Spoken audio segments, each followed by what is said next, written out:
club is recruiting new members! Come take a look and try it out! Hi, Montana. Are you feeling alright? Yo! Ninja March! Huh? What? Don't you know? This is the most popular meme right now. It originated from Mr. Rekka's latest work, the Cosmic Ninjutsu Inscriptions. That guy. I don't think he's paid our salary yet. By the way, Montana, do you still like Slumber Nana Monkey? Slumber Nana Monkey? That's so last year. Last year? Just yesterday at Dreamflex Reef? Where is that? Alright, March 7th. The latest trend now is the Cosmic Ninjutsu Inscriptions! You have to keep up with the trends! I'm going to the Ninja Appreciation Society's event now. Do you want to come along? No thanks. I'm heading to the opening ceremony of the Dreamlight anniversary. Understood. Then farewell, Ninja March! That's Ninja Ruri to you. Farewell! So is this what they mean by the rise and fall of trends in Penacony? Club is recruiting new members! Come take a look and try it out!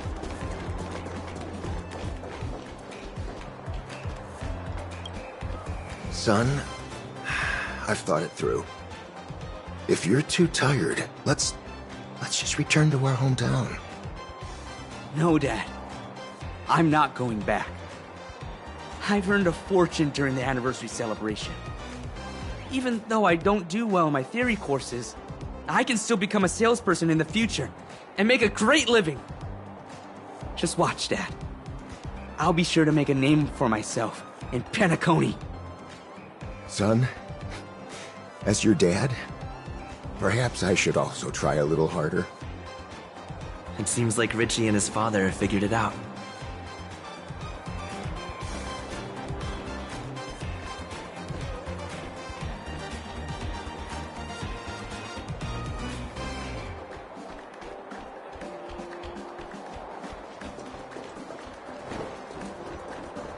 It's Himeko and Mr. Yang! Shaleika, the desserts that you made are so delicious! Give me one more! Give me one more! Fellow students, there's enough for everyone, so please queue up! Shaleika, you're simply a genius of dessert making! Thank you. Maybe becoming a patissier after graduating doesn't sound too bad either. It seems like Shaleika has also found her own way of the ninja.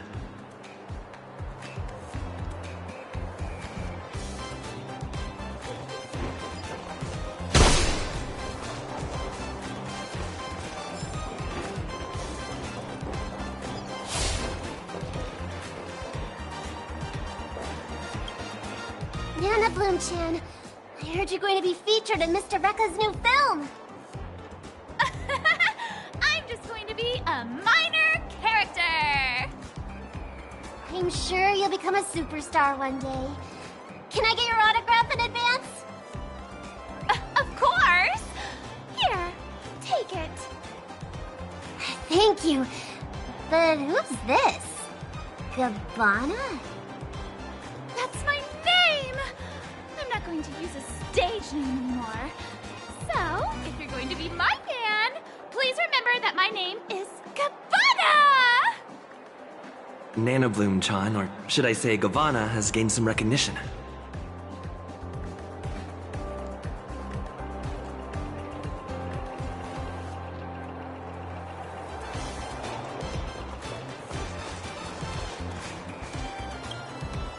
Himeko, Mr. Yang, you're here as well?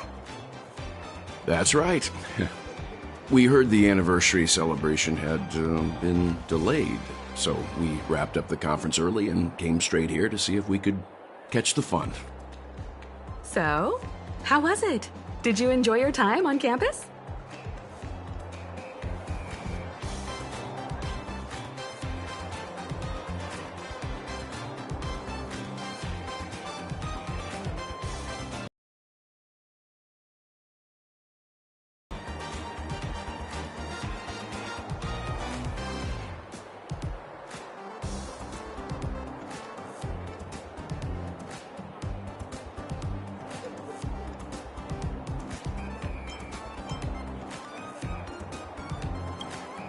Is that so? Sounds like student life wasn't boring after all. Look on the bright side. Sometimes the most memorable things are the accidents of our youth. Look, Miss Robin is here. Hello, students. I'm very happy to be hosting the Dreamlight anniversary this year. Oh gosh, it really is. The ceremony this year is much better than last time. Hold on. Who was the speaker last time?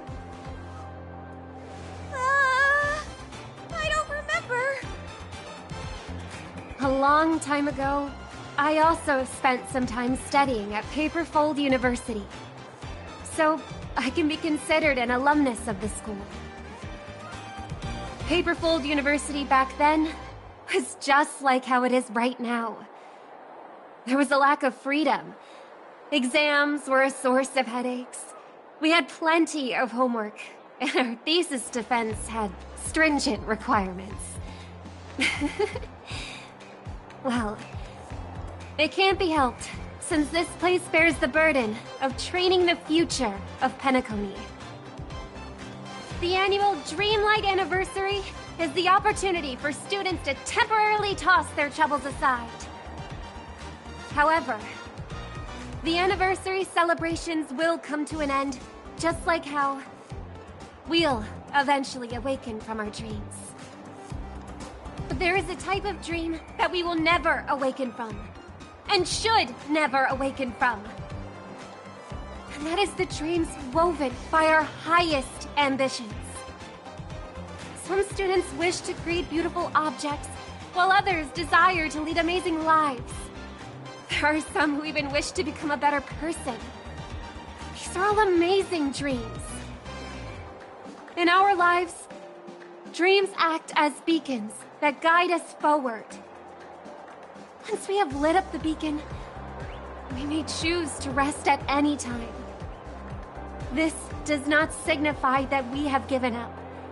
For as long as the light of the beacon can be seen, we will have the courage to restart our journey. I hope that all of you will be able to find your dreams at Paperfold University, and will dedicate your lives to realizing them. It is because of your sweet dreams that you can create color. It is because of your ideals that you can embrace freedom. Welcome to Dreamlight Anniversary. Color your dreams, free your ideals!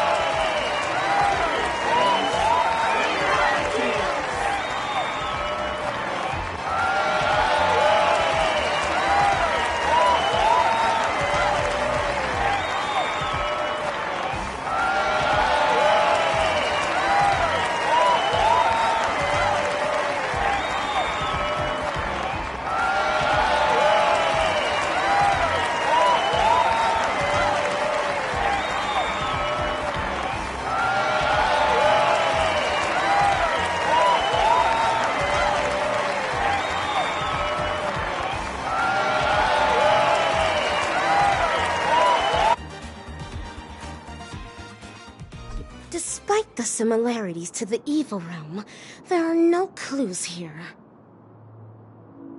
Yo, Ninja Gamma.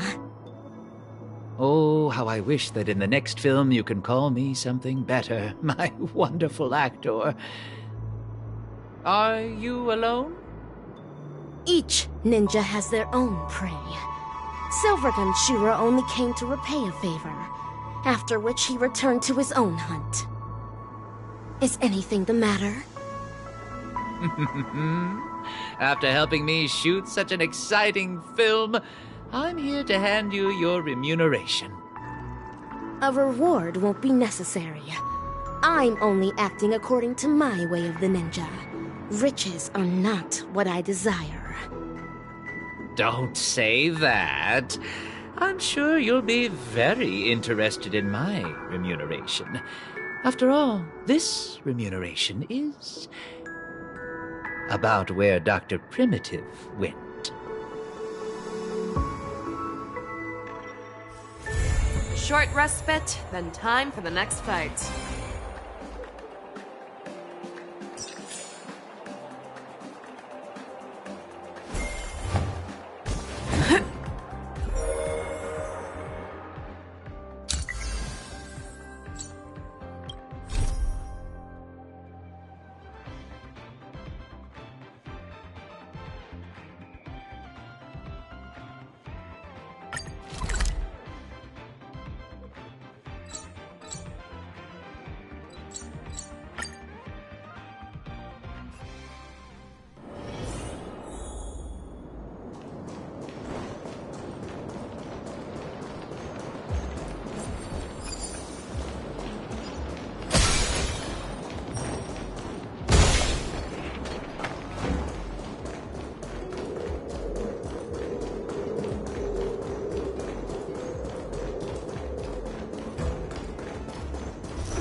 This one A little something for everyone. Leave it to me. The moon shines on the truth. Firefly Type 4, activate! Too slow. How about a one-on-one? Never hesitate! I won't do. Detonate! Need a doctor?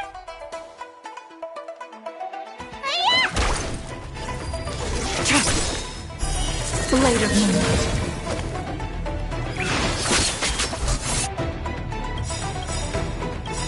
All will be revealed. In lunar flame. I venture forth to hunt. Forever triumphant! Victory is inevitable! Like fireflies to a flame, until everything burns to ashes! Fight to live! Set the seas ablaze!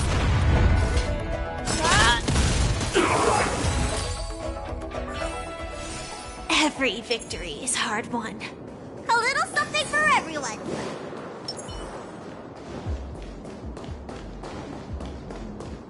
I taste malice in the air. The moon shines on the truth.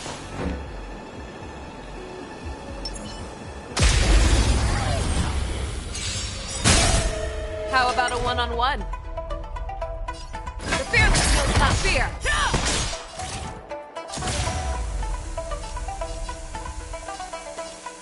Attack! Too slow. Let me tend your wounds.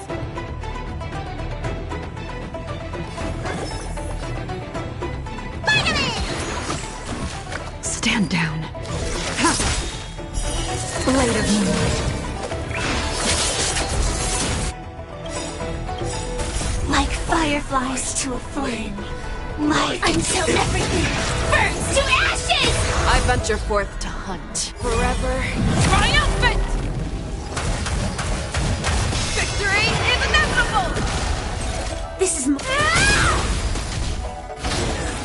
I will fight to live!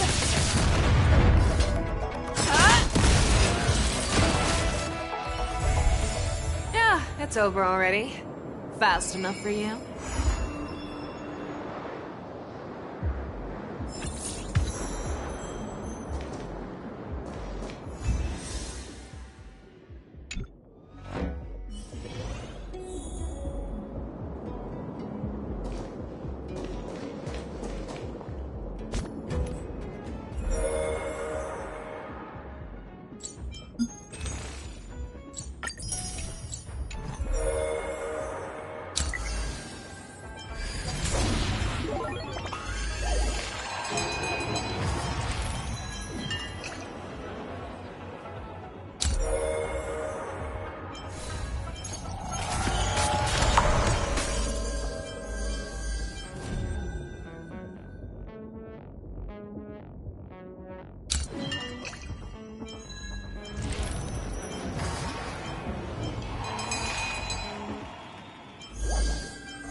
Hey, March. That's a big smile on your face. What's the good news? Himeko, there's a celebration coming up on Eurillo 6, organized by the Supreme Guardian, and we're invited to go take in the sights and sounds. Don Hung won't be going anywhere for a while. He's still resting up, so wanna come with us? I mean, considering how you helped us out with Cocolia, I'm sure Branya would be happy to see you. Ah, so that explains the grin. You're excited about the celebration. Thanks for the invite, but I'm afraid my hands are full right now. Please send my regards to the Supreme Guardian. Make the most of the festivities. You've earned it. You two and Don Hung did help save Eurillo 6 after all. I'll be sure to join you guys next time. Navigators really do have their plates full, huh? Seems like it's just you and me this time. Let me go pack some stuff for the trip first. Come and find me when you're ready to set off.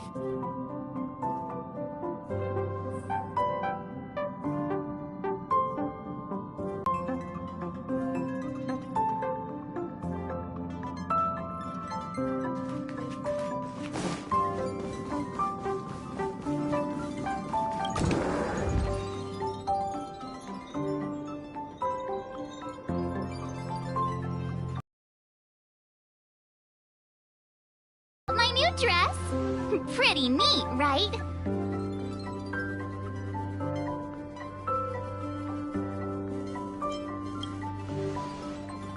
It's been sitting in my wardrobe collecting dust for far too long, but now I finally got the chance to wear it. This kind of event doesn't come around every day. Why shouldn't I dress for the occasion? You're not really gonna wear that same old outfit, are you?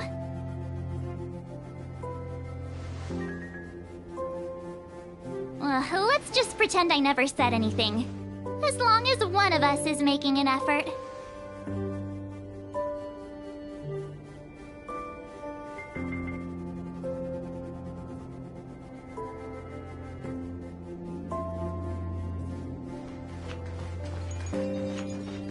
Pajamas, hot water bottle, pom-pom doll. That should be everything. Let's go! Wow, that was fast. Don't you have anything you want to bring with you?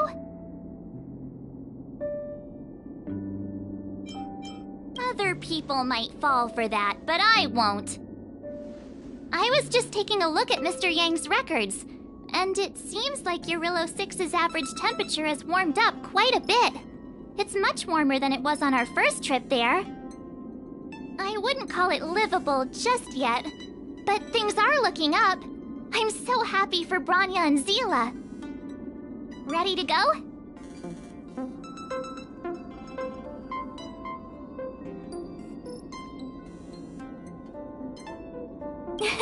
Bellabog, here we come!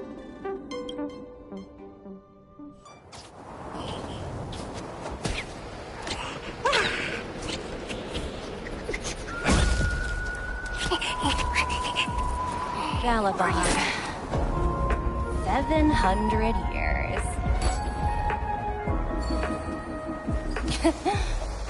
It's never too late to pick up the tab.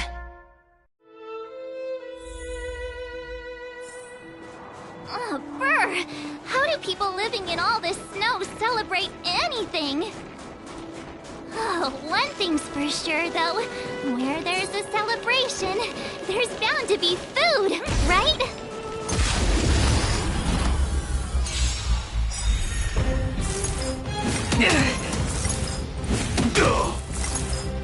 Recalibrating. The bear that knows not fear. I won't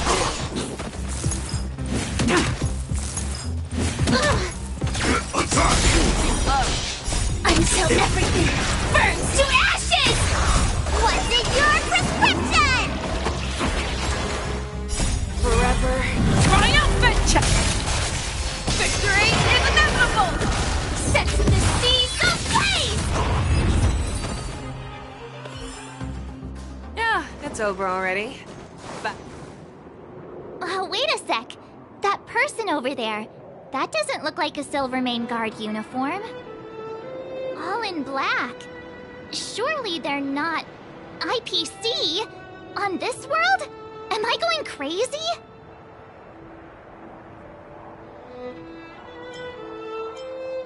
You think so? I actually think it's pretty. The point is, what are the IPC doing here on Eurillo 6? There's only one way to find out. Let's go ask. I've always found IPC staff easy to talk to.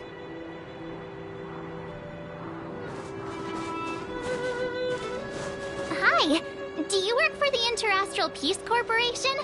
Or are you just dressing fancy today?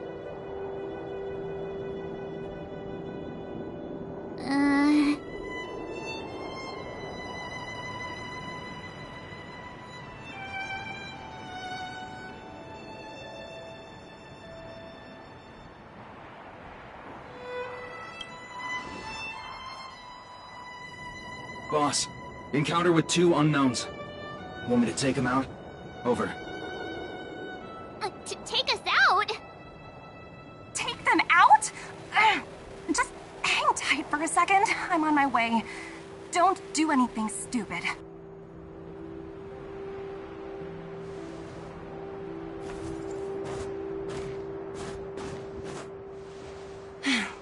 Glad to make your acquaintance. I'm Topaz, an investment expert from the Interastral Peace Corporation. I'm here on Eurillo 6 for a special business assignment. You'll have to forgive my colleague here. People skills aren't his strong suit. Please don't take it to heart. Phew! You scared the life out of us. We're not looking for more conflicts. Oh, right. We should probably introduce ourselves. I'm March 7th, a passenger of the Astral Express. You may have heard of it? And this is my friend and fellow passenger. No kidding. I could tell you weren't locals from a mile away, but I didn't expect to run into 2 nameless here. Fate is such a curious thing. I heard that Eurillo 6 only stepped out of the Stellaron's shadow thanks to the direct intervention of the Trailblazers. Surely you 2 aren't...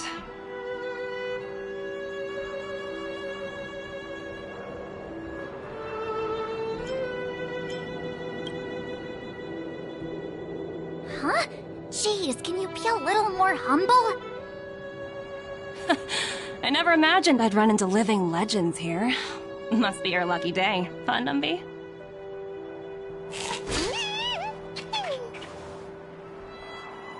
Wow, Miss Topaz. You're really young for an IPC executive. That's impressive.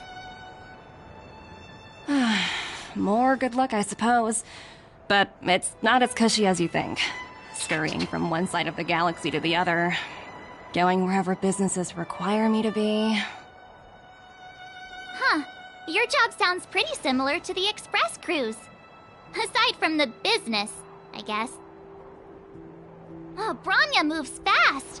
The crisis is only just over and she's already opened talks with the IPC. These talks aren't exactly what you might expect. But I have to agree. The Supreme Guardian definitely knows how to govern a city. That's the reason I'm here on Eurilo 6, to meet with her. Miss March, you said you were on your way to Belobog festivities, right? My apologies for delaying you both. Don't be sorry. It's not like we're in a rush. Want to come to the city with us? The snow plains are freezing, and it's easier than you think to get lost out here. Thanks for the concern, but I'll manage. It's my first time on this world. I'd like to take it in its vast, iconic snowscape for just a little longer. Who knows? Maybe we'll cross paths again during the celebrations. Oh, here's my contact information. I don't usually respond during work hours, but I'd be happy to chat off the clock. Wow, I actually managed to get an IPC executive's phone number without even trying.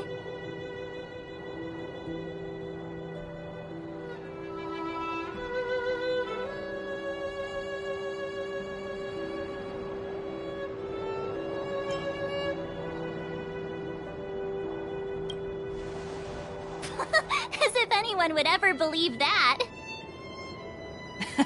You two make a cute pair. Anyway, I'd better be on my way. See you next time.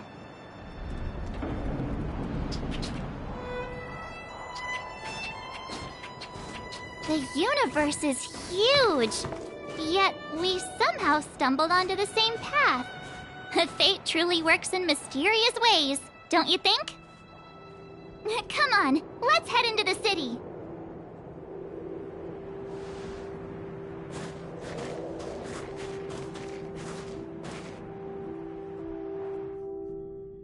Wow, there are people everywhere.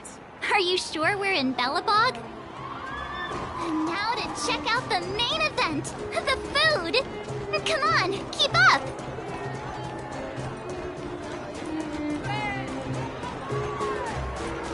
Hey, quick!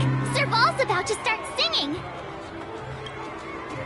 Woo! Thanks, everyone! Hope you're ready for a great show! Let's get started! Serval! Serval! Heartbeats will shake me, so rules can't break me. Crank the sound and let your soul be free. The lightning strikes right off the wall. Let yourself fall into it all.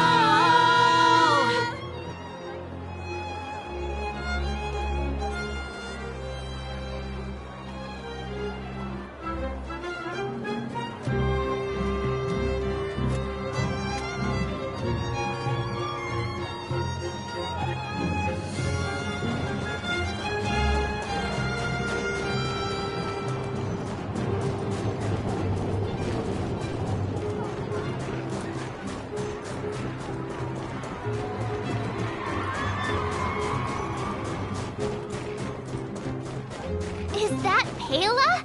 Looks like she's teaching the kids again. Next, I'll be introducing the history of the museum. Everyone listen carefully, okay? Belobog's History and Culture Museum was founded 600 years ago and was originally built to memorialize Supreme Guardian Alyssa. I'm so hungry. I wish I could have a red sunset salmon right now.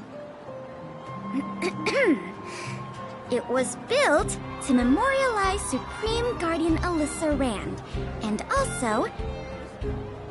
Guess what? I heard there's gonna be a Silvermane adventure camp opening in the overworld soon. It's gonna be super awesome. Also, those who sacrificed their lives in the war against the invaders 700 years ago. Miss Payla, Peter is falling asleep. Enough. From now on, no whispering allowed. If you don't want to have any homework later, you'd better start listening. Sorry, Miss Payla. That's better. Now, where was I? Well, I never knew Payla had a strict side.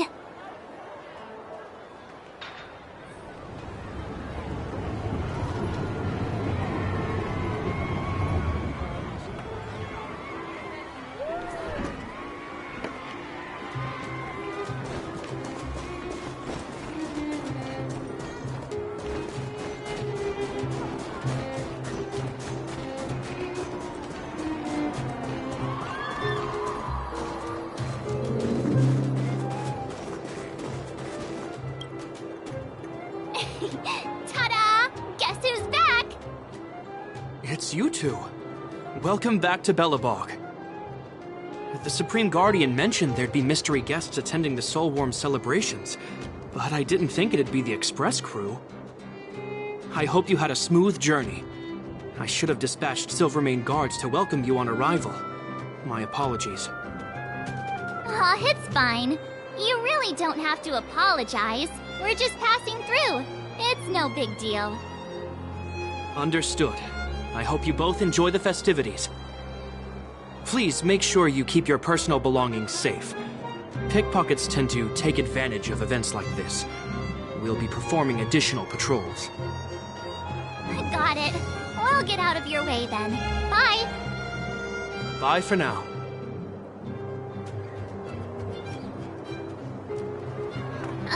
Phew. Who'd have thought just taking a stroll could be so tiring? Say, I think we should probably pay Branya a visit. After all, she was the one who invited us here. Or we could go check out some other fun stuff elsewhere. Your call.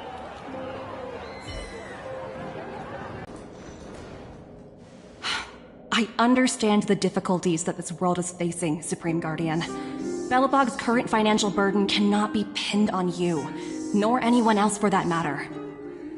However, objectively speaking, since Belobog has existed as an independent entity to this day, its debt cannot simply be written off.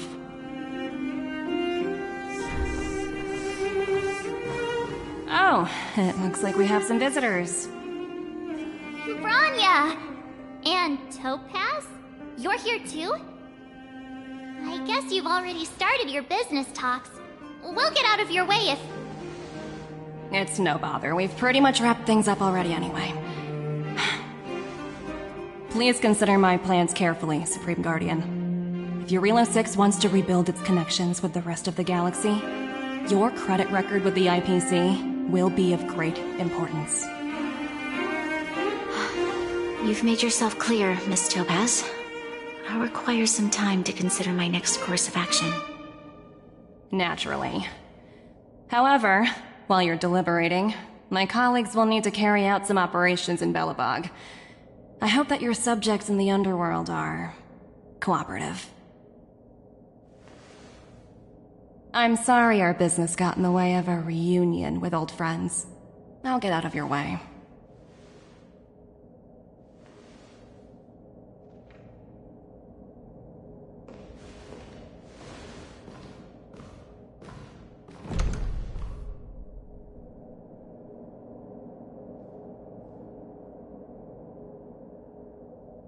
Is everything alright, Branya? I didn't know Miss Topaz was so... intense. She seemed nice when we met her. It's good to see you two again. Welcome back to Belobog. I planned a special reception, but I had to deal with an unexpected guest. The lady you just witnessed, she claims to represent the IPC. There's no need to keep either of you in the dark. To tell the truth, I have too much weighing on my mind right now to even think about the Saltworm Festival.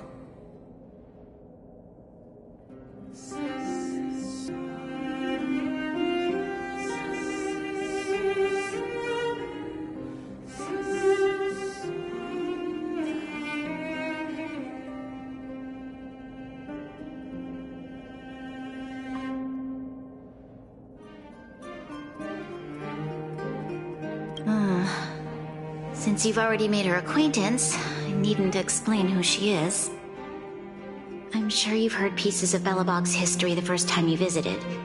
The Legion's invasion 700 years ago, how the Stellaron brought about the Eternal Freeze.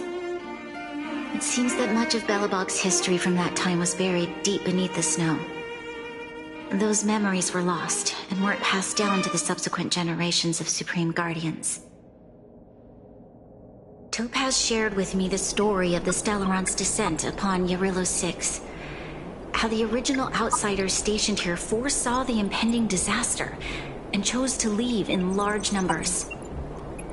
Among those outsiders were several investors from the Interastral Peace Corporation. Before they departed, they did something noteworthy. They sought out architects who refused to leave, those who insisted on defending their homes.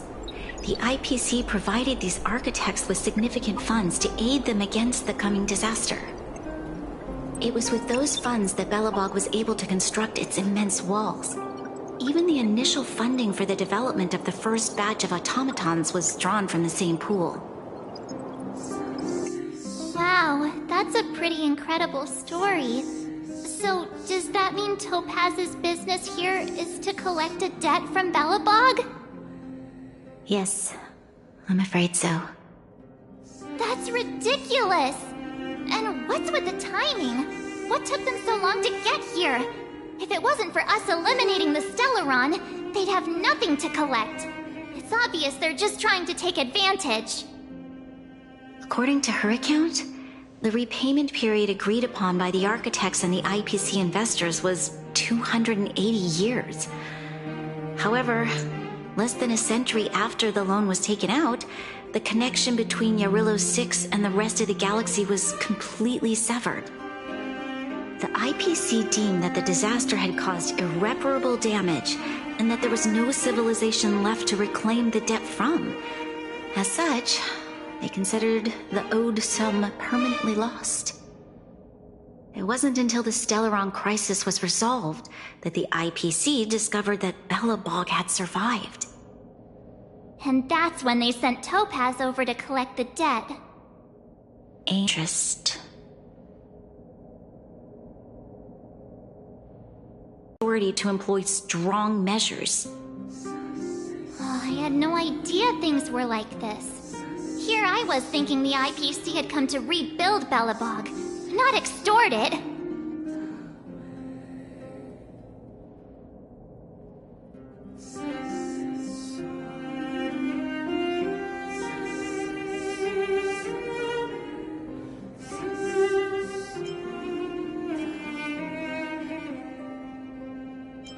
Yeah, we have to help Bronya out. The IPC is too big and powerful. The Belobogians won't be able to resolve this problem on their own. You seem to have a deeper knowledge of the Interastral Peace Corporation than I do.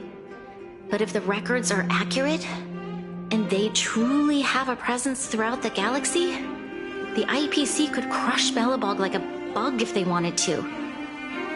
I'm glad you're both here. I know you came for the festival, but now I must ask you and the Astral Express for help. Do you think you could persuade Topaz to reevaluate the situation? The Express's reputation precedes it. Perhaps there's still hope? Have no fear, Bronya.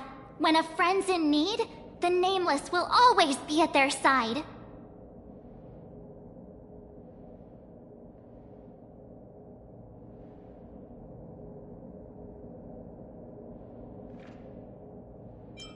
I don't think we're at that stage yet. Miss Topaz seems like a reasonable person. With your silver tongue, I'm sure we'll make some progress. Thank you so much, both of you. I'm so sorry for dragging you into more trouble. While you're out looking for Topaz, I'll see if I can think of a strategy to deal with the situation. Best of luck, and stay safe.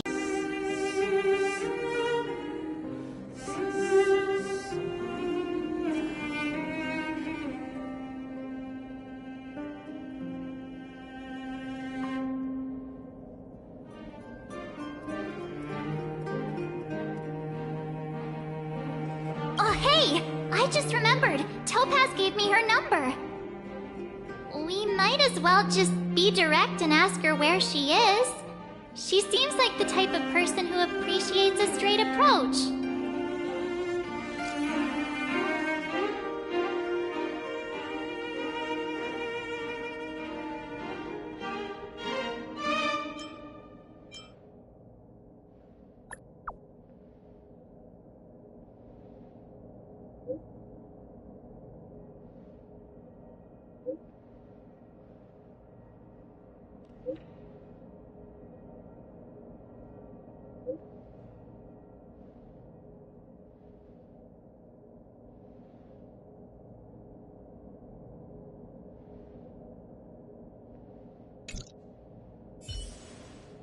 Okay, got it. She's at the museum. Let's get going. We better think about what we're gonna say. She might be young, but she is an IPC executive. She's definitely no pushover.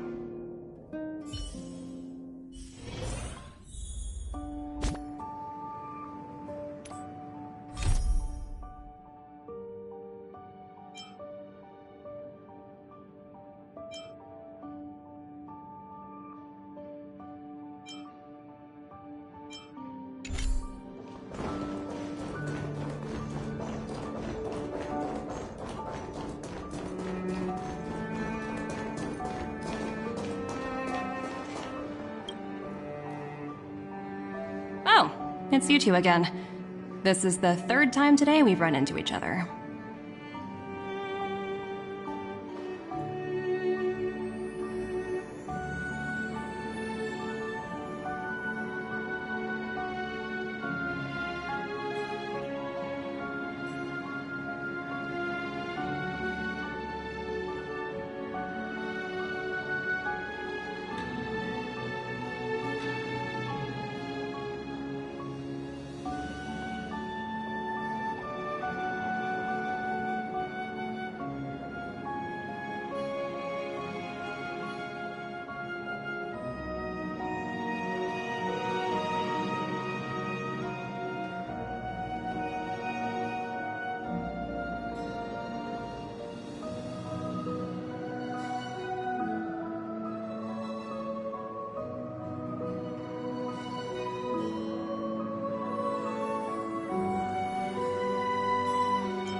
Did my smart reply function tell you where I was? It's a system developed by the technology department. Pretty neat, right? What do you make of this painting? I'm no expert, but just from the artist's strokes, I can tell it's no ordinary piece. It portrays a certain kind of sorrow, you know? Not your everyday kind of sadness. It runs much deeper than that. It's as if the artist had condensed history into one poignant but sorrowful image. The artist's brushwork depicts several generations' hardships.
Not at all.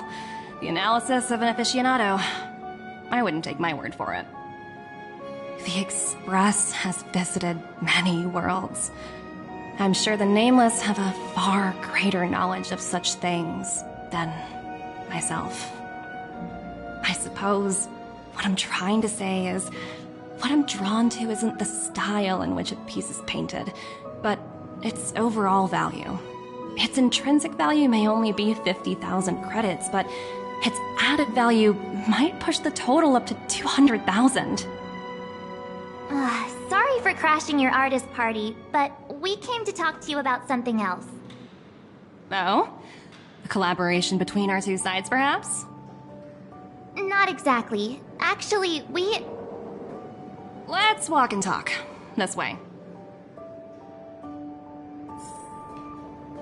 Most exhibits in this museum are of little value. But with a keen eye, it's possible to find a diamond in the rough, so to speak.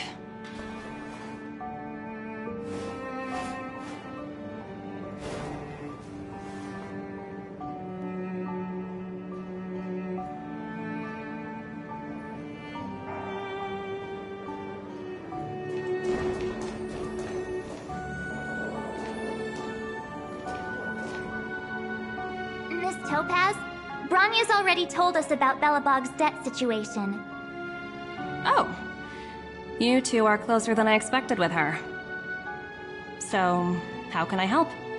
Not sure in the arrangement, or... Help me out here. You know I'm not good at this kind of thing.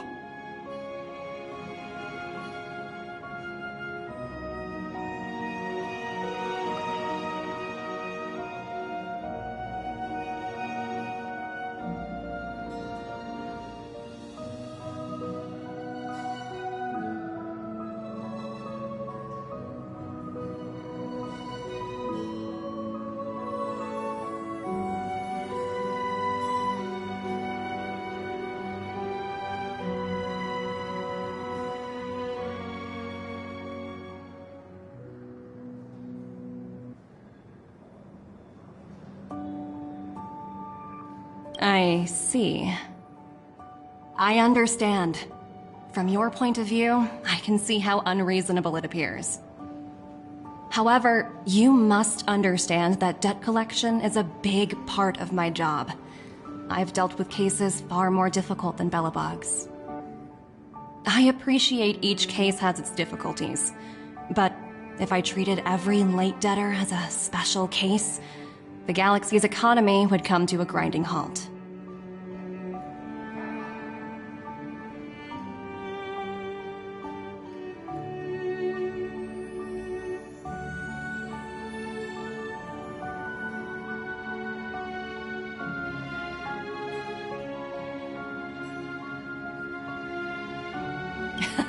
I've heard that before. More than a few times, actually. The Strategic Investment Department is well versed in handling such situations. We can offer the debtor various repayment solutions. But Eurylo 6 has far exceeded the allotted repayment period. I'm afraid milder solutions aren't the order of the day. So, I proposed to Bronya. Oops, almost gave away trade secrets there, didn't I? That was a close one. The exhibits here are pretty ordinary. I estimate they're probably not worth much. Let's keep moving.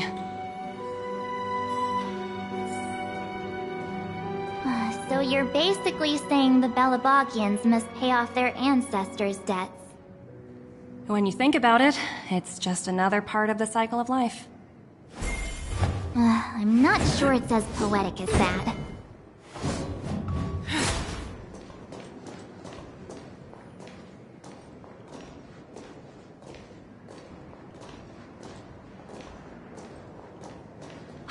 Wow, look! Is that little critter native to Eurylo 6? It's so white and fluffy. Where can I find a live one?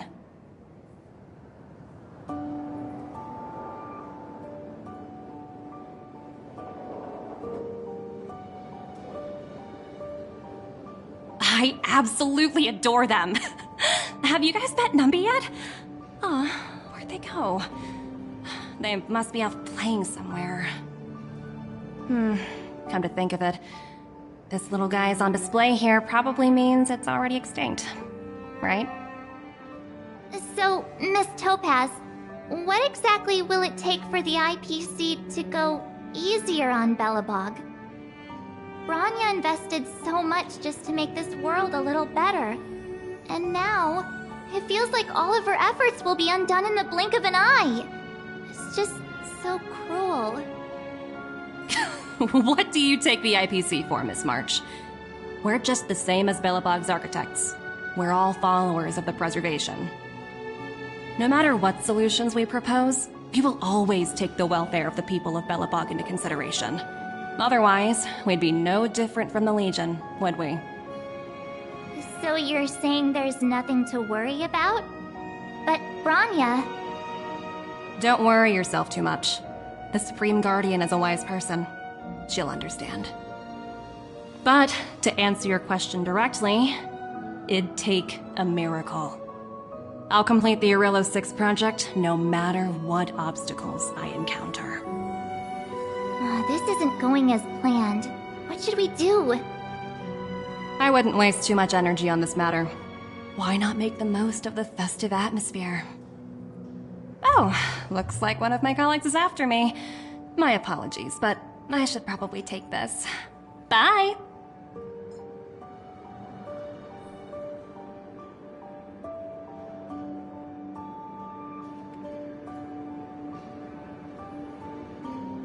So, what now?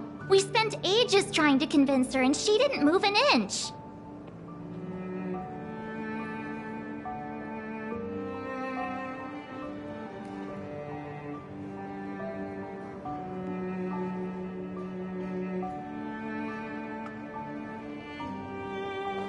Well, yeah, but she'll be really disappointed.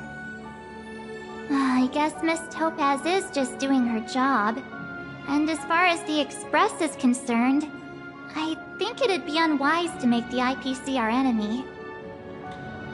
All these vested interests. So hard to undo any of it. They don't teach this stuff in school. Wait, did I even go to school?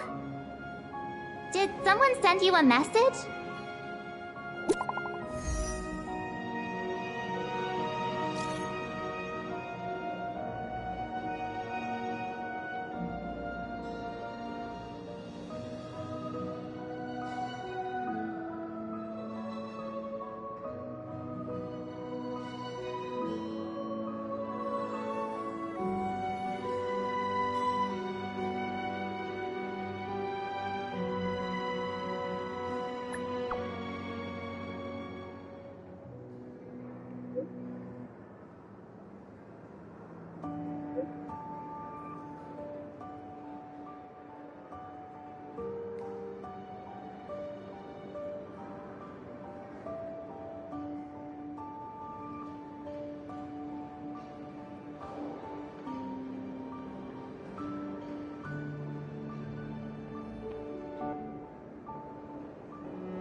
Huh? The IPC are causing trouble in the underworld? Already? Seriously? Topaz was just talking about taking the welfare of the people of Belobog into consideration. Oh, and now they're pulling this stunt? You really can't trust these money-hungry IPC suits for a minute.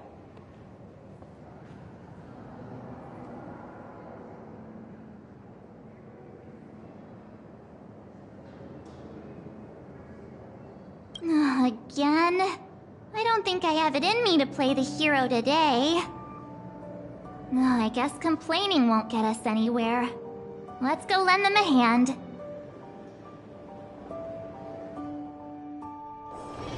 A short respite, then time for the next fight.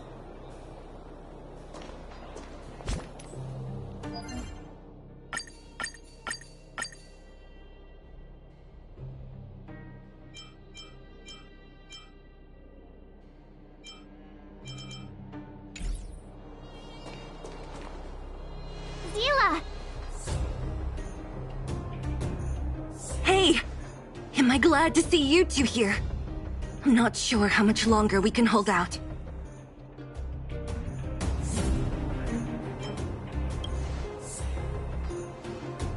Nobody's been seriously hurt, but a few Wildfire members got minor injuries. Fortunately for us, it seems like they were holding back. Their weapons and automatons are much stronger than anything we have. You see those two in black? They've been guarding the mine entrance. They're not letting anyone in or out. Hey! Just because you have fancy equipment doesn't mean you can bully us! Who do you think you are? What's the matter? Got nothing to say? What's going on inside the mine? Any ideas? A few miners made it out earlier. They looked pretty panicked. They said the whole mine had been seized by the people in black. These uninvited guests keep talking about asset evaluation, whatever that means.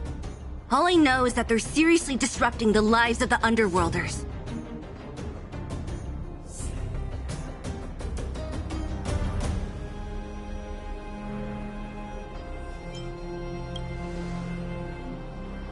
Do you think Topaz is around here somewhere? Maybe her cronies are acting without her authorization. The person you're talking about, are they in charge of the people in black? Potaz, Pazto, whatever her name is, she can wait. Right now, the most important thing is to free those trapped in the Great Mine. Are you two with me?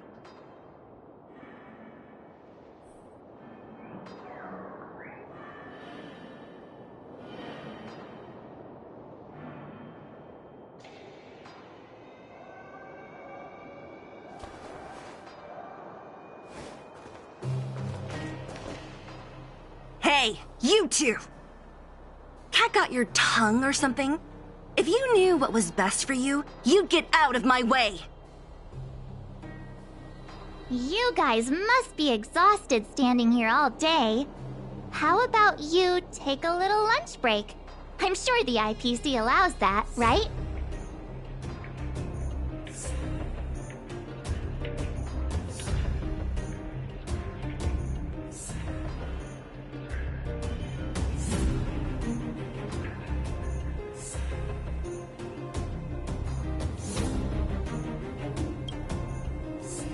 What's their deal? You two were talking to the director in the snow plains. So it's you! You're the one who was threatening to take us out in the snow plains! Do you even know who you're talking to? If your boss knows to treat us with respect, you'd better start showing some yourself. I can't let you pass. My team leader said that if anyone gets through, I'll lose 6 months of performance bonuses. Team leader? You're even lower on the pecking order than I thought. Shut up! I spent 7 years on a forsaken asteroid preparing to join the IPC. I went through 17 interviews before they finally hired me. What right do you deadbeats have to criticize me? IPC? Interviews? I don't know what you're rambling on about, but you're really testing my patience. No need to waste our breath on this idiot. Let's do this.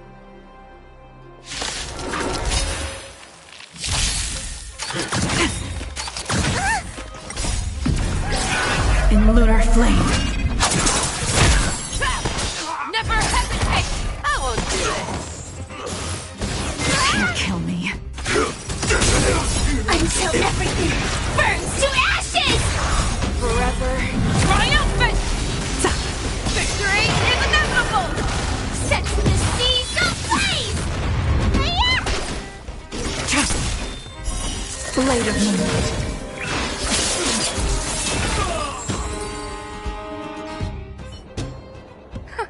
That's it? He sure took off quickly. 17 rounds of interviews and these are the best people they can find? What a joke. Let's not get ahead of ourselves. I've been warned that the ones in the mine won't go down without a fight. Let's set off when you're ready.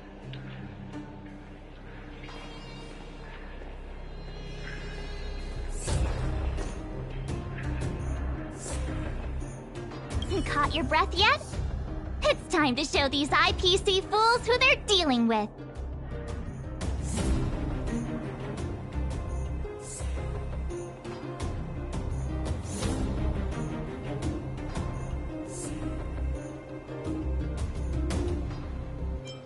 Nobody did. But it never hurts to be prepared. Just when I thought I could catch a break, things go haywire. Guess my nice dress will have to wait for a while. The quicker we handle the IPC, the faster we can get back to enjoying the celebrations. Let Zila know when you're ready to go.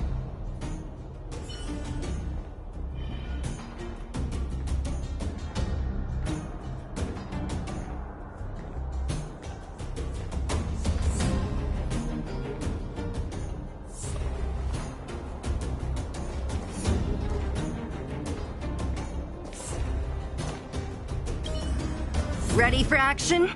It's time to kick the IPC out of the underworld. Let's get moving.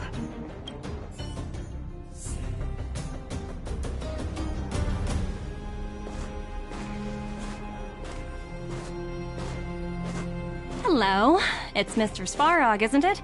And this cute little girl must be Clara. Hello, miss. Are you... I'm Topaz. I've come to have a chat with Mr. Svarog. Clara, go inside and wait for me. Huh? But if you have a guest, maybe I should... She is not a guest. Neither is she a friend. Go, Clara. Everything will be fine.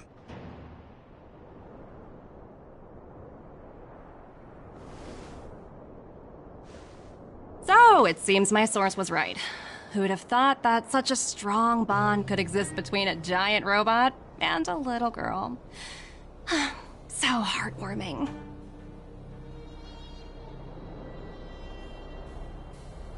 You bear the insignia of the Interastral Peace Corporation. What is your motive for coming here?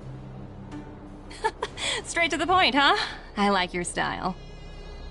Eurillo 6. Are robots familiar with that term? Anyway, it refers to the planet we're currently standing on. It's about to become the property of the IPC. No one can reverse this outcome. Not you, not the Nameless, nor any power in the galaxy. I only care about one thing right now. Demonstrating to the shareholders of the IPC that Eurillo 6 can generate value. In the long run, this is a way, the only way, to ensure Belobog's long-term interests. I need your help to achieve this goal. Long-term interests undefined. Analyzing objectives.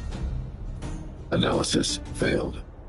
Tell me, emissary, how do you plan to convince the IPC leadership? That's simple. I'll show you. This is...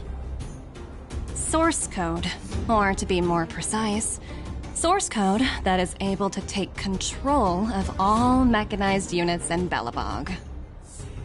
I'm sure you're familiar with this. All mechanized units manufactured in Belobog over the last 700 years utilize the underlying systems created by the IPC.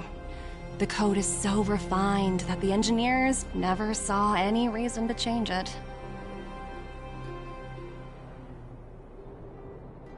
I assume you're also aware that there was once a large automaton factory in the underworld. Thousands upon thousands of automatons, enough to crush the Legion's vanguard, lay dormant within. This is my bargaining chip for negotiating with the higher-ups. I'll convince them that Eurilo 6 has a place in the company's long-term strategies. But first, I need a guide to show me where these automatons are buried. I understand. Your long-term interests can be defined as the survival of civilization at a macro level. What are your intentions for the people currently living here? Their future has already been purchased. All I can do is make them accept this fact, using a relatively peaceful approach.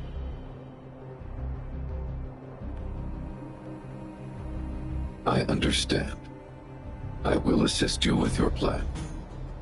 Oh, so you're not as stubborn as the rumors suggest.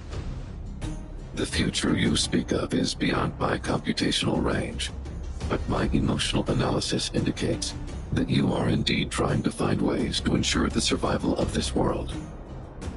Additionally, calculations indicate a 96.4% probability of compliance through force if I refuse to cooperate. Your calculations are slightly on the conservative side. Here's to our future cooperation. If you wouldn't mind leading the way, Mr. Svarog.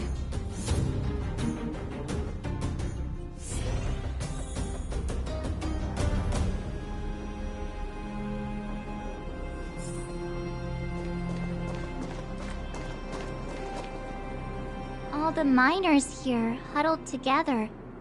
Anyone else getting deja vu? Well, the situation here is pretty similar to when you first arrived. It's just that instead of a few thugs and broken robots, now we're dealing with much more formidable adversaries. Hey, check it out! Isn't that Topaz's little trotter over there? Oh, what was it again? Numby, right? What? Isn't that thing a fragmentum monster? She's keeping one as a pet? The IPC are all about their sci-fi sorcery, so it's not that surprising. Wanna go take a look?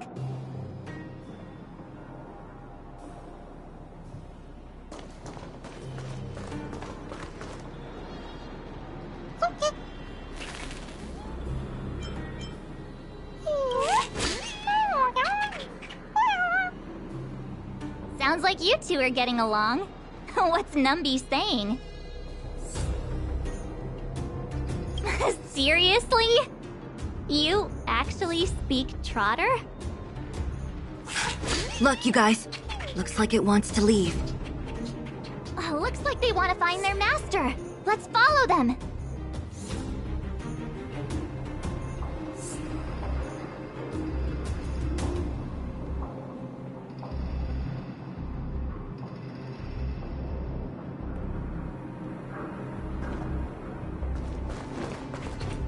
Help!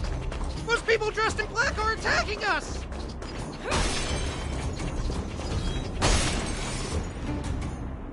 Hey, I'm talking to you. Where do you guys store the Geomarrow? I really don't know anything! This place is filled with nothing but incompetence. Those cowards! I guess they want to do this the hard way.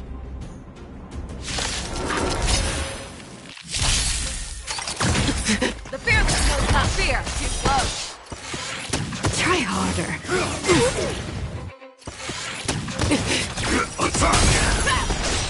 Until everything burns to ashes! Forever triumphant! Victory is inevitable! Sense this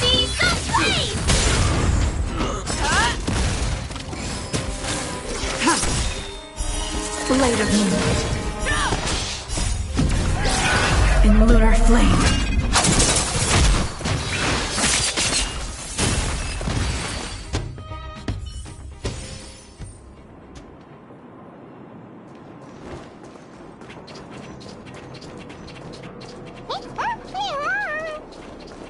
Uh-huh.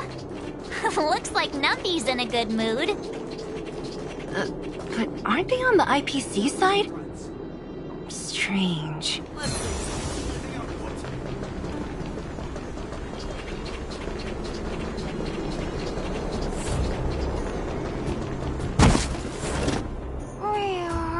Look! That big guy down there. Is he the one in charge? We'll see who's really in charge. Let's go! Huh? Where'd Numby go? Wow. For something so short and stubby, they're surprisingly nimble. Well, guess that's that. We're on our own now. Let's keep going.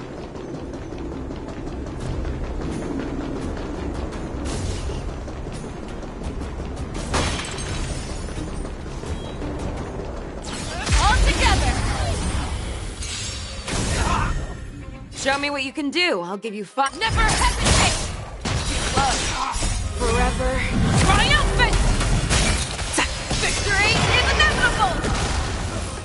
Can't kill me. I won't do. Until everything burns to ashes!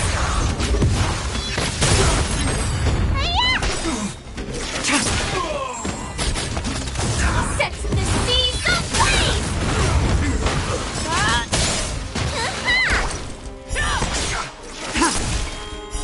Blade of moonlight.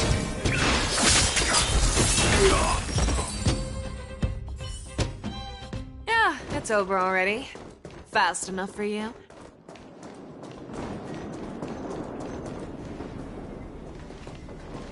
Hey, you! Are you in charge around here?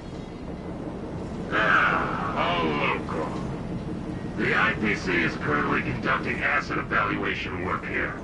Local residents are advised to follow those responsible for evacuation to the... Don't lie to us! You seized the mine by force for yourself. You drove the locals out of their homes. I'm warning you. Get lost or suffer the consequences. Don't you dare show your face around here again! And who might you be? You have quite the attitude. This is our jurisdiction now. We are all powerful here.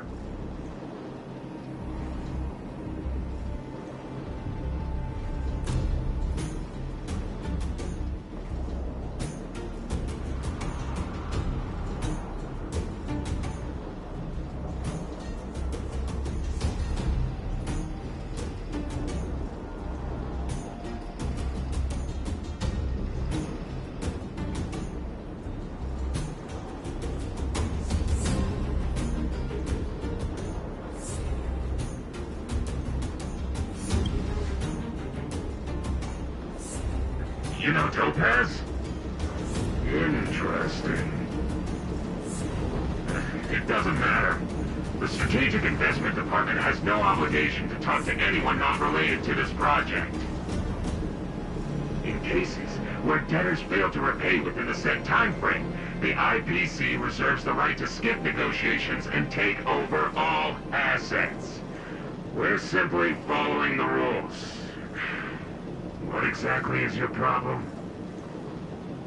You know, it's funny how the rules always seem to work in your favor, don't you think? This world's been hanging by a thread, and now you're here to pull the plug on it. Don't blame me. I'm simply following orders. Do you think I get to make those kinds of decisions? Save your breath, March. I never held out any hope of resolving this problem peacefully. Didn't you claim the IPC was all-powerful? Well, now's the perfect chance to show us what you can do. If I knew things were gonna get this heated, I'd have applied for overtime. Anyway, since you seem intent on settling this matter with violence, prepare yourself for my heavy laser cannon!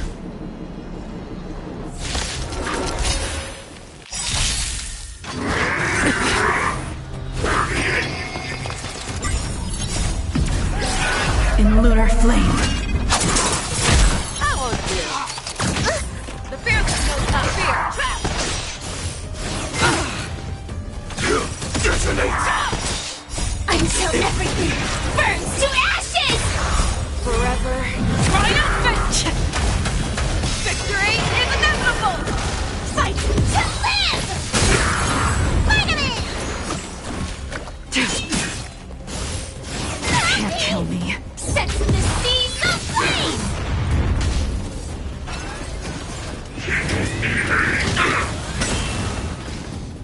What's in your prescription?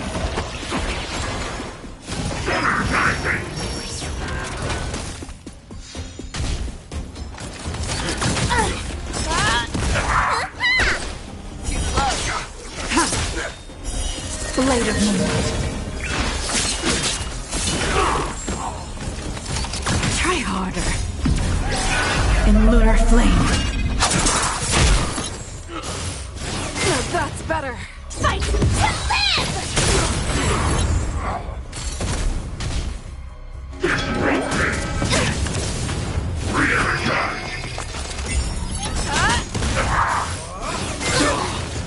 Team, it's not over! Help me! Stay off! Save it for your own skin. Todd, what's in your prescription? Support received. That won't do. I venture forth to hunt. Forever. Triumphant! Victory is inevitable! Initiate cleanup.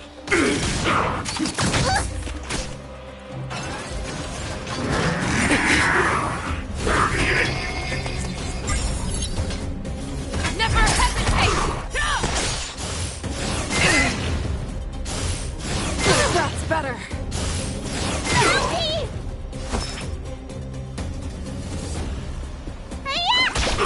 Too slow. Nowhere to run. All will be revealed. In lunar flame. Attack!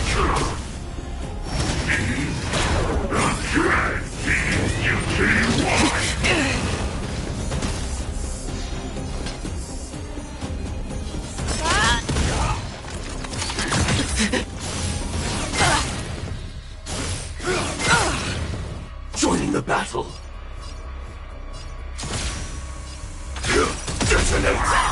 Let me tend your wounds. Like fireflies to a flame. Until everything burns to ashes! I venture forth to hunt. Forever. Triumphant!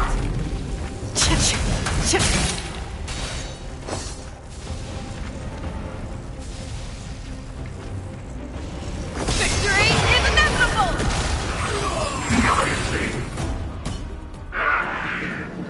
Who are you people? Not even our tech could take you down. We took down the Doomsday Beast, the Stellaron, and Fantilia. Did you really think you could stop us? Darn it! I'm all out of ammo. Sir, we've just received word from the director. Director Topaz? What did she say? Teams are not to disrupt the lives of local inhabitants during the asset evaluation period. Teams that violate this directive will have their year-end bonuses reduced by 60%! 60%? We're done for! Attention all personnel! Evacuate the mine immediately! Erase all traces of your presence!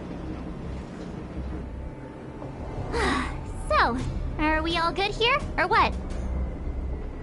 Yeah. Judging by the looks on their faces, I don't think they'll be back. So, who is this Topaz anyway? She seems to have no problem ordering these idiots around. Or taming fragmentum creatures, for that matter. It's a long story.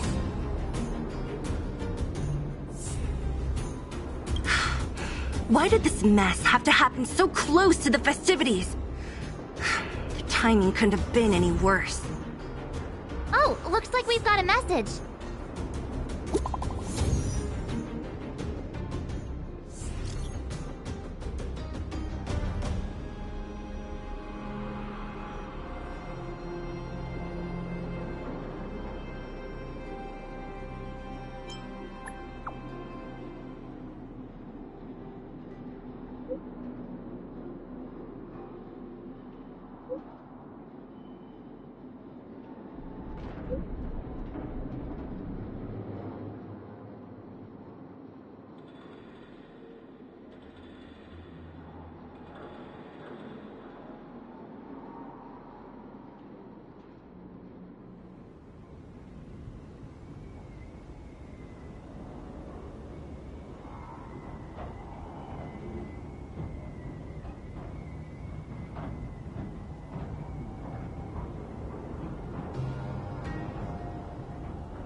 I get the feeling Bronya's worried about something. We'd better go back and see her. Are you coming with us, Zila? Go on without me. I still have stuff to take care of. The miners need to know what happened here. Bronya messaged you, which means she thinks you can help. I trust her judgment. Got it, Zila. We'll do what we can to help Bronya out. Come on, to Klipoth Fort!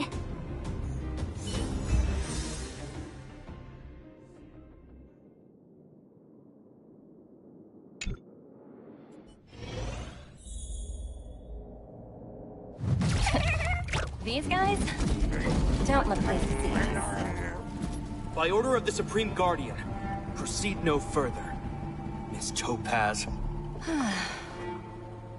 Bellabog might be in arrears, but I'm out of pocket.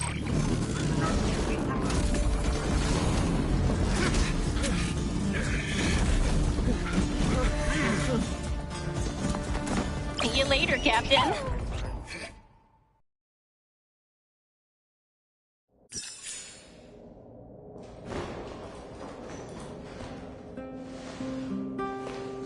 Welcome back. I appreciate your help more than I can express. It couldn't have been easy running all over the city. That's what friends are for, Bronya. You don't sound like yourself. Is something wrong? Oh, I'm fine. I haven't rested in a while. There's just too much happening all at once.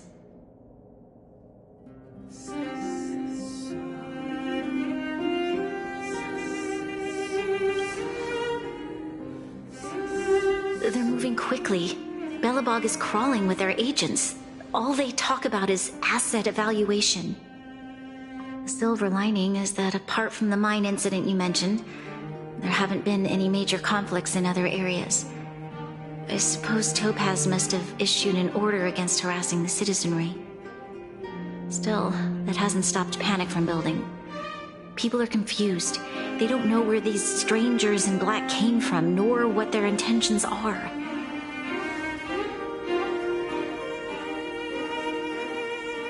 Did you manage to get in touch with Topaz again?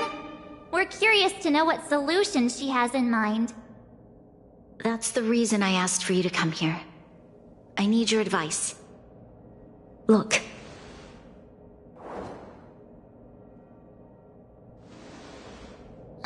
It's... The contract Topaz sent to me a little while ago. There's a handwritten letter attached. Please, take a look at the contents, and then tell me your thoughts. Miss Bronya, if you'll permit me to call you that, I'd like to share a story with you from my own life. In your eyes, the IPC may seem heartless or cruel, but in reality, we all have a story to tell. As for myself, I was born on a small, unremarkable planet at the edge of the galaxy. A place whose name is known only to the native inhabitants. My home planet was extremely resource poor. To survive, people worked laboriously, manufacturing products for other civilizations in the galaxy, mostly in chemical or heavy industries. Given these circumstances, the natural environment of my home planet became increasingly harsh. I don't recall the exact moment when it happened, but people started wearing respirators just to walk down the street. All you could hear were the wheezing coughs of the people, day and night. My home was facing its demise. The relatively wealthy chose interstellar migration and started anew. The majority who stayed could only struggle on amidst sewage, acid rain, and dust, waiting for the end. Finally, one fateful day, the IPC arrived on my home planet. They had the technology to repair our planet's damaged environment. In return for their help, they asked for just one thing: that all inhabitants sign a contract which would make them employees of the IPC. 2 years after signing the contract, the dark clouds and haze disappeared, and people began to take off their masks. After 3 years, vegetation and trees began to grow and thrive again. After 5 years, many animals, previously on the brink of extinction, reappeared. When I was finally old enough, I officially became a member of the Strategic Investment Department.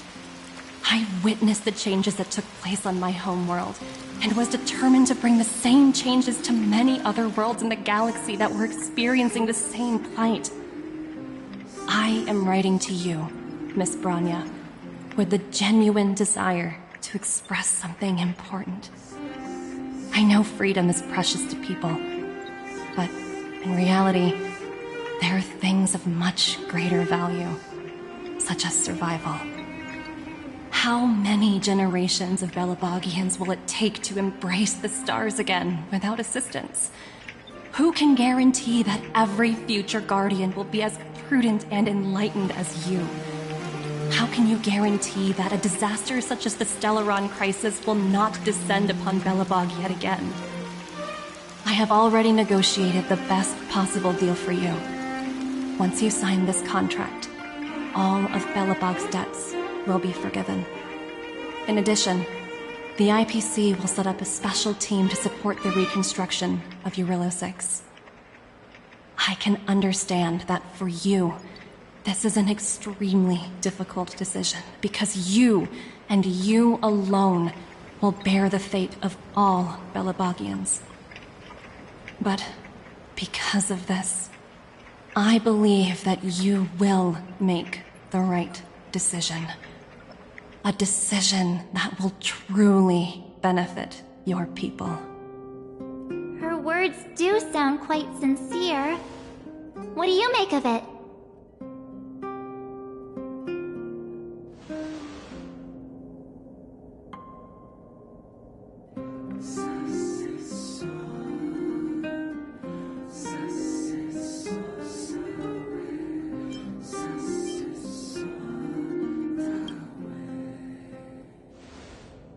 I agree, but it struck me as an honest letter. I found the contents quite moving. It's hard to imagine she'd write something like this just to deceive me. In any case, she wasn't wrong when she said this would be an extremely difficult decision. This planet's fate, the civilization it carries, everything that's happened here and everything that will happen, it all rests in my hands. This definitely can't, and shouldn't, be a decision made by me alone.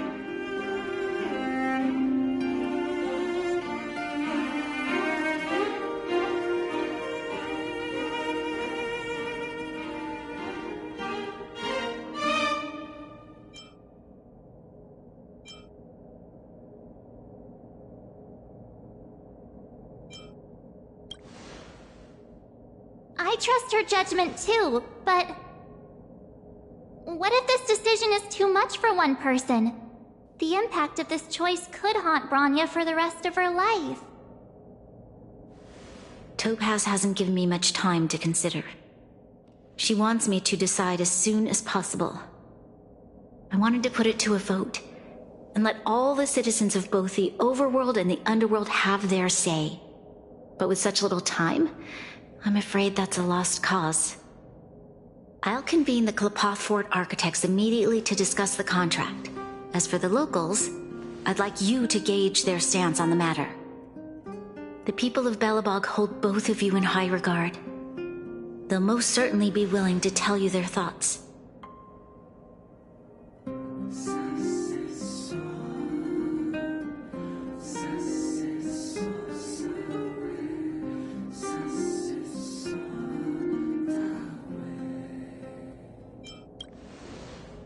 I think we should leave this matter to the Belabogians. Don't you agree? We've got your back. We failed to convince Topaz, but this should be a piece of cake.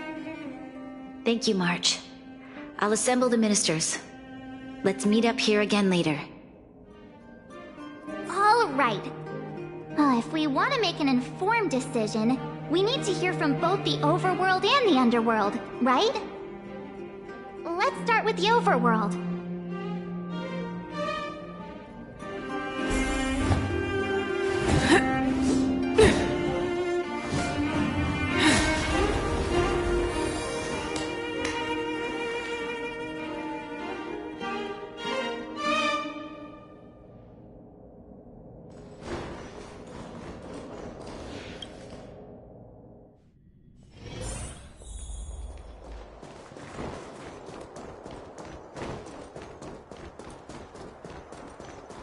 You know what I mean. Well, look who we have here! You and Marge paying us a visit. What's the occasion?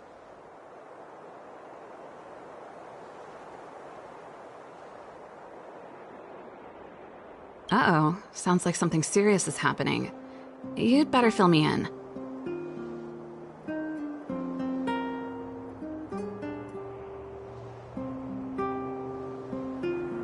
What? How is that possible? I need a moment to wrap my head around this. Serval, we're racing against the clock. No time for head wrapping. It's okay. I've thought it through. If it were up to me, I'd sign the contract. What? Hold on, are you serious? I thought you'd be against it for sure. Surprised? My reasons are pretty simple. Signing this contract would mean we no longer have to worry about surviving. For most of the residents here, especially those in the underworld, that would be more than enough to persuade them. As for working for the company, people need to work no matter where they are, right? If the IPC tries to take too many liberties, we can always rise up against them. You know, I've always longed for the stars since I was a child, which is why I devoted myself to science and the studying of the Stellaron. If someone told me that I could do whatever research I wanted with only a small price to pay, I probably wouldn't hesitate. I see. I suppose that makes sense. Thanks for your input. I'll make a note of your opinion.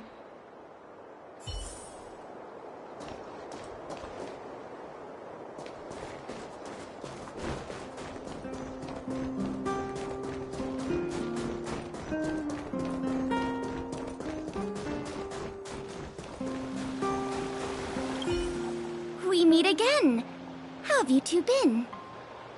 Uh-oh. That look on your face tells me something's wrong. I hope it's nothing too serious.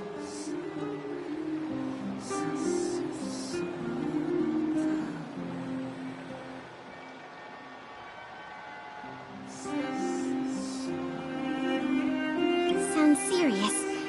I'm all ears.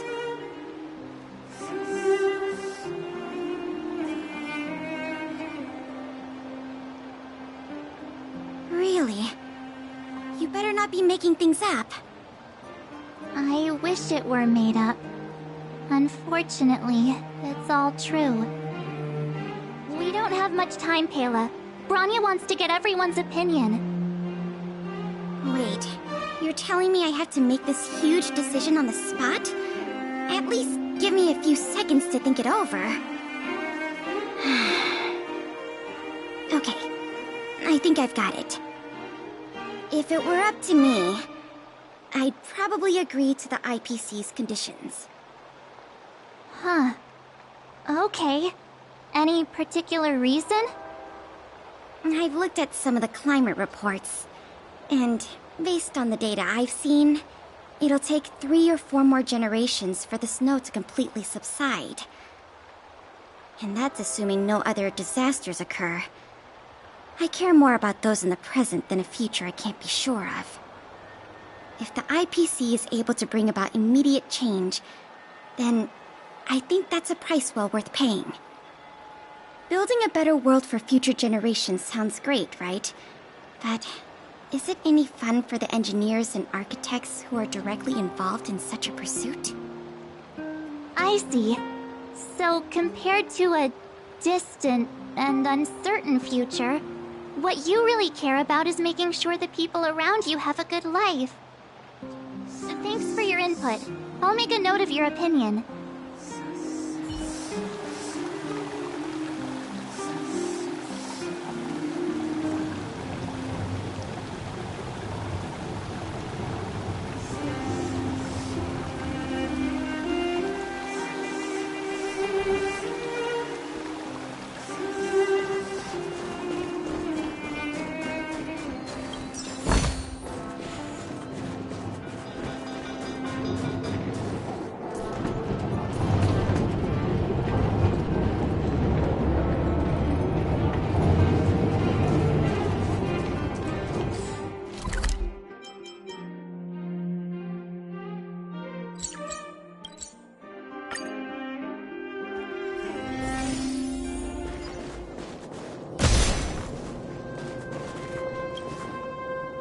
Is that the Trailblazers?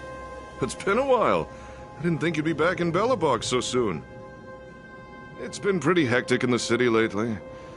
All these people dressed in black suddenly showed up, and even the Silvermane guards have had trouble dealing with them.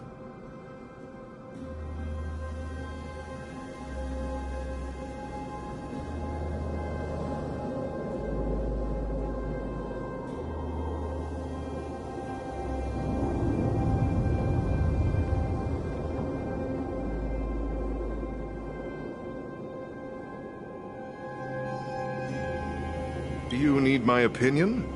I'm happy to help.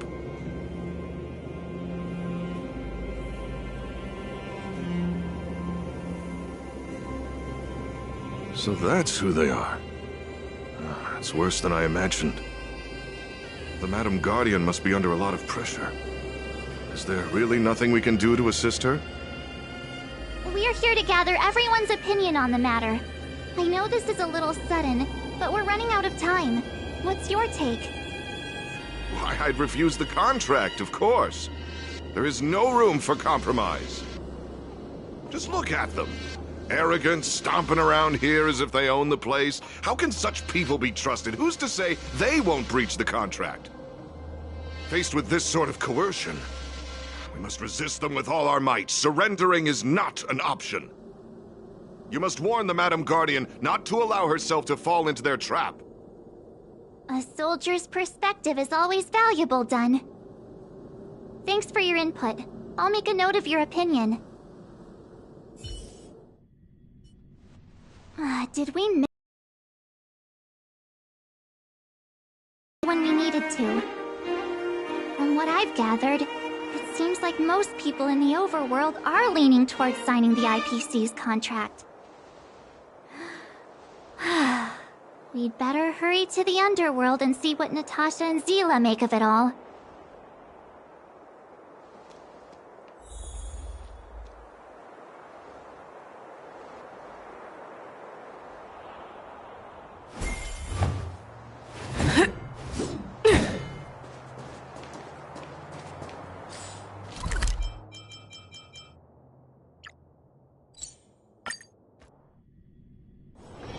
short respite, then time for the next fight.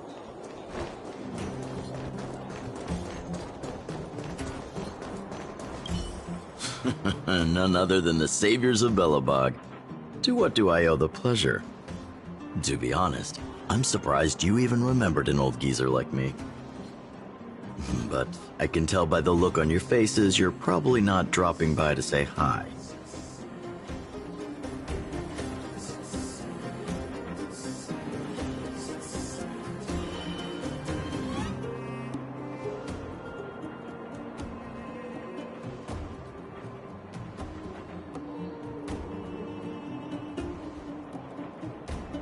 Let me guess. Something to do with these unruly people in black showing up everywhere? Well, ask away. It just...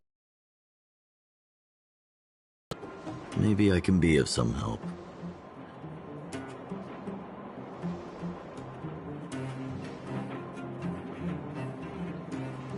I see. That's a tricky situation, all right. A lot for anyone to handle, let alone someone as young as Lady Bronya. Mr. Oleg, out of all the people we know in Belobog, you have the most life experience. What do you think we should do? Want to hear the truth? I'm afraid great ambitions and lofty plans no longer hold much appeal for an old-timer like me. If this IPC does indeed possess the magical power to restore Belobog back to its former self overnight, then I think the answer is clear. Have you considered the opposite? What about if we refuse?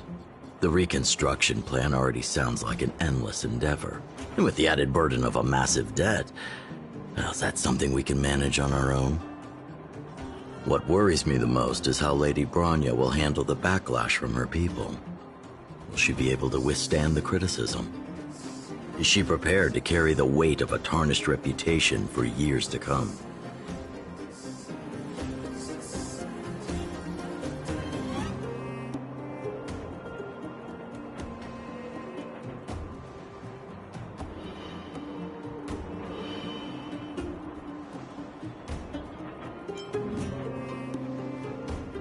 I think so too, but could you imagine having to hear names like the traitorous ruler for the rest of your life? Thank you for your thoughts, Mr. Oleg. Another vote for the 4 pile.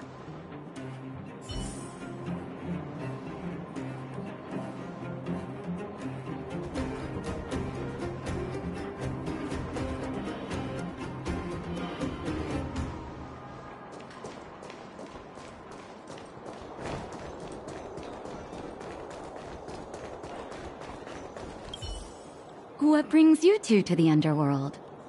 And why the long face? Seems a little out of the blue, but since you came all this way, it must be urgent. Go ahead.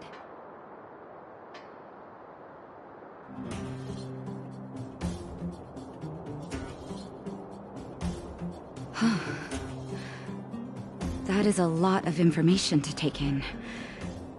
Sorry, both of you. I know you're in a hurry, but I need a moment to think. No stress, Nat. Just tell us what you really think. I've thought about it, and... well, if I were Bronya, I wouldn't sign it. I won't deny the offer on the table is a very tempting one.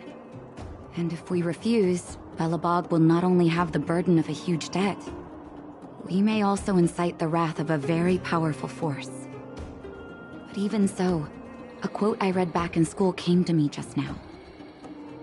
Those who are willing to give up freedom for security will end up with neither. Living in the underworld has taught me that this phrase is true. I'd rather trek through the frigid snow plains than live in a beautiful cage. Wow, that's a pretty convincing argument. Another vote for the against pile. Thanks for your insight, Nat.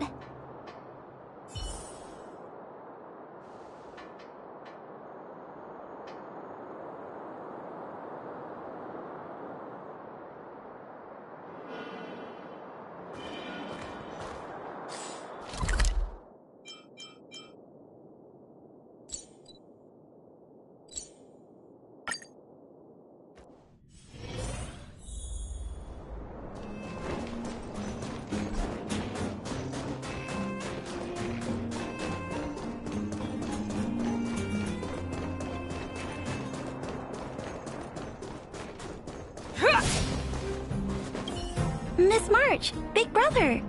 What brings you to the underworld? Hey there, Clara.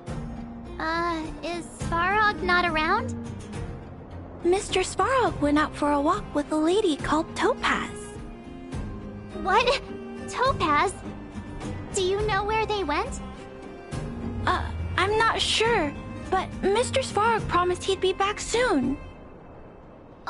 What now? Svarog's super logical. We should definitely get his opinion.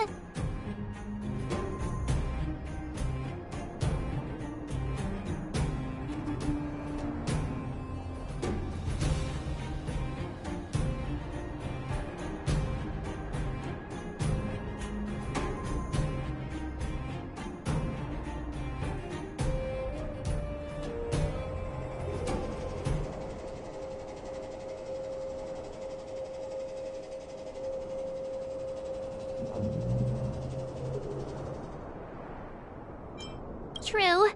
Don Hung's always saying that Clara's really insightful for her age. Huh? Miss March, do you want to ask me something?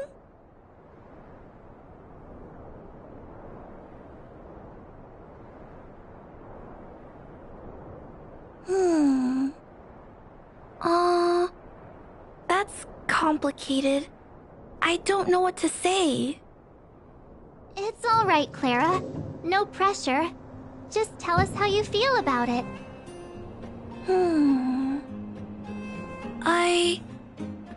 I think if we have a choice for the future, it should be everyone's decision. Because when I was playing with Hook, the moles, and the other kids, we talked about our dreams. Everyone has different dreams. If we accept Miss Topaz's offer, then doesn't that mean our dreams will never come true? Just taking away people's dreams like that. I don't know. It feels wrong. You're right. Children see the world as a place where anything is possible. Just the thought of our lives being predestined from birth makes me shiver. Thanks, Clara. Your thoughts mean a lot to us.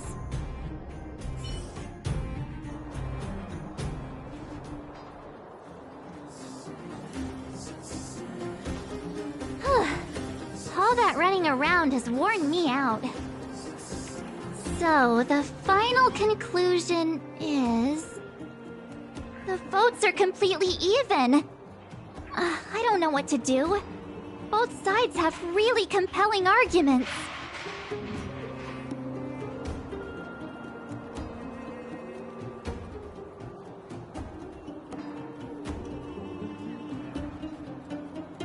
Oh, right! We haven't asked Zila! She's probably still in the Great Mine helping the miners. Come on, let's get going!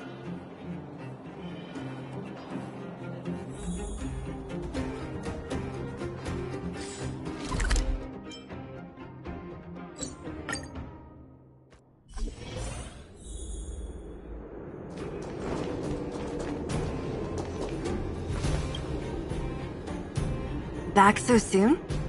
Any news? Are you feeling all right? You look a little uneasy. Important matter, huh? I can tell from your tone that this isn't gonna be a lighthearted chat. But I'm ready to hear it.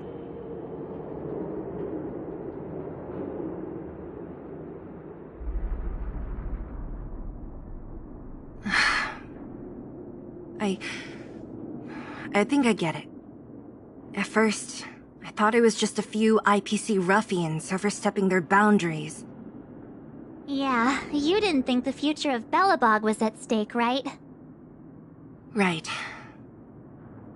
I need a little time to process this. As it stands, the votes are even. Your opinion will make all the difference. In that case, I abstain. What?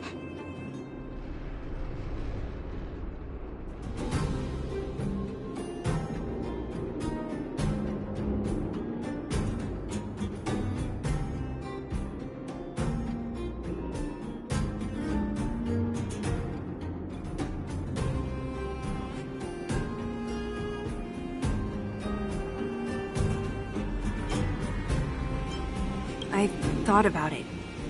This responsibility rests on Bronya's shoulders, not mine. No matter the choice she makes, she has far greater foresight than I do. She can see the bigger picture more clearly than I can. The vote is tied. If I were to give you my view, it would tip the scales and possibly impact her final choice. I'll respect whatever decision she makes, but it's not my place to make it for her. Understood, Zila. This is a difficult decision to make, and everyone feels differently about it. It's times like these that a leader must stand up and do what's needed. Right. It's Bronya's decision. She knows what's at stake. She won't run away from her duty. I trust her wholeheartedly. If she asks you, just let her know my reasoning. She'll understand. Well, it's all in Bronya's hands now. She has to make the final call. You bet. The Express can vouch for Bronya. That says a lot about her character. Time has come. Let's go fill her in. I'm curious to see how she's handling those Klapoth ministers.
A short respite, then time for the next fight.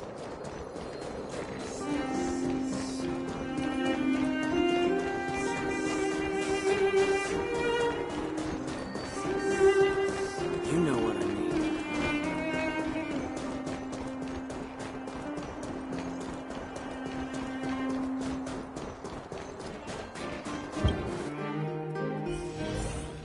Whoa, the fort's packed! I've never seen this many people here before. What? Jeez, I can barely even hear myself think.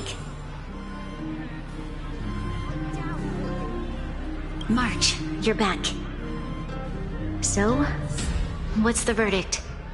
What do the people think? We talked to people in both the overworld and the underworld. The final result was a tie. I see. I suppose everyone has their own way of seeing things. I can't say I'm surprised. What was Zila's perspective on the matter?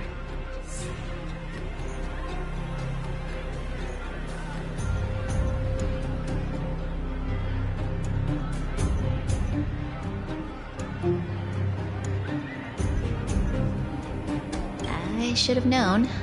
That sounds like Zila, all right. Did you come to a conclusion with the ministers? Oh, it's so loud I can't tell what anyone's saying. It's pretty much the same situation here. Neither party is willing to compromise. The time has come to make a decision. This chaos cannot be allowed to continue any longer.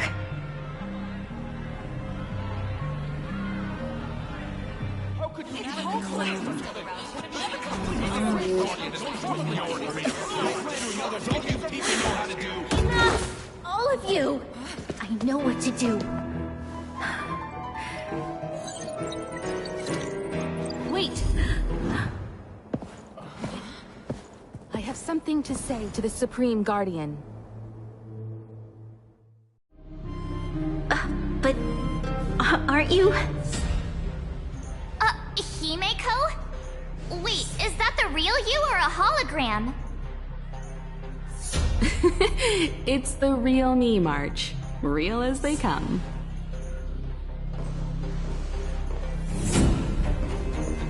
Miss Himeko, from the Astral Express? It's an honor. Thank you for all your help in our previous campaign. Things might have turned out differently without your support. If we had known of your arrival beforehand, the architects would have given you a proper welcome. I'm afraid the current circumstances are quite exceptional. I understand, Miss Rania. No need to explain. Your city is facing immense difficulties. My intention is simply to ensure that you have all the relevant intel.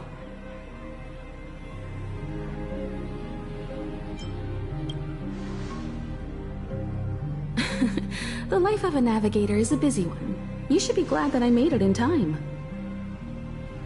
There is some important information that I must pass on to you, Supreme Guardian. It is my hope that it will better equip you to make a wise and informed decision. Information? Please, tell me what you know, Miss Himeko. I happen to have a friend with knowledge of Topaz. What Topaz said about her home world is indeed true, which is why she believes that the IPC's takeover of Belobog is the only way of ensuring the city's survival. But there is one thing she intentionally left out. Not all worlds that have accepted the IPC's terms have been saved.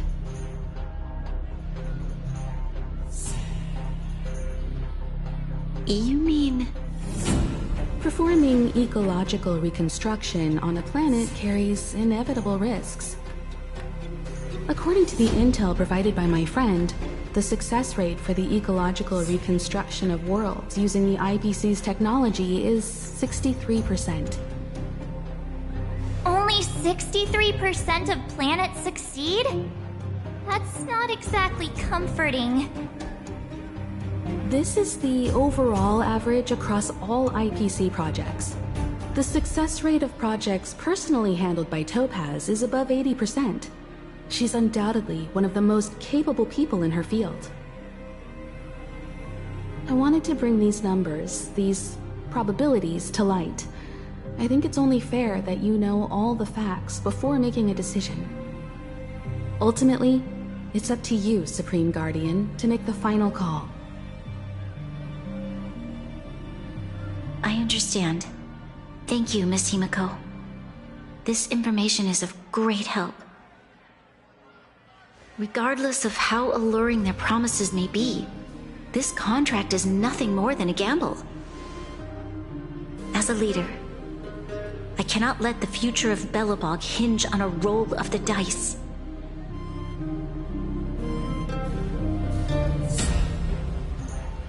Now that you've decided, I don't have to pretend to be impartial anymore. I think you're making the right choice, Branya. Astro friends, I have an idea, but for it to work, I'll need everyone's cooperation. I need some time to rally all the residents in the city, and then I'll meet with Topaz again. Please locate her for me. It doesn't matter where she is or what she's doing. And if the IPC is still trying to take over Belobog's assets, I ask that you do everything in your power to stop them. Don't worry. Leave it to us. We'll find her. It won't be easy dealing with her, but these two will help me get the job done. Belobog's future is not for sale. And we'll never forget the friends who stood by us in our time of need. Not once, but twice. Stay safe, everyone.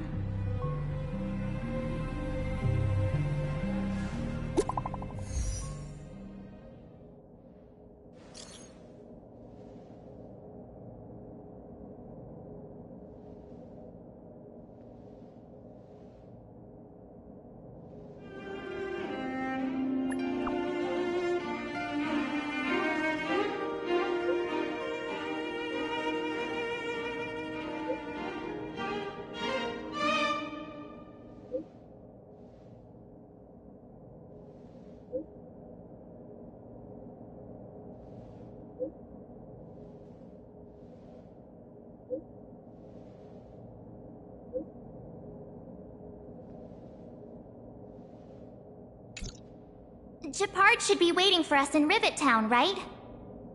Here we go again. Back to our old stomping grounds for another adventure.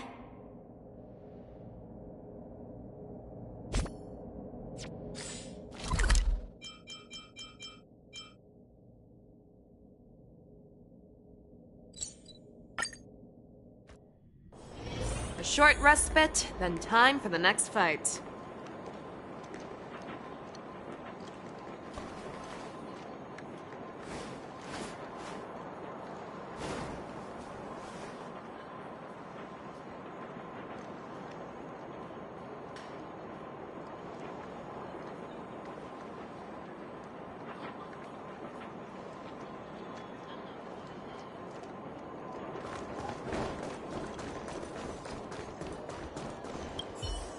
The Supreme Guardian has briefed me on the situation, and asked that I assist you in locating Topaz. Ready to enter Rivet Town? We'll go in together when everyone is set.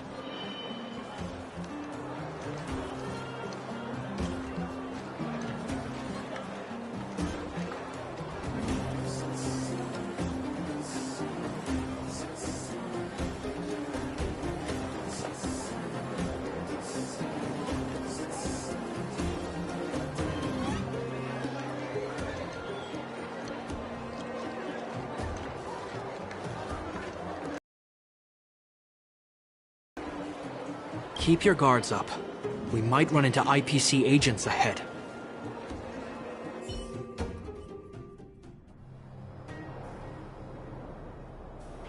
Destination reached. Wow, would you look at that? Huh. I never would have guessed it'd be here. But I don't see any mech or weapons. This place is completely surrounded by mountains. Surely they can't be. Affirmative. The weapons are concealed within the towering rock formations. No wonder we couldn't find the automaton factory. It was right under our noses all along. Wait a minute. You said these weapons have been hidden here from the very beginning? That means the architects of Eurillo 6 never used them in their fight against the Legion. Correct. After the IPC departed from this world more than 700 years ago, no one has possessed the necessary knowledge for activating these weapons. The architects used the IPC blueprints to construct replica automatons. However, the overwhelming majority of the combatants, commanded by Elisa Rand, were human. I see. The stories about this world are truly captivating. I would like to ask you a question, Topaz. You're awful polite for a big robot. Ask. Don't be shy. If the IPC does not intervene, this world is doomed. Are you convinced of this conclusion beyond any doubt? Yes. I've gone through countless case studies, and they all point to the same conclusion. Any world that comes into contact with a Stellaron is doomed. On the surface, things may appear to be getting better since the Astral Express lent a helping hand. But sooner or later, the underlying problems will resurface. A looming crisis can often lie hidden beneath the illusion of prosperity, unnoticed by many. Understood. Understood. That's it? You don't have any thoughts on the matter? Emotional readings indicate that your response is sincere and accurate. That is all I wish to confirm regarding this matter. While my opinion on the future of this planet may differ from yours, it ultimately holds no weight. I am merely a tool, not a decision-maker. Huh. If only my colleagues had the same self-awareness as you. Come on, Numby. We've got some assessing to do.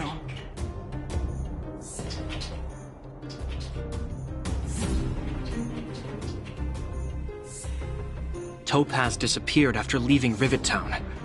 In her absence, her subordinates flooded in and took over. The IPC soldiers are well equipped. It wouldn't be wise to fight them head on. Captain, what do you have in mind? You're right, Miss Himiko. We'll be using the automaton stealth bomb to cover our tracks. Automaton stealth bomb? I'll explain later. Let's get moving.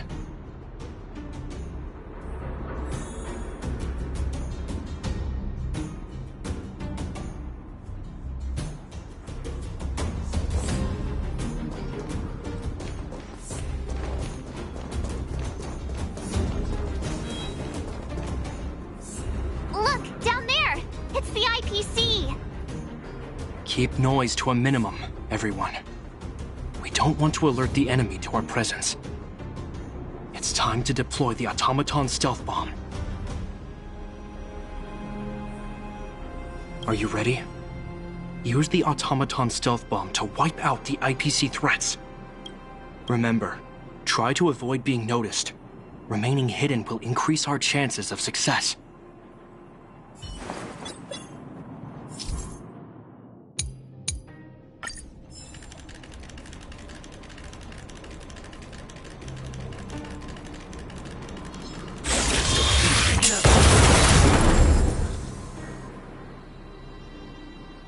Oh, wow!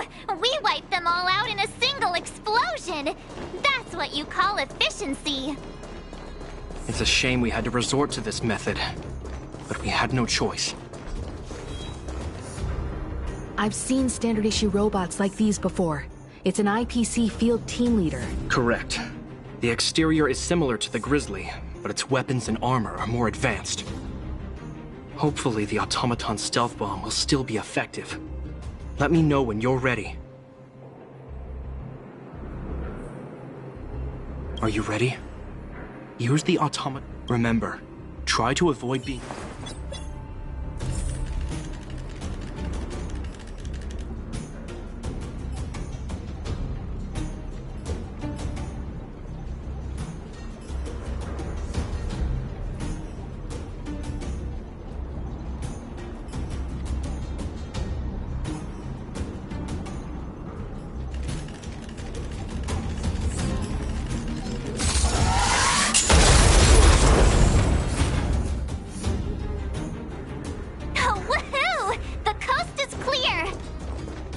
To be honest, I didn't think it would be so powerful.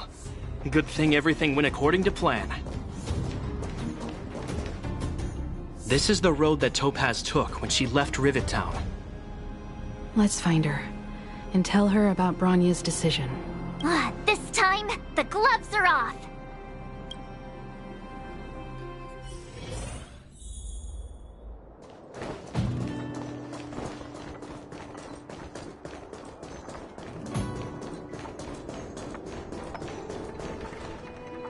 Mr. Svarog? Are you alright? I hope Topaz and her IPC henchmen didn't hurt you. Greetings, outsiders. System functions are normal. I have had no conflict with the IPC's representatives.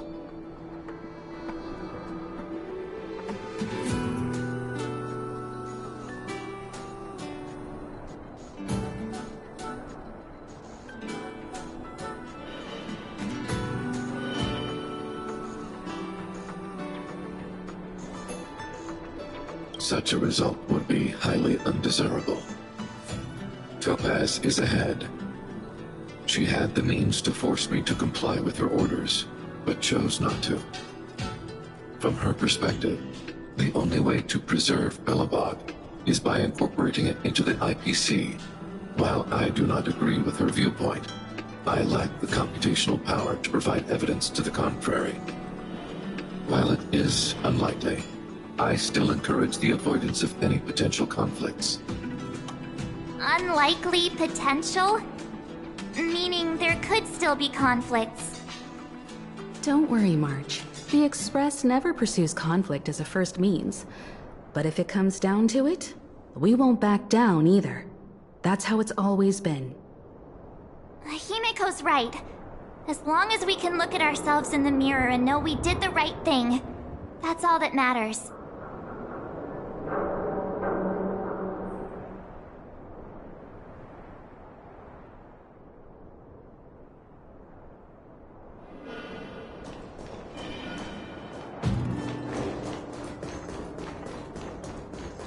Why would Topaz come here?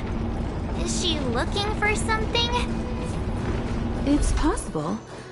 Many mysteries lurk beneath the surface of this world. A little something for everyone.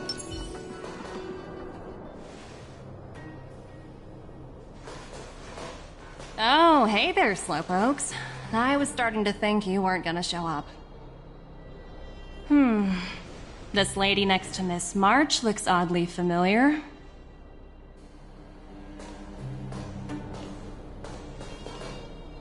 Pleasure to meet you, Miss Topaz. I'm Himiko, the Astral Express's navigator. Oh, wow. I remember now. The illustrious Miss Himiko. Some of my colleagues dream about meeting you.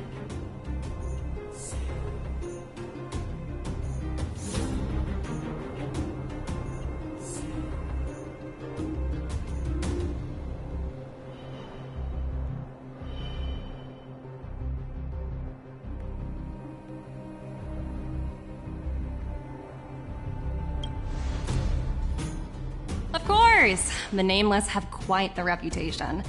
You're following in the footsteps of the great Akavili, after all. I'm pleased to see how well everyone's been getting along.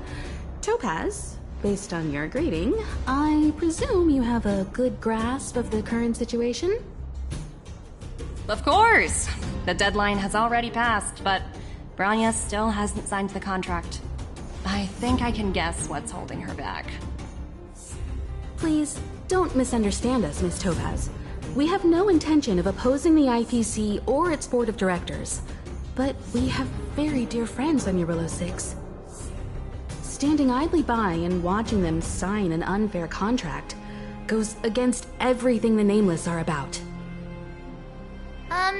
Miss Himeko, sorry for interrupting, but this doesn't sound like a negotiation. We needn't waste our time, March. She made her decision 10 minutes ago. There's no fooling the Astral Express. You're absolutely right. Differing views don't necessarily mean one person is right and the other is wrong. However, to keep things moving forward, there's usually only one solution.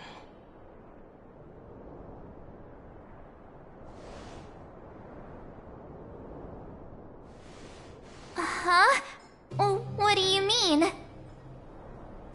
My superiors have granted me the approval I need.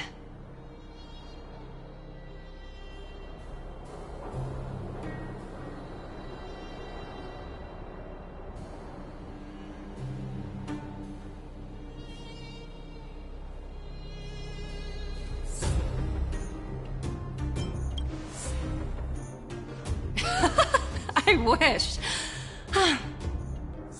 So many eager faces. I won't keep you in the dark any longer. Approval to launch an attack on the members of the Astral Express. The best kept secret to getting something over the line? Always be ready to turn the tables. Go, Numby.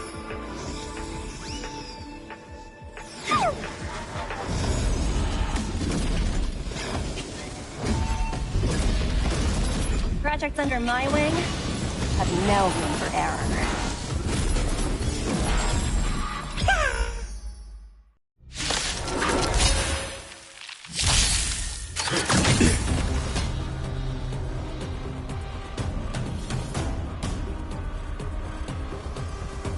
The fear knows not fear. I won't do.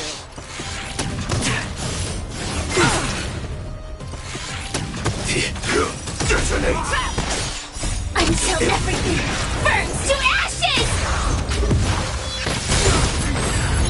Forever triumphant! Victory is inevitable! Set the seas ablaze!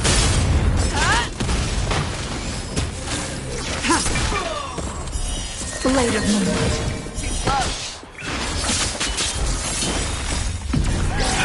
In lunar flame.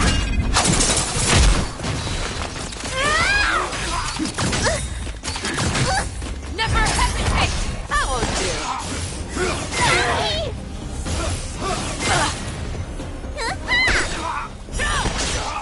Forever triumphant! Victory is inevitable! Fight to live! You need to get stronger. You bully! Too slow.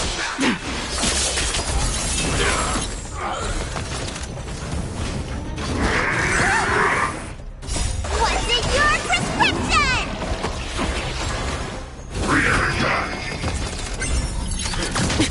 The fearless knows not fear. You can't kill me. I won't do. Forever triumphant! Victory is inevitable!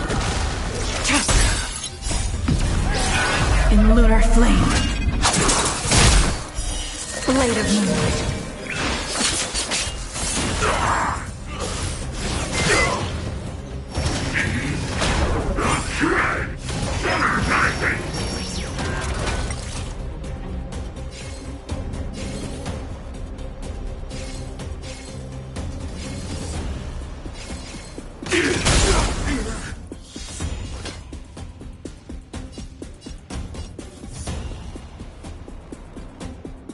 Never hesitate! Too slow. Nowhere to run.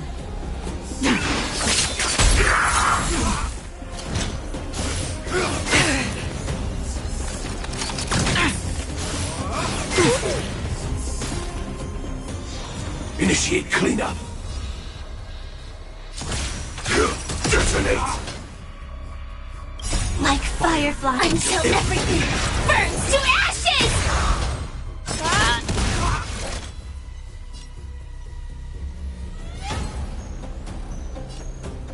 Set the seas ablaze! I venture forth to hunt. Forever triumphant! Victory is inevitable!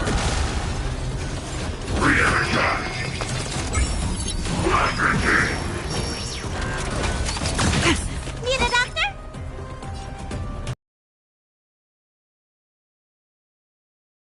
What's in your prescription? Thank Tedious. you. Stay safe. All will be revealed. In lunar flame. Blade of Moonlight. This is more than a battle.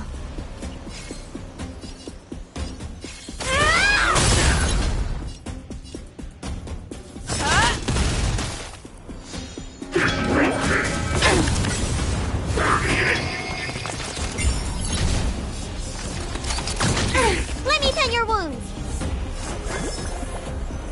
Vitamin! Save it for your own skin.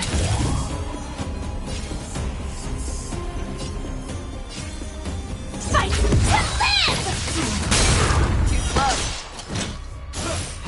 Recalibrating. That's better. Nowhere to run.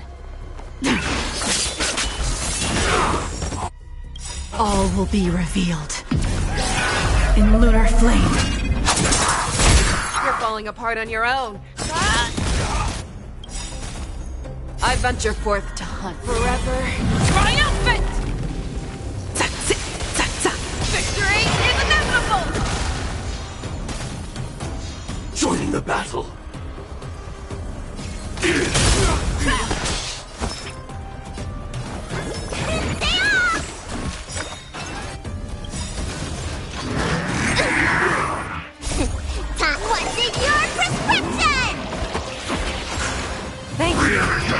Stay safe.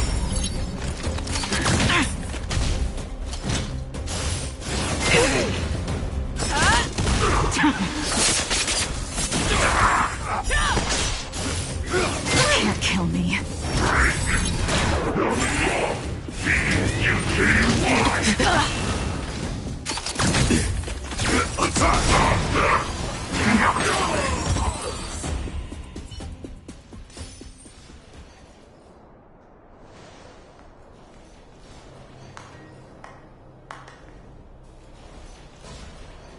Incredible.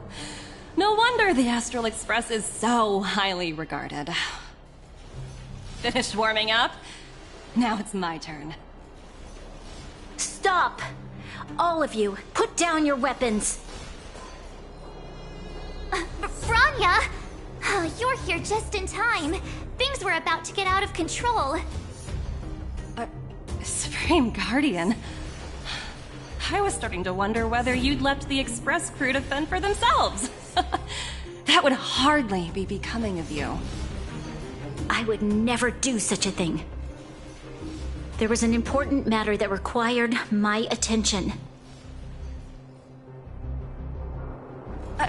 More important than this? Yes. I think you'll understand the significance once you see it. In short, I need you to help us evaluate our current progress. Help you?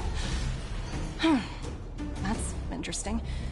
I was under the impression you'd already decided to obstruct our operations here. I have read your letter word for word, Miss Topaz. And your childhood experiences truly touched me. Your hometown once experienced a similar catastrophe to Yarillo 6. So I can understand your perspective on the issue and the position you have taken. It's because of this empathy you have that I still hold out a glimmer of hope. Despite all that's happened, I hope we can still find common ground through peaceful means. I have to admit, talking to you is always such a pleasure. I apologize for my behavior just now. It was, inappropriate. I admire your determination, seeing as we've come, this far. I've changed my mind. I'll hold off a little longer and see what you have to show me. But remember, winning over the higher-ups won't be easy. I understand.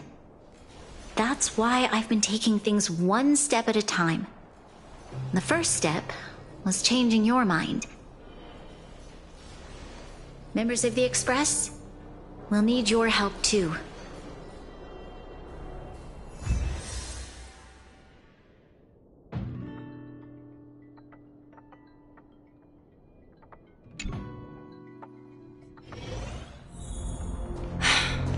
What a dismal sight.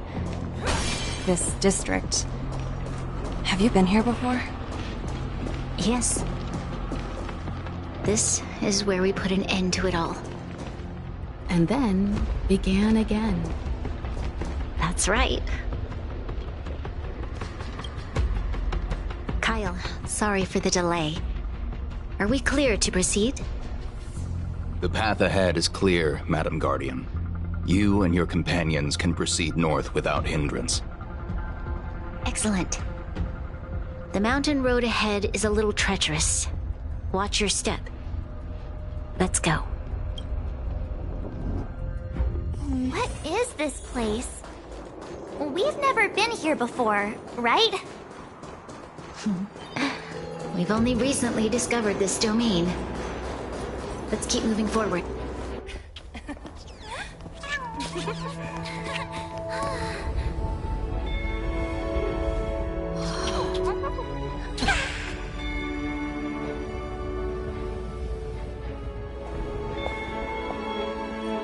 Look. The people of Belobog have not given up. I just want to give them a chance.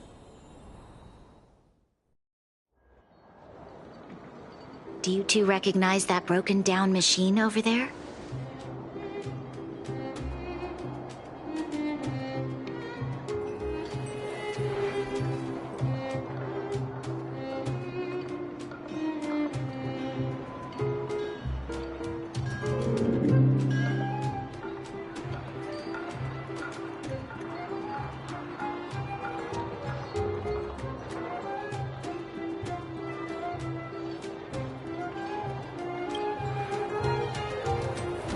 I thought you might.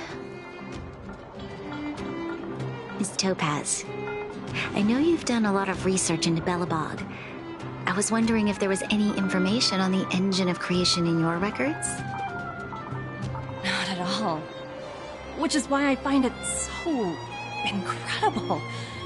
Such a massive feat of engineering, yet there's not a single mention of it in any of the Strategic Investment Department's reports. I may know the reason why. The engine of creation was constructed solely by the people of Belobog, without any external assistance. The project was led by the first Supreme Guardian, Alyssa Rand. While warriors fought on the front lines, the engineers worked tirelessly behind the scenes, designing and constructing it. So what you're saying is, the engine of creation was a weapon constructed by the Belabogians themselves? Yes, but not entirely. The engine of creation was commissioned for combat shortly after its completion, and played a significant role in the battles against the Legion.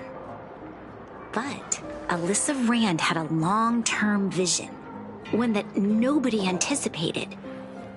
For a long time, this feat of engineering was codenamed the Geological Reconstruction Unit.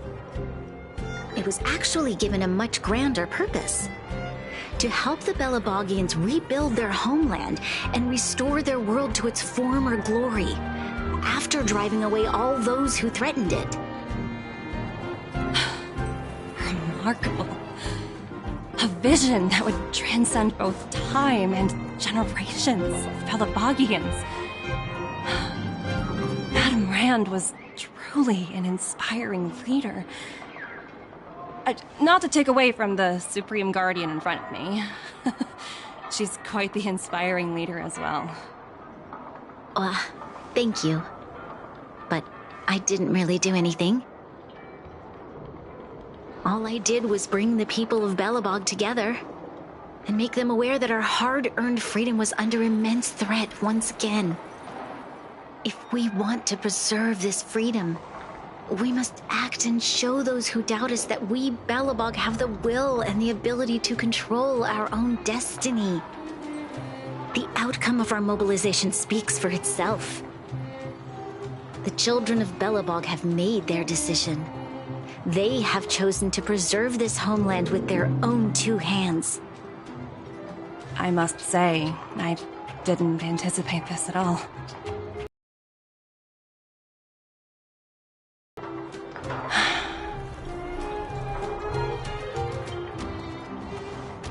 I'll fight for this opportunity for you, Branya. I shouldn't have conflated your own circumstances with my childhood. That was a serious lapse of judgment on my part.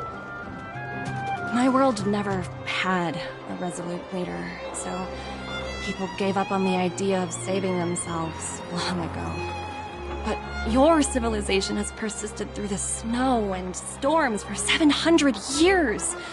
A truly admirable feat. Then, are you willing to retract your previous decision? As for the debt, we'll find a way to gradually repay it. But it'll take some time.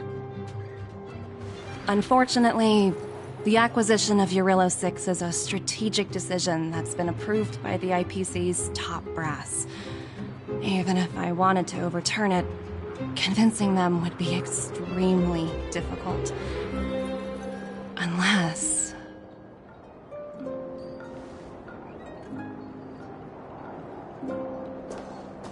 Don't worry, Miss Topaz. Myself and all of the Nameless aboard the Astral Express are willing to vouch for this world. Fantastic. That might just work. As for the, reports and potential accountability... I'll handle it.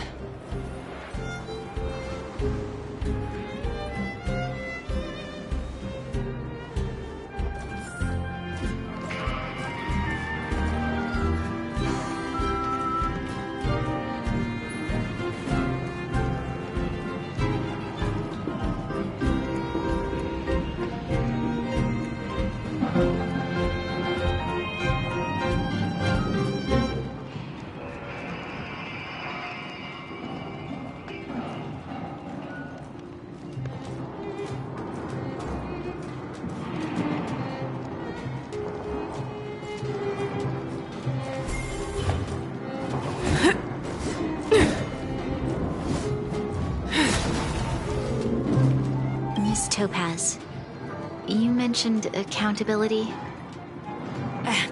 Don't worry, it's nothing I can't handle. There are more important things than titles and ranks.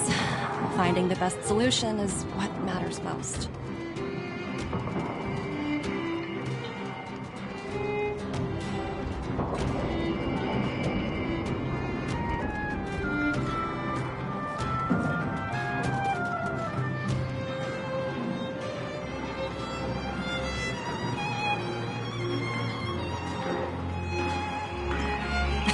That's unlikely. At most, they might just lower my rank and reduce my bonus a bit. But don't worry, I work for far more than just a paycheck. Thank you so much for all you've done.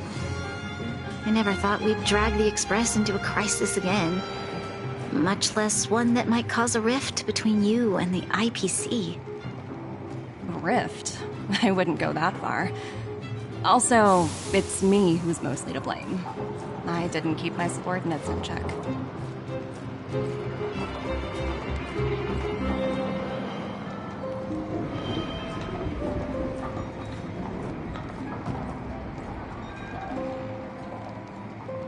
Oh, thinking about a career change?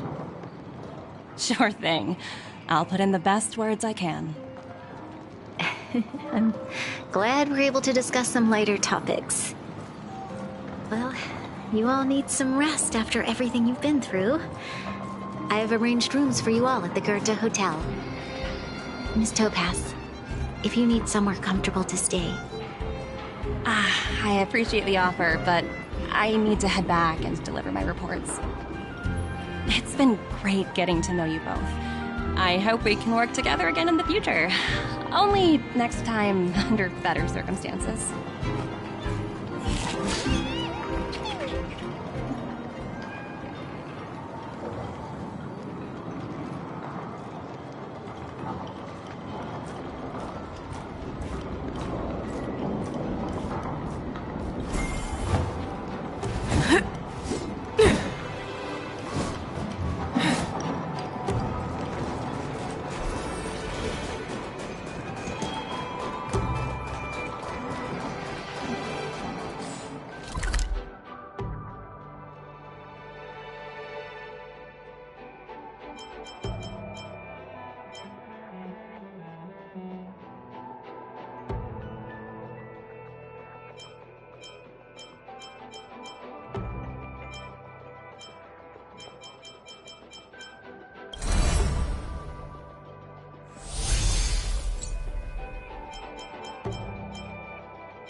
Short respite, then time for the next fight.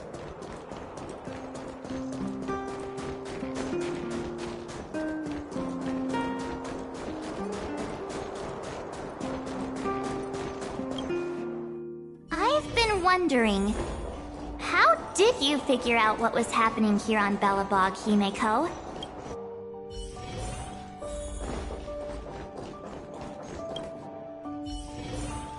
March was looking forward to the Soulworm Festival for ages. Looks like she's missed her chance this time. I never thought this trip would be so... tiring. Time for bed.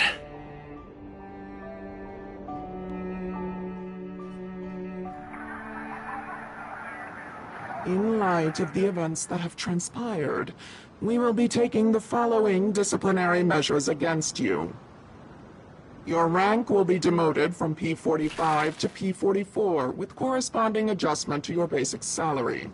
All bonuses for the current cycle will be revoked, including stock options and performance bonuses. You will need to submit an additional report regarding this incident to Diamond. If you have any objections to this penalty, you may also file an appeal in writing. I have no objections. Understood. Is there anything else anyone would like to add?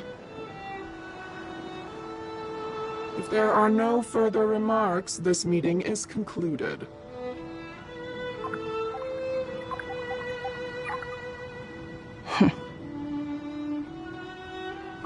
You only got demoted 1 rank?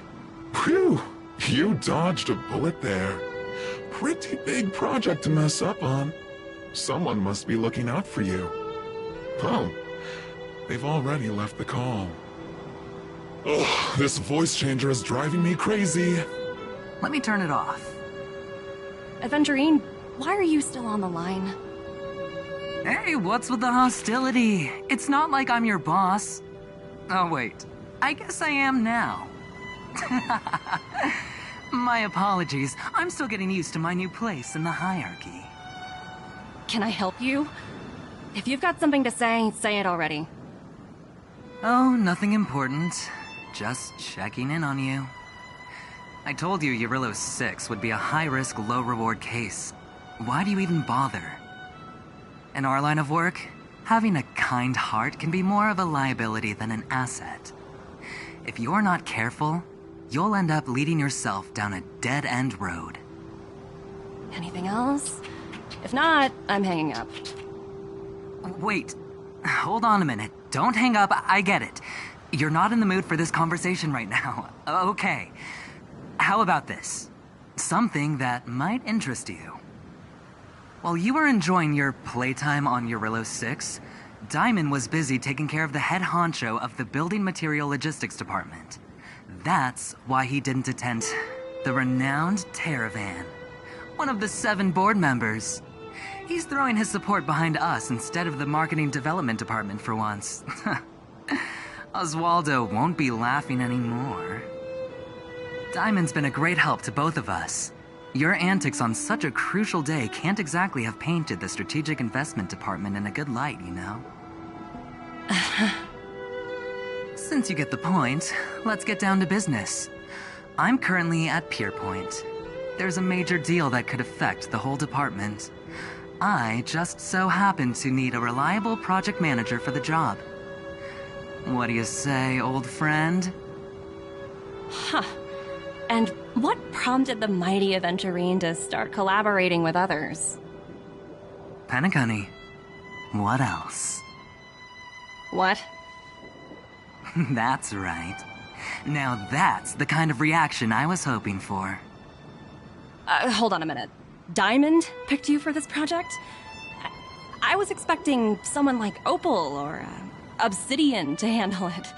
At least someone higher than rank P46. Honestly, who knows? The family has some pretty questionable characters. If you ask me, doing business with them is a lost cause. But as we both know, the IPC does more than just business deals. Guess it's my time to shine. So, how about it? This is a rare opportunity. Consider it. You never know, you might even be able to make up for your blunder on Eurylos 6. I'll get back to you later.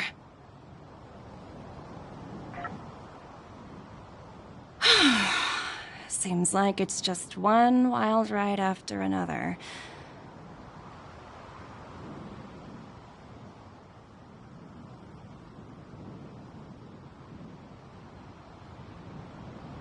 I hope I made the right decision this time.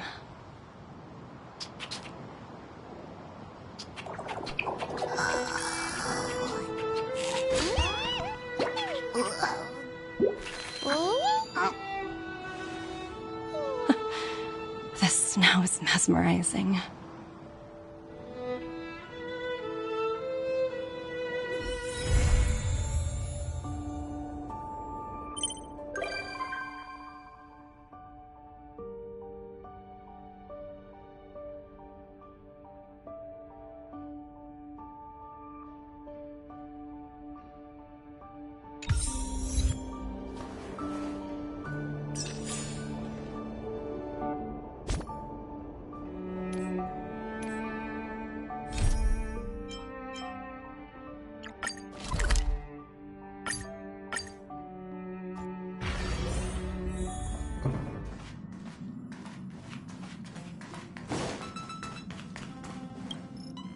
Hey! It's my first time on the Astral Express. I've heard quite a bit about the hospitality of the Nameless. Shouldn't you be showing me around? Oh, so you've noticed. Well, we're hardly strangers. Better to skip the formalities, right? I'm definitely not the first IPC staff member to board the Astral Express. I've heard that the IPC and the Nameless cooperated frequently when Akavili the Trailblazer was still around. I've also heard that the board once considered spending a fortune to buy out the Astral Express and to make it part of their business. However, all their offers were quickly declined. Just between you and me, I think declining the offers was a smart choice.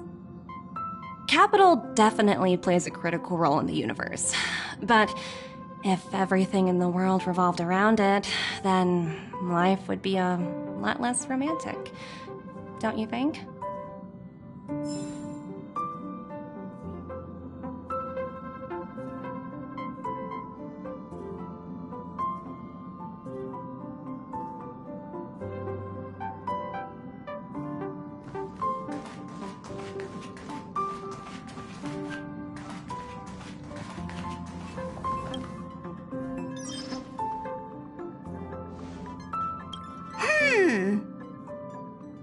Phew.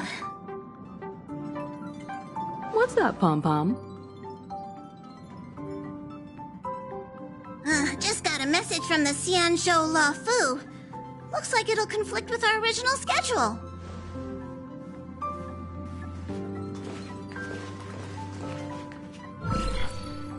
It's been a while, my friends on the Astral Express.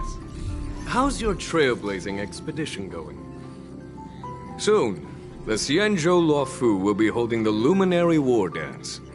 Those who have aided the Luofu in overcoming the crisis are cherished allies of the Xianzhou. Thus, on behalf of the Seat of Divine Foresight, I'm extending an invitation to attend the ceremony. Your presence would be greatly appreciated. Well, things are getting lively. We've barely recovered from the family's Charmony Festival, and we're already being invited to another special event.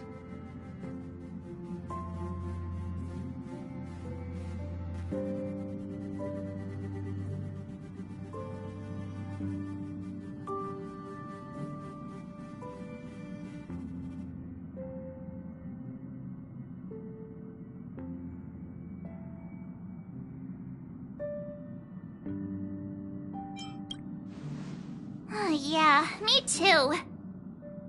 But wait, won't it look unprofessional if we attend 2 ceremonies in a row?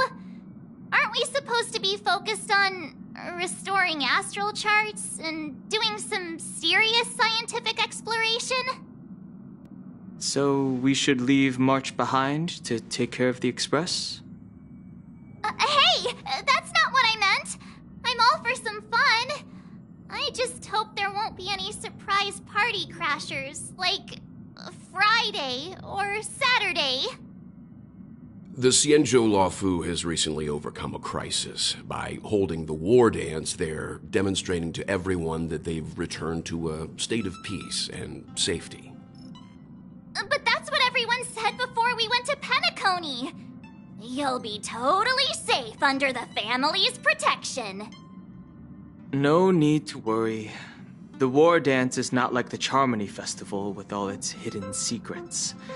It's just a festival to honor the Rainbow Arbiter and the Cloud Knights, who fought against the abominations of abundance and protected the Xianzhou ships. Aside from star skiff performances, it's mostly martial contests. Nothing too different from the Taiki and Roboball contest we've seen before. What do you think, Himiko? Since we've accepted Miss Black Swan's proposal, we should probably head to Amphorius for refueling. There's certainly no rush. This trailblazing expedition is quite unique, and the Express needs to be fully stocked and prepared before moving on to the next stop. With Madame Herta's help, I was planning to deliver some Leviathan fossils from Kalinga Abyss to Ron May, member 81 of the Genius Society. It could earn us some favors before we set off. However, it may take a few weeks. Aw, so that means we're not going to the Lawfu. Being an adult means maintaining relationships, whether we like it or not, March. Since we've been invited, it's only right for the Astral Express to attend the ceremony. So here's the plan. Pom Pom will take everyone to the Xianzhou Lawfu. Mr. Yang and I will meet up with Ron Mei and fulfill our promise. Meanwhile, you, March, and Don Hung will represent the Express and attend the war dance. What do you two think?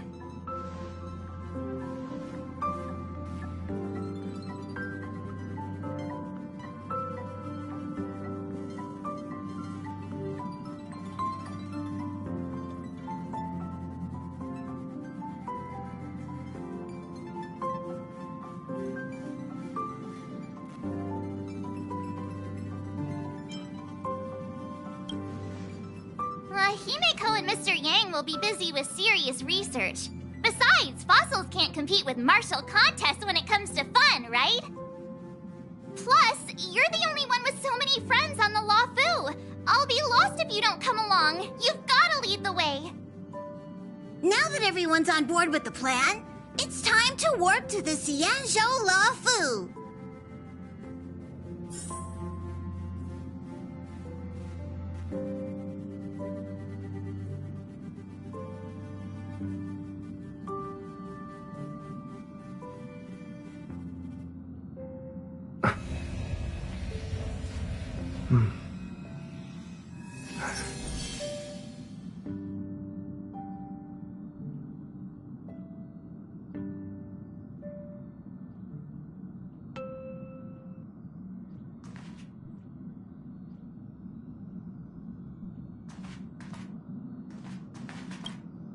Kalinga Abyss. What does she expect to find there? Current research on the Leviathan merely proves how little we know about such life forms. That's why geniuses are interested in that field. Science is all about uncovering the unknown.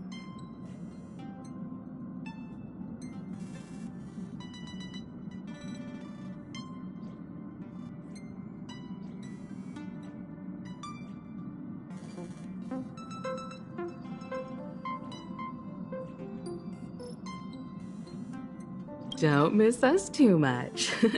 If I stumble upon some cool Leviathan fossils, I'll bring a few back as souvenirs for you.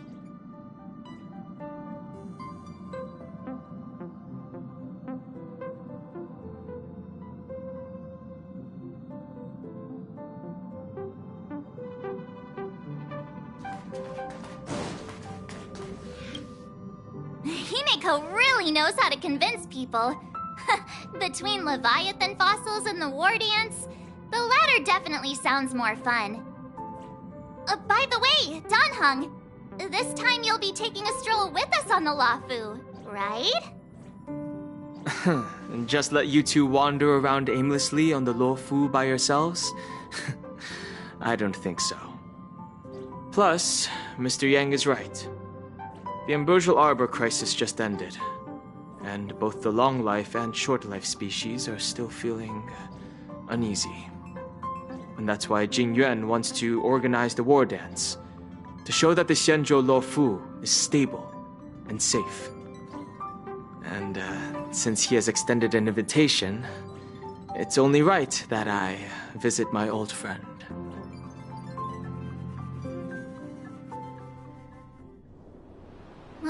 Coming back to this place brings back so many memories, you know?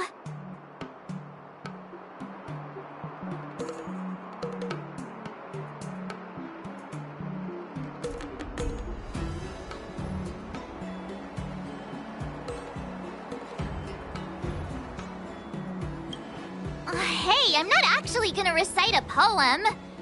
I was just thinking about all the twists and turns we went through when we first arrived on the Xianzhou. This time, we're not being forced or enticed or chasing after wanted criminals. And we didn't have to sneak in through the cargo dock. This trip has been incredibly smooth. Quite unusual, I must say.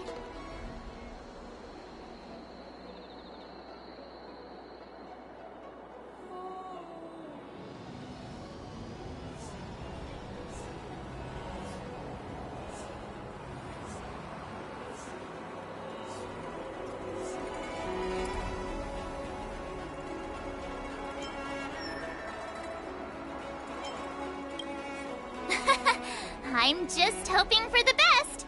You're the one jinxing us.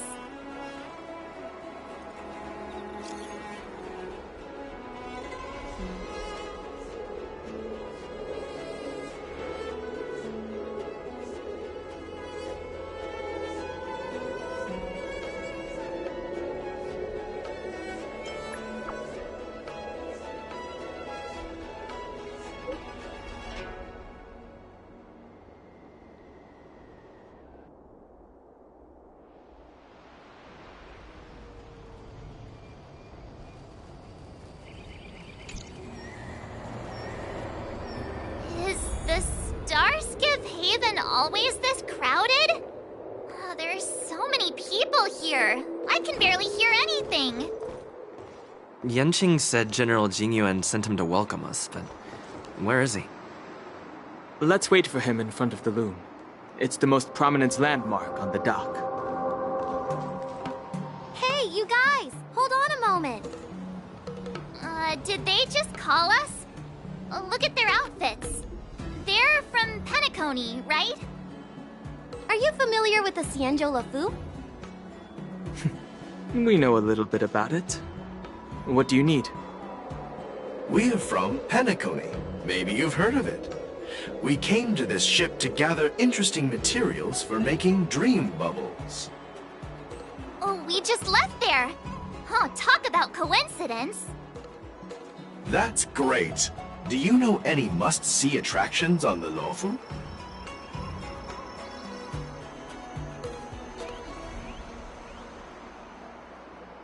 Exactly! We're Xianzhou experts. Most of the tourists around at the moment are here to attend the war dance. And that's why we're here too. Yeah, we know about that ceremony. But isn't the fighting ring still closed? I've heard the ring was actually converted from a huge decommissioned Luofu fighter jet.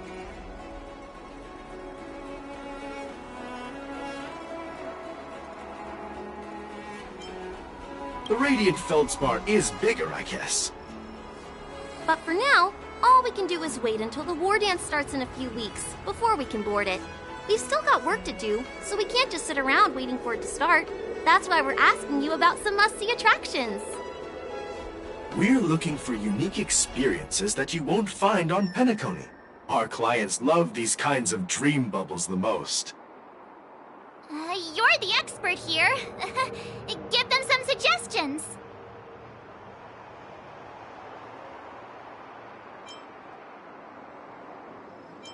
That's indeed a good idea.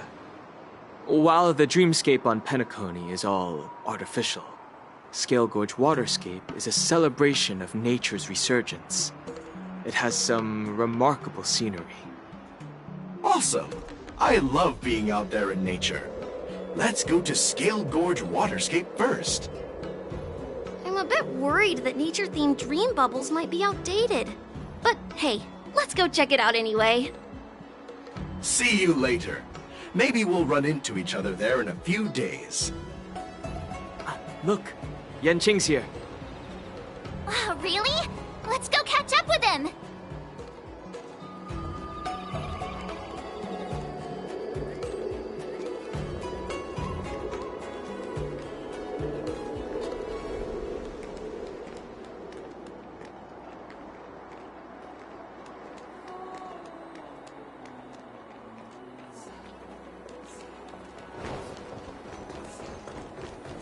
There you are! Everyone, this way! Hey, everyone! It's been a while. It doesn't feel like it's been that long since we last saw you. But, Yanqing, are you... What's up, Miss March? They say kids grow up really fast. Yanqing, are you a little bit taller than before?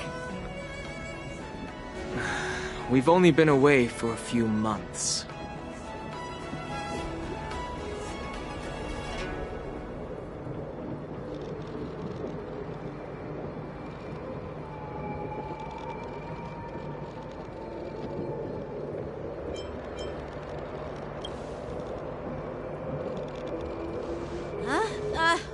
you doing?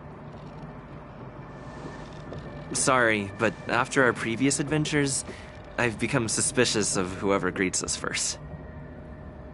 Ugh, do you have to be suspicious around me too? You know, the last time we came to the Xianzhou, the first person who greeted us was... I get it. Better safe than sorry. Seriously, I've never seen the Luofu so lively before.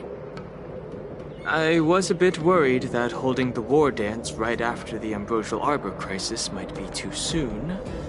But seeing the bustling Starskiff Haven, I understand why General Jing Yuan chose this timing. Yep. There's people from other delves and travelers like you three who've come from afar. With the war dance coming up, there's a huge number of visitors pouring into the Starskiff Haven. The Cloud Knights are working hard to keep the security tight. The General said this ceremony would help the Xianzhou Luofu recover from the crisis. It's a way to showcase our martial spirit, reassure people, boost morale, and attract visitors from other planets to promote trade and peace. By the way, the Xianzhou Alliance places great importance on this ceremony too. The Xianzhou ships, the Zhuming and the Yaoqing, have both sent messengers to offer their blessings.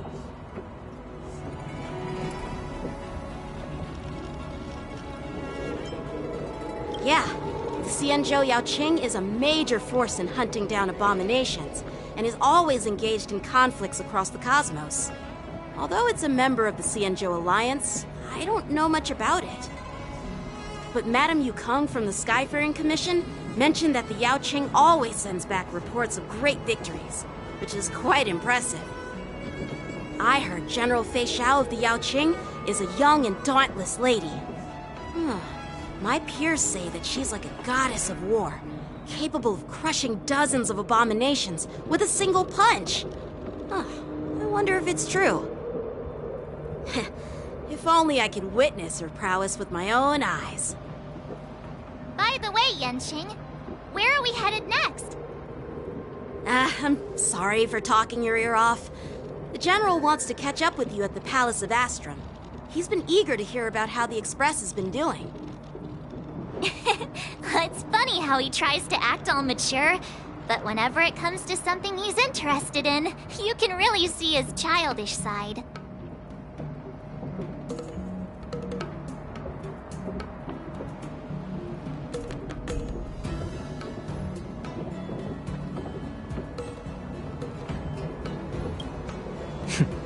I agree.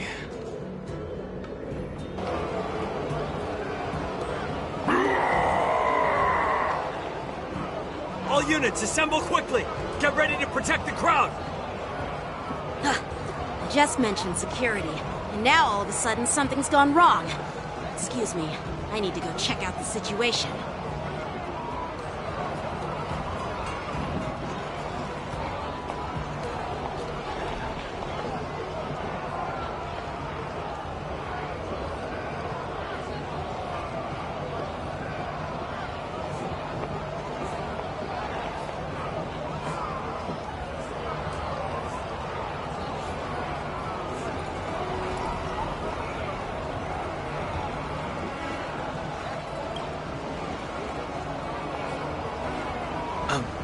We'll go with you.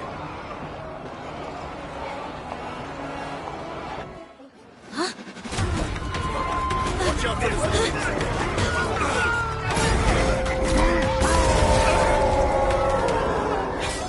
Protect the civilians. I'll deal with him.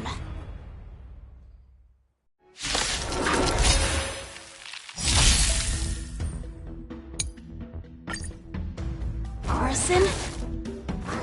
Why are there boards in here? Like fireflies. This ends now. Sense of the sea, go blaze! The fearless knows not fear. I won't do. Forever. Triumph! Check.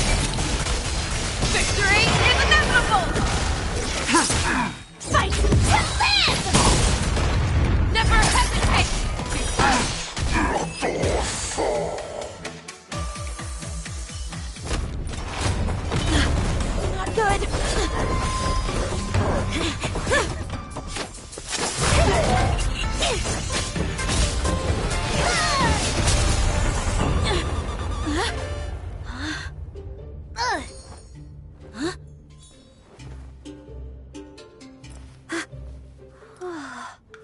Thanks for the help? Sorry, no time to chat. Could you give me back my...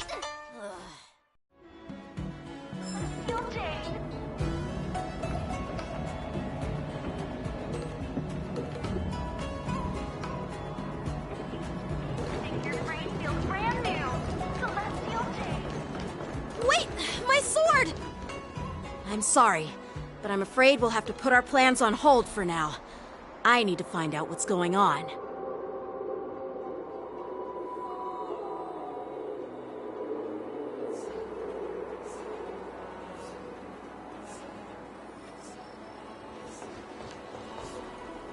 While we appreciate your rescue, my Xianzhou friends, don't you think it's a bit too much to detain us and our cargo?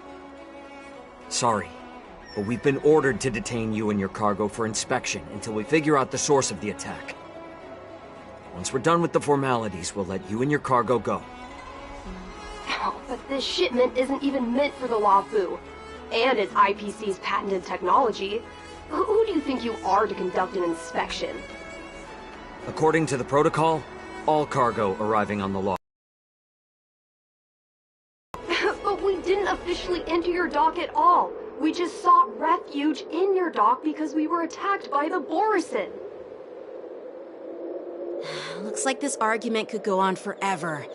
Let's not get involved in a heated dispute that won't lead to a resolution.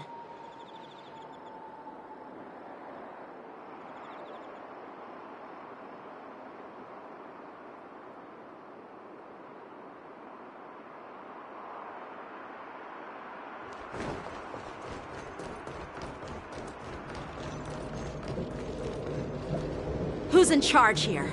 I need some answers. It's my fault. We let our guard down for a moment. I take full responsibility. With the war dance approaching, safety should be a top priority. Now, tell me, how did Borisin prisoners end up in Starskiff Haven? According to the protocol, Borisin prisoners should be held on a starskiff and taken directly to the shackling prison under strict supervision without ever touching the ground. Who allowed a prisoner transport ship to dock at the passenger terminal? Please don't blame this captain. This incident involves the Zhu Ming's diplomatic vessel. Who are you? I'm Liu Jun, an officer of the Patrol Defense Squad. Thank you for your help, Lieutenant Yanqing. The situation unfolded rapidly, and it shouldn't be held against the captain. Here's what happened. An IPC transport ship was attacked by the Borisin just before arriving, and the Zhu Ming's diplomatic vessel came to the rescue. They fought off the Borisin pirates and imprisoned them on their ship.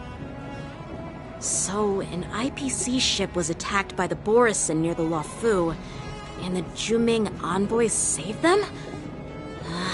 This sounds complicated.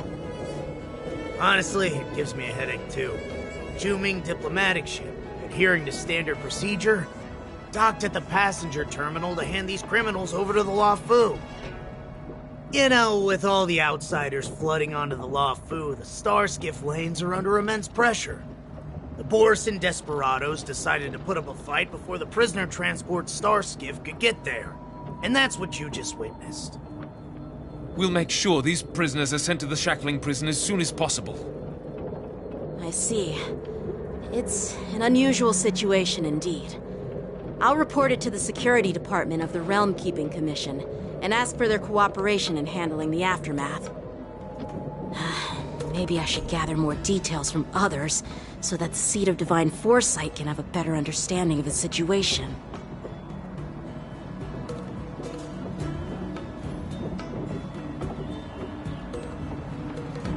Oh, you look much maturer now, Yanqing. Please don't tease me, Miss March. The situation on the Xianzhou before the war dance is like a calm lake that can be disturbed by even the smallest pebble, capable of generating far-reaching ripples with even the slightest disturbance. What are those people? I mean, those monsters we just dealt with?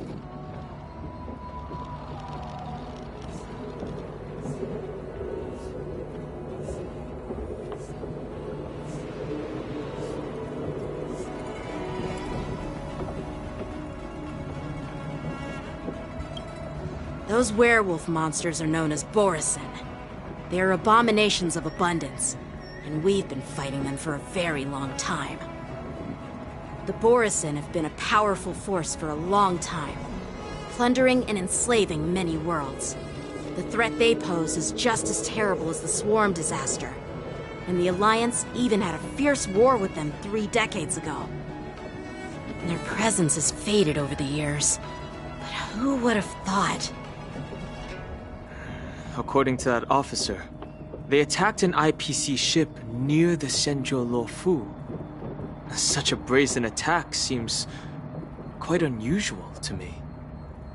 Yeah, that's what I find strange too. It seems like the IPC and the Borisin have some serious grudges. Well, enough with the chit-chat. The General wants me to take you to the Palace of Astrum. I'd love to chit-chat a little longer, but there are some things that can't be left unchecked. Is it a serious matter? Maybe you'll need our help in hunting down the Borisin? Thank you, but it's no big deal. By the way, that young lady who just appeared, she took my sword.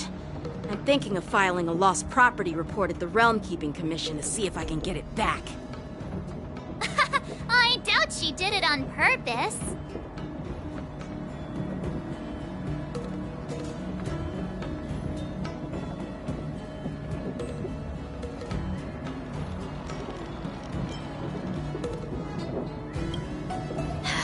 Don't remind me. I just zoned out for a moment, that's all. Alright, let's not keep the General waiting. Don't worry. There aren't many people out there with that kind of talent. It shouldn't be too hard to find her.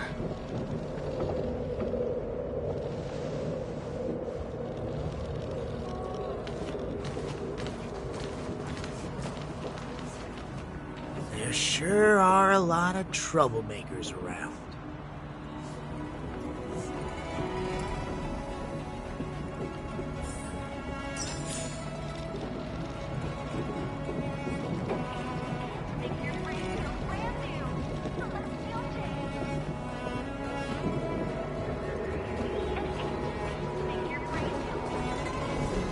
Success and failure.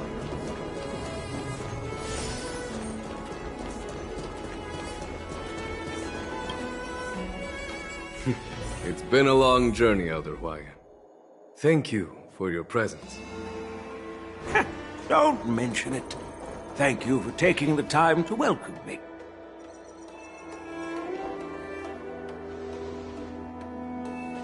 General, I brought our guests from the Express. Oh, I'm sorry for my bad timing. I didn't know you were meeting a guest, General. Don't worry, you're just in time. It's been a while, my friends from the Astral Express.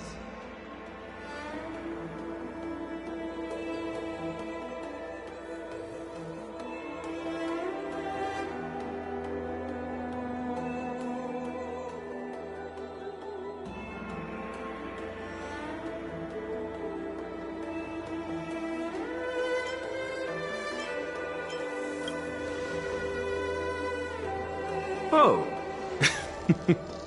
Well, it's an honor to be in your dreams, my friend. Allow me to introduce you to General Hwayan. He's the Arbiter General of the Xianzhou Zhuming, known as the Flaming Heart. No need to be so formal. I'm just a tourist here, no different from other tourists who've come to attend the ceremony. Elder Hwayan is not only one of the Arbiter Generals, but also the Furnace Master of the Artisanship Commission. Besides his martial skills, he excels in forging various weapons. Such talents are unique, even among the Arbiter Generals. Be it Arbiter General or Furnace Master, these are merely titles given to me long ago. I've retired several times already, but with the current change in circumstances, the Marshal has called.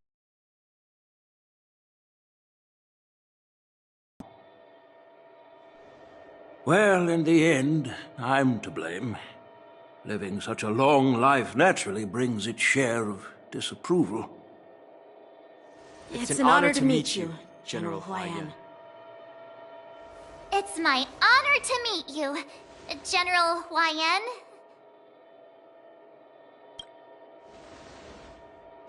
No need to be all formal. Today I'm just a guest on the Luofu, the same as all of you. So, these three are the ones you mentioned, Jingyuin? The heroes who helped you with the Ambrosial Arbor crisis? Indeed. There's Don Hung, March 7th, and him. Without their help, I'm afraid the Luofu might not have easily overcome this crisis. So, the Imbibitor Lune's reincarnation has returned to the Luofu and will attend the war dance. I'd love to have a drink with you, should the chance present itself. You're more than welcome, General Huayan. And this young friend is? Yanqing, my apprentice. He remains by my side as my retainer due to his youth, which I hope will season him with experience. He will stand for the Luofu's Cloud Knights in the upcoming war dance, ready to take on all kinds of challenges. Great, great! It's a real treat to see so many talented young people around here today. Oh, I almost forgot. This is my apprentice, Yun Li.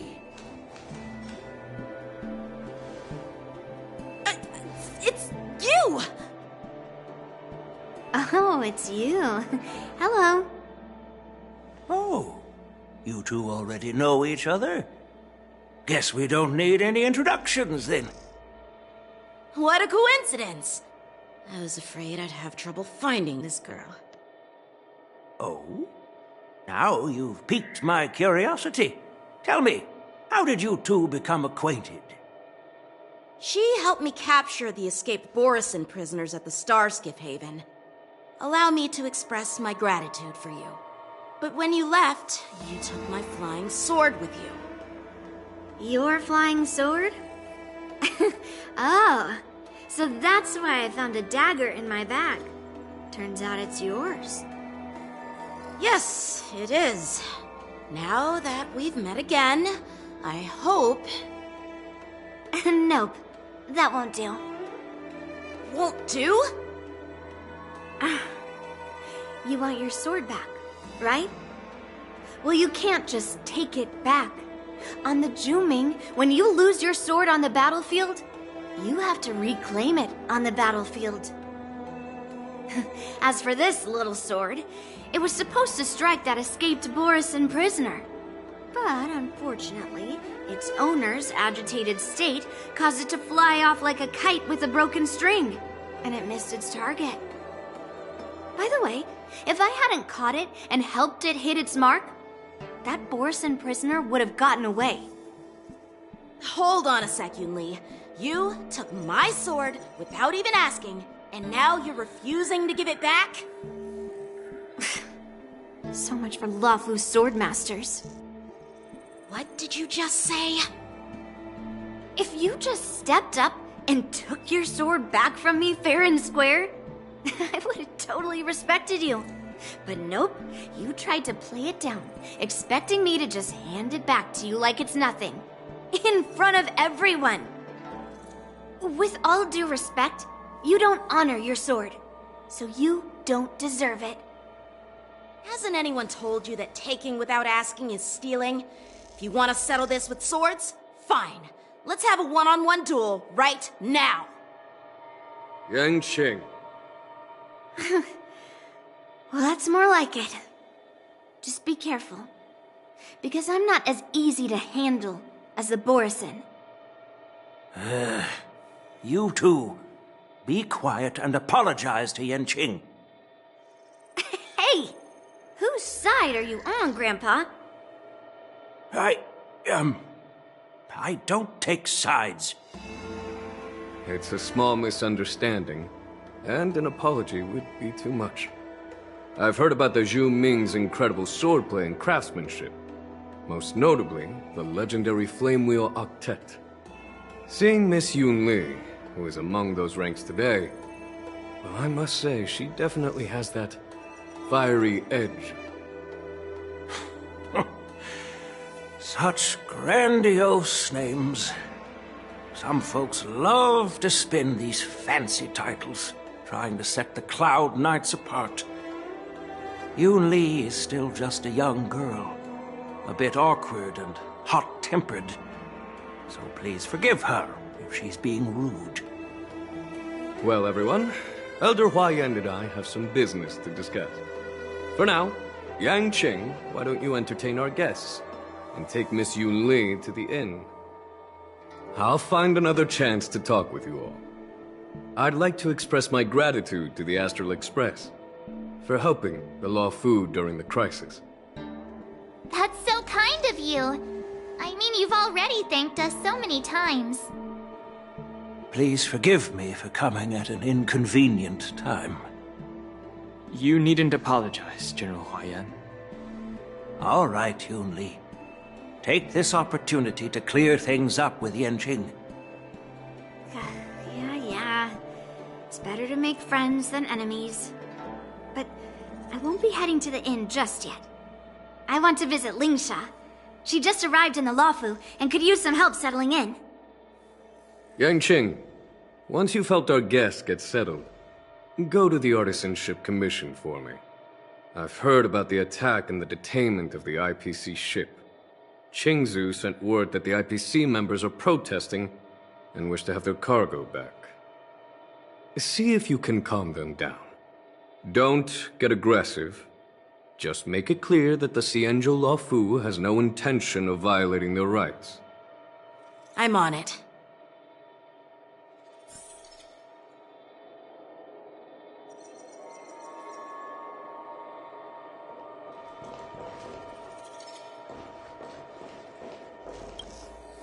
This is the report Qingzu just sent me. Let me take a look.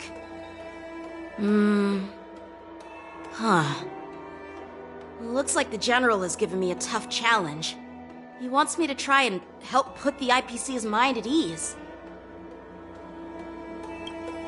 Well, it's not exactly a test. As Cloud Knight officers, we not only learn the art of war and martial arts, but also occasionally have to handle diplomatic disputes. It's just, talking things out isn't as straightforward as duking it out with weapons on the battlefield. This is especially true when you're up against the IPC, with their non-stop corporate babble. Well, let's not worry about that for now. Shall I take you to the inn?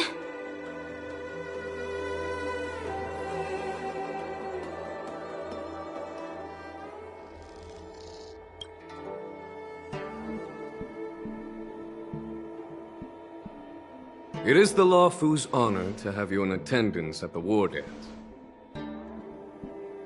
Yet, the fact that a simple martial arts ceremony has attracted esteemed generals from the Zhu Ming and the Yao Qing implies intentions beyond mere spectating. Might there be any specific instructions from the Marshal? You're overthinking it, Jingyuan. As I said, I'm here to broaden my granddaughter's horizons. I have no ulterior motives. However, I have no clue what the Yaoqing Arbiter General has in mind. Do you remember when you accepted this position? I told you that an Arbiter General's battlefield goes beyond the physical one. You'll need to lead and manage everything on the Xianzhou. The title of Arbiter General holds a weight far greater than its literal meaning. So many years have passed, and you've done well. However, longevity for the Xianzhou people can be a curse. Living too long means that every mistake you made will lurk in the shadows. And one day, they'll eventually catch up to you. The Marshal knows everything that has happened on the Luofu. As for the Merlin's Claw of the Yaoqing, she has come specifically for you. Speaking of which, why hasn't she arrived yet? They say the Merlin's Claw strikes like lightning. Being late isn't her style. That's not true, General Huayan. She's been here a while, but I'm sure you've heard of her unbridled nature. As soon as she disembarked from the star skiff, she mentioned having something to attend to and simply disappeared. You must be the messengers from the Xianzhou Yaoqing, I assume. We are Jiaoqiu and Moza, retainers of the Merlin's Claw. It's an honor to meet you in person, Arbiter Generals. Now this is interesting. A guest who doesn't come to visit but sends a message instead. What does she mean? Tell me, what could be more important to her than coming here? Master heard about a spectacular view in Scale Gorge Waterscape. I believe she went there to enjoy it. A spectacular view? Ha! Did you hear that, Jingyuan? This person is being sarcastic. Please do not misunderstand me, General Huayan. I was simply stating the truth. Master thought it would be inappropriate to keep you waiting, so she sent us here. Once she's finished with admiring the scenery, she'll personally come and apologize to the both of you.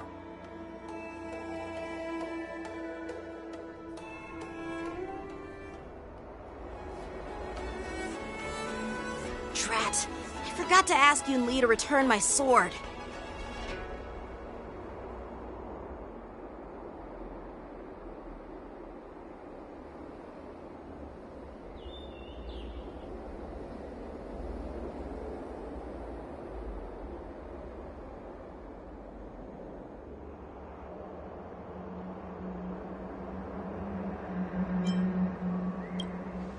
Unacceptable.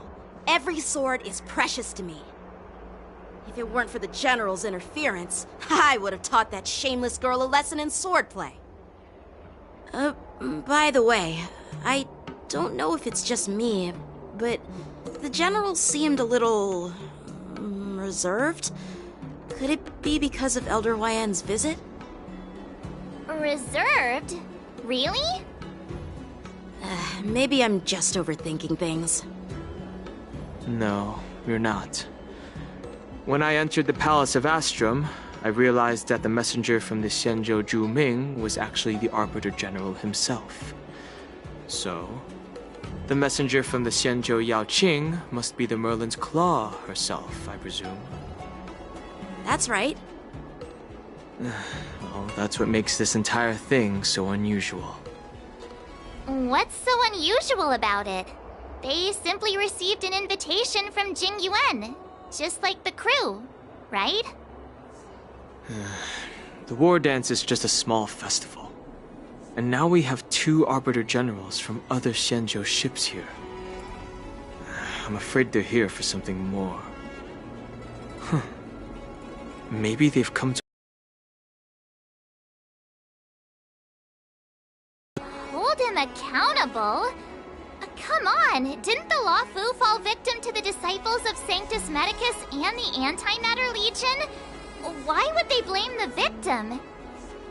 Danshu's rebellion and Ventilia's scheming are merely one side of the story to the other Arbiter Generals of the Alliance. Only a single piece of incontrovertible evidence remains, creating an endless source of potential complications. The Ambrosial Arbor. Yes. It's undeniable that the plague mark, which was subdued by the Xianzhou Luofu, has resurfaced. But was it really a conspiracy instigated by the Antimatter Legion? Or does it indicate a traitorous intent from within the Luofu, implicating Jingyuan himself? Once the spark of suspicion is kindled, it proves hard to extinguish.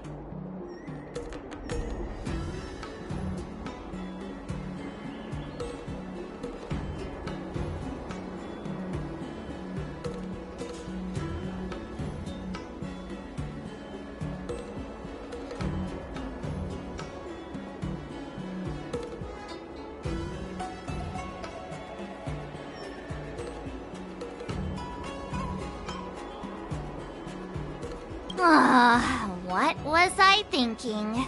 Seriously, here I was looking forward to a carefree and enjoyable trip. But it seems wherever we go, drama is just around the corner. Aw, I was so excited. I thought those Arbiter Generals were just here to see the ceremony. By the way, I heard that an alchemist from the Juming diplomatic ship has arrived, and rumors say that she's to be the new Cauldron Master of the Alchemy Commission on the Luofu. An alchemist from the Juming serving as the Cauldron Master on the Luofu? While it's not unheard of, the timing itself... Thanks to your words, Mr. Dan Heng. Now I finally see the underlying tensions. The General is under tremendous pressure right now, but I was completely oblivious to his troubles. How naive of me. Come on, don't think like that. Leave the adult matters to the adults. Even if you wanted to do something for the General, it's not like you can do anything. Did I say something wrong? Again?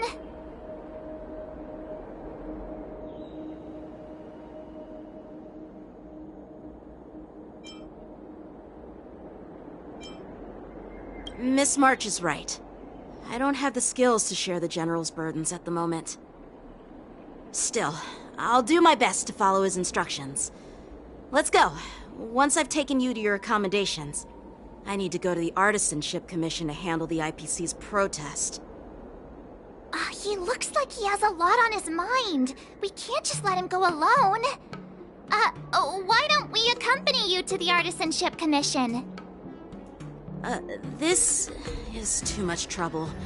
While I appreciate your kindness, dealing with the IPC's workers could be tricky. I'm afraid this will cause trouble for the Express. No worries.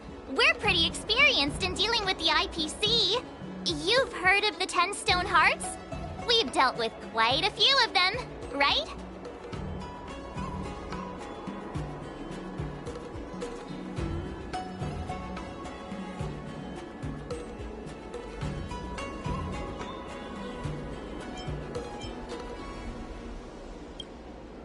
What's with you turning into a scaredy cat?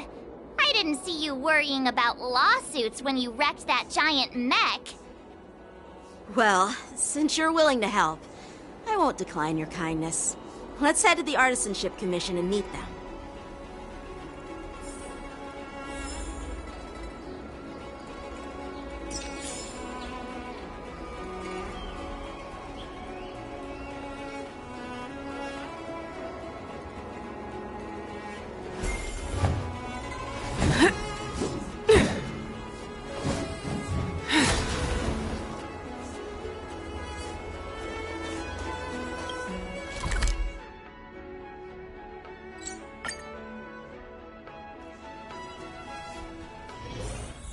Can I really reason with you Xianzhou people? I think I get it now. In your words, this is called looting a burning house, right? But I am trying to reason with you here.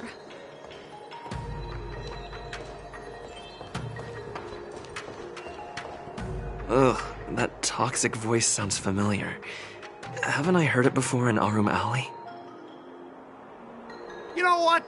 This isn't my first time dealing with the Skyfaring Commission. I can handle your unreasonable ways. But straight up snatching IPC cargo, isn't that going a bit too far? Just as I've said it many times already. Once we've inspected the cargo and completed the security check, you can be on your way. Is there something wrong with your ears, or is it just your brain? I'm hearing you loud and clear. I'm thinking clear. And my answer is crystal clear. Not a chance. Keep detaining my cargo and I'll file a complaint directly with your general.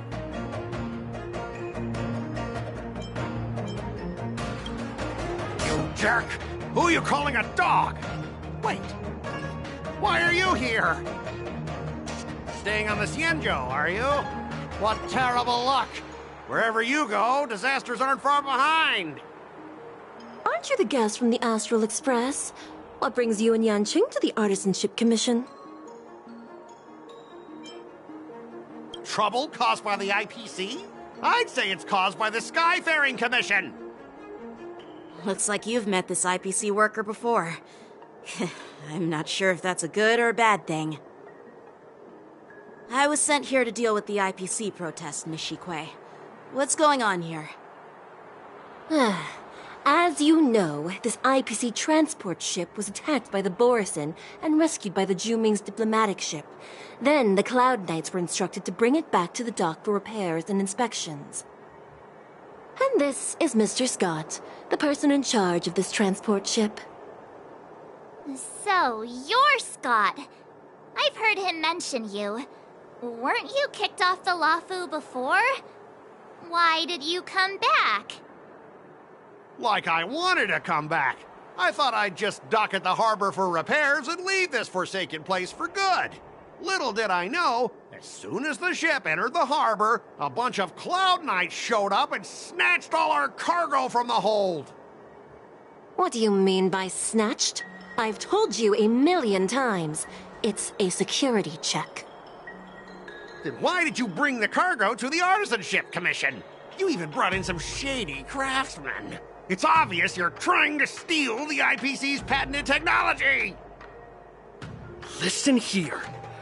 Firstly, the Skyfaring Commission detected dangerous items that could possibly be weapons in your cargo hold. That's why they called me here, to double-check.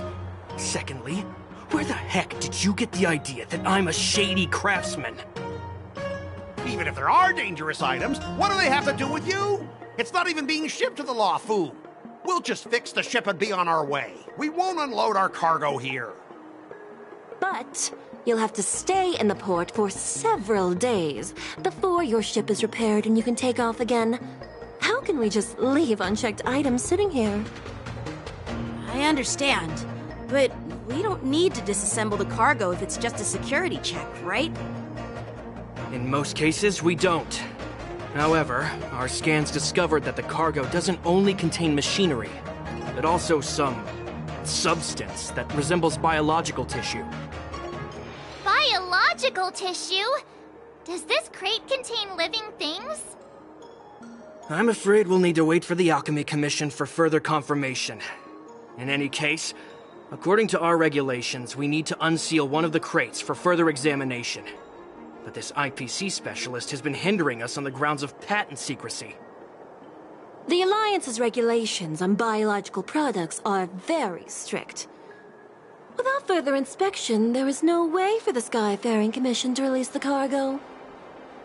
Oh, really? Fine! If anyone lays a finger on that shipment, they'll have me to deal with. It doesn't matter if it's mechanical or biological. It's none of your business. I'm filing a complaint against the Skyfaring Commission's ridiculous regulations! This Mr. Scott seems stubborn and difficult to persuade.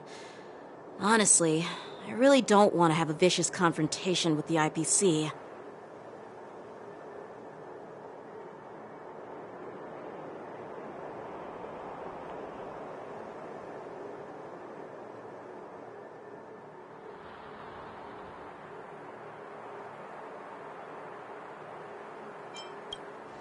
I heard how you helped Aramali.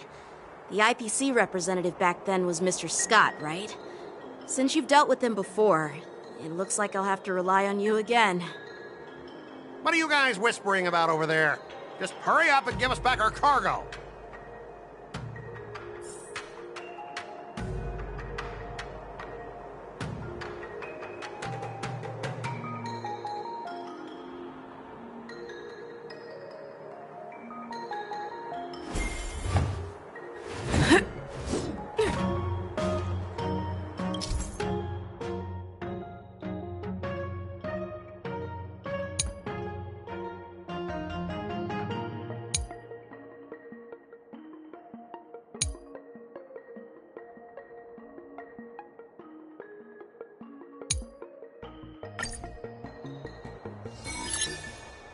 As I recall, this guy won't listen to reason and can only be precise to some extent. Let's use that against him. Speaking speaking of regulations, we have our own laws and regulations too. According to Article 4 of the Cienjo Alliance IPC Trade Consensus, the Alliance and intellectual property rights.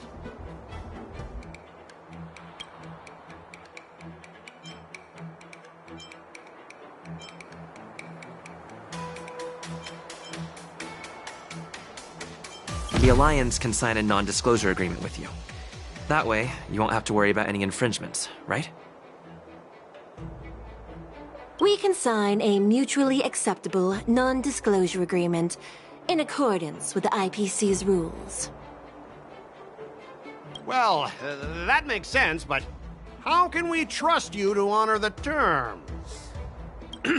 Even if we set aside the secrecy of intellectual property, these prototypes built by the Intelligentsia Guild are incredibly valuable, beyond your wildest imagination.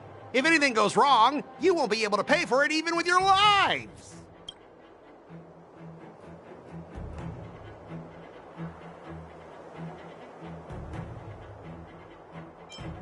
Don't underestimate Cienjo technology.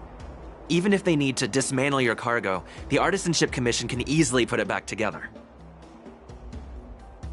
Yeah, go ahead and brag about their skills. After all, you're just a negotiator they hired. But I'm different. I'm an IPC member, and my fleet has accepted this transportation order. Naturally, I need to be responsible for the integrity of every piece of cargo. Besides, the cargo on this transport vessel belongs to the Intelligentsia Guild. If you want to inspect the cargo, shouldn't you at least call in a member of the Intelligentsia Guild to be present?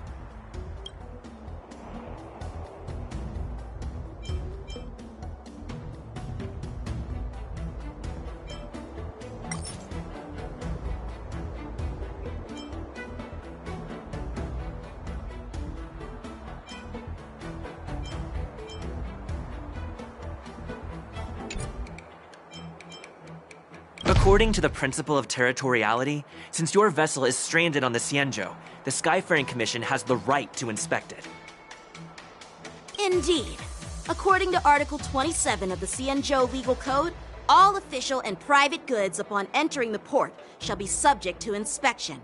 Failure to submit to such inspection shall be deemed equivalent to the possession of unlawful items and shall be subject to legal ramifications. Huh? My synesthesia beacon must not be working, because I have no idea what you just said. Simply put, if you insist on hindering the inspection, we'll have to treat the cargo as unlawful items and confiscate it. Confiscate it? How can you Cienjo people be so unreasonable? If this were pure point, and incoming cargo posed a safety risk, the IPC would take it in for containment and disposal, correct? That's true, but the IPC sometimes makes exceptions. For example, they've always given special terms to Cienjo vessels. We both need to follow the regulations, because that's how the IPC and the Cienjo operate, right? As an IPC worker, I have to abide by its regulations. If I make an exception and allow you to inspect the cargo, it'll spell disaster for me.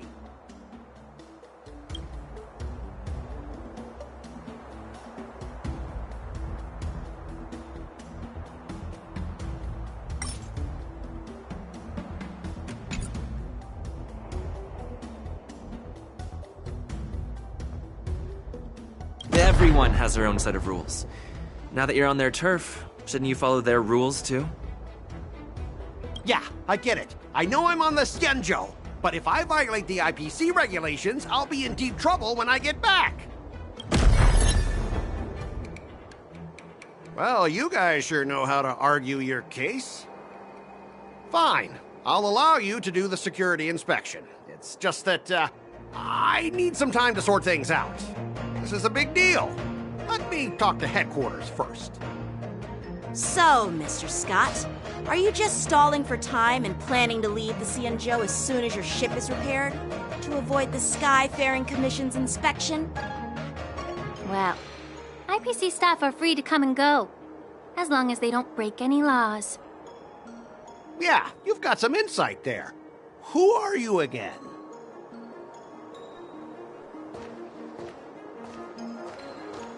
Allow me to introduce myself. I'm Lingsha, Cauldron Master and head of the Alchemy Commission on the Lawfu. Could she be? Yeah, she's the new Cauldron Master assigned here from the Xianzhou Juming. I received a report from the Artisanship Commission about cargo containing samples of unknown organisms. It said they needed help from the Alchemy Commission. I had nothing better to do, so I came myself. It's fine, Mr. Scott. If you really don't want your cargo to be inspected, it doesn't matter. It doesn't matter? How can you say that? Why are you being so nice all of a sudden? Well, since you're not going to check it, I'll take this crate and be on my way. Is that okay with everyone? Yeah, sure. Why should I object? Not only this sample, but all the goods on the transport ship are yours to keep.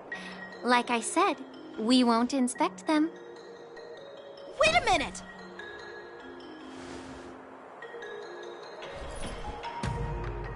Well, that's more like it. If only the young displayed a more reasonable attitude, we could have sidestepped that altercation just now. Our ship will leave in a few days once the engines are repaired. Your ship can leave whenever you want, but I'm afraid I can't say the same for your cargo.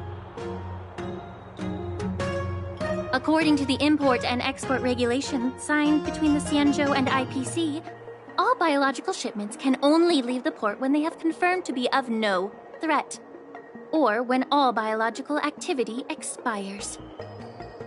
Since we can't determine if your shipment is safe for the environment, I guess we'll have to wait for its biological activity to expire. Let me check the previous cases. Normally, it'll only take around 47 star calendar years.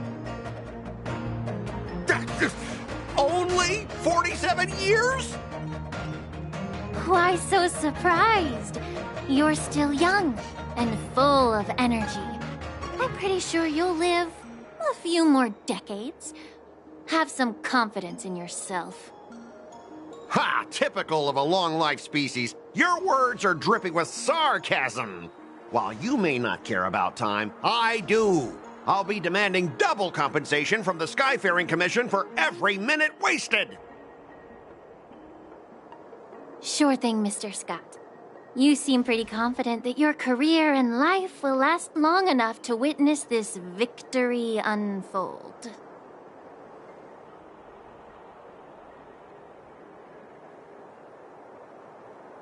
Step aside, guys. Let them do the inspection. But, Mr. Scott... Come on, we're already in enough trouble. Just let them do the security inspection. And if needed, I can always grovel before the Intelligentsia Guild later. I'm just using my head for what it's apparently good for, right?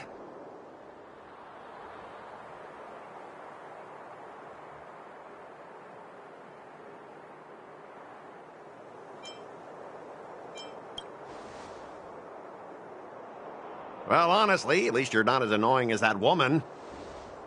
Just get on with the inspection. Don't act all chummy with me now that you've got your way. This lady is really something else. Is this the IPC product? Listen up. Any damages caused by inspections will be filed with the IPC.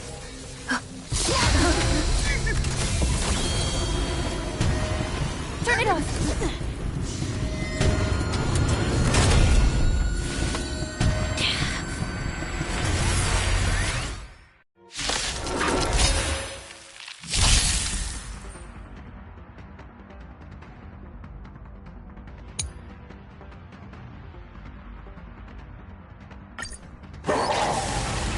Oh, how unexpected. That was a surprise. How about a one-on-one? Not fear, too close. Detonate! Until everything burns to ashes! Forever. Rhino! Cha-cha! Cha-cha! Victory is inevitable!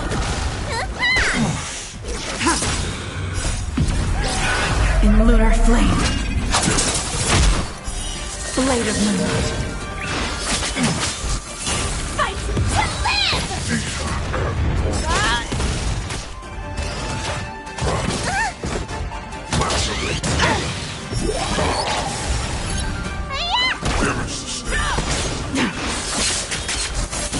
Set the seas ablaze! Never hesitate! Forever. Triumphant! Victory is inevitable! Were you seriously planning to leave this stuff unchecked at the dock for days? That's way too dangerous. I had no idea about it! You must have accidentally triggered the cargo's defense program! I don't think trying to shift the blame is a wise choice. But seriously, I don't know why that thing suddenly started moving! I swear on the Amber Lord! Enough. Miss Shikwe, please escort our IPC guest to the Skyfaring Commission. I'm on it. Please follow me, Mr. Scott.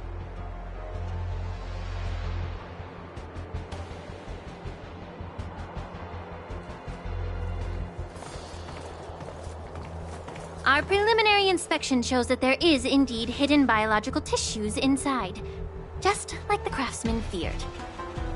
I can't even tell if it's ingenium or biological in nature.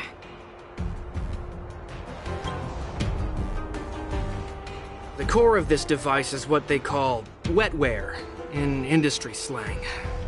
To put it simply, this machine operates with a kind of biological nerve as its control center.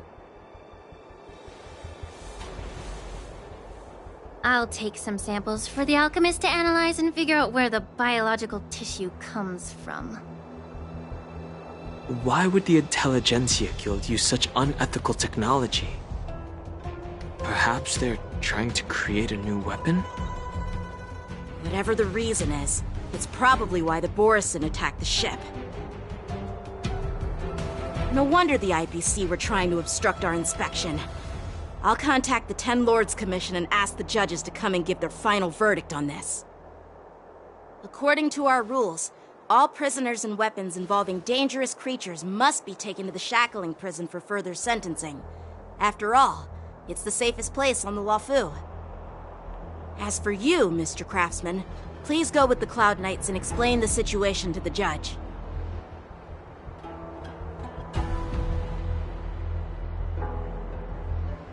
I had a feeling that the IPC members would cause trouble, but I didn't think they'd be this tricky. Thanks for your help, Miss Linksha.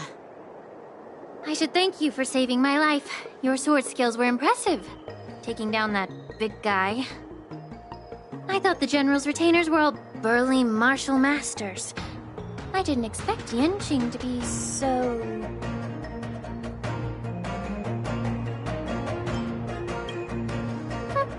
Can't argue with that. As for you, you must be the guests from the Astral Express, right? Saving the Luofu from that crisis.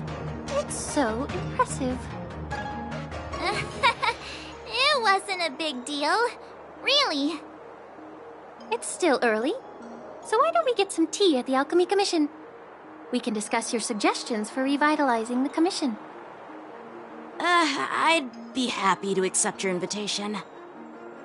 And you three are coming too, right?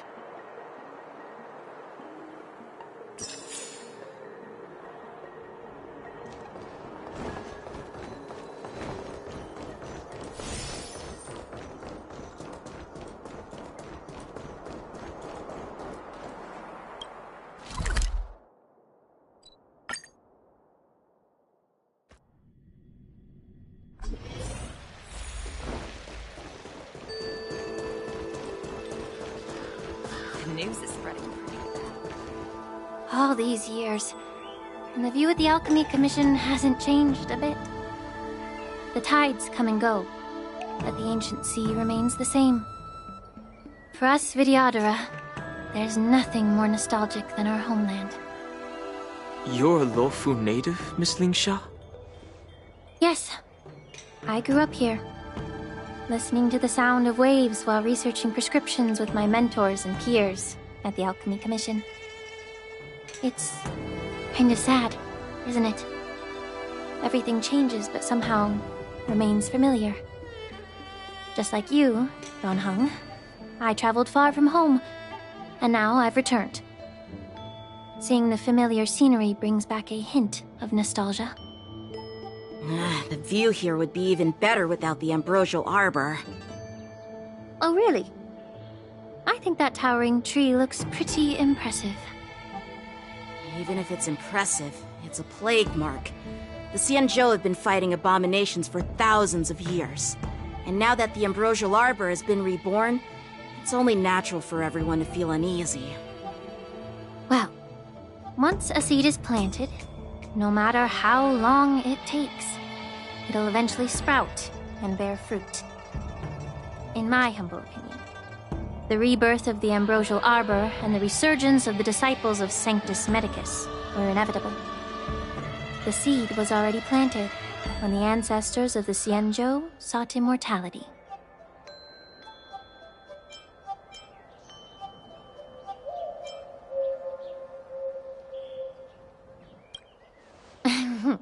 My bad.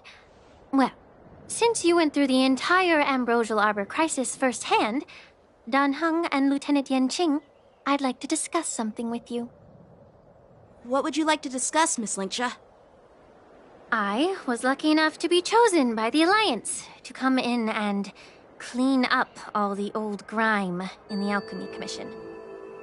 Honestly, the Alchemy Commission is riddled with problems and has reached a point where fixing it seems impossible. I'm looking to remedy this problem, but was wondering if you could provide any insights. Well, even though I'm a Vidyadharan like you, I'm an outsider, just like my companions here. I can't really say much about a remedy, but I do have a piece of advice, Miss Linksha.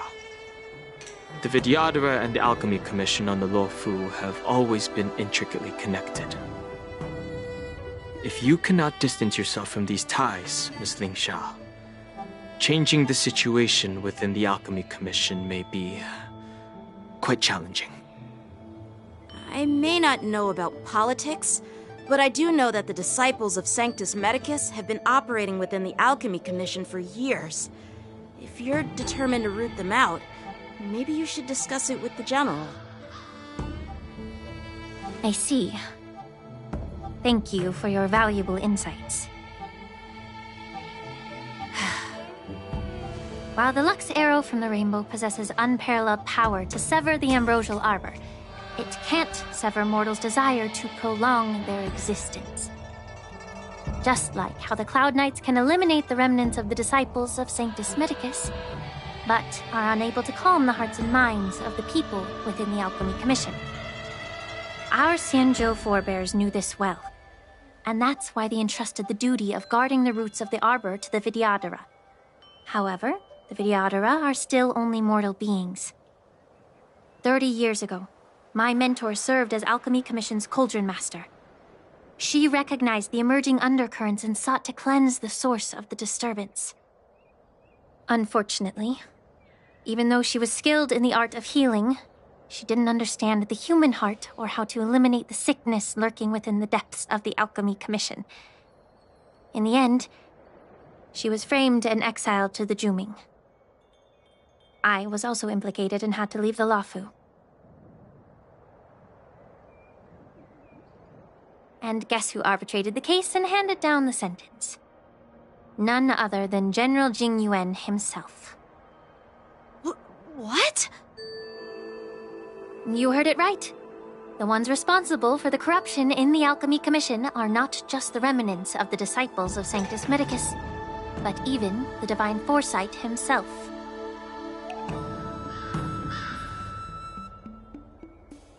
Alas, why is your face turning pale, Yanqing? Don't worry about it. I understand that when someone holds a position of power, they may sometimes have to make tough decisions. I won't hold any personal grudges against him. Besides, at our age, holding personal grudges is a luxury we can't afford. Lingsha, you're back! Ugh, I've been waiting ages for you.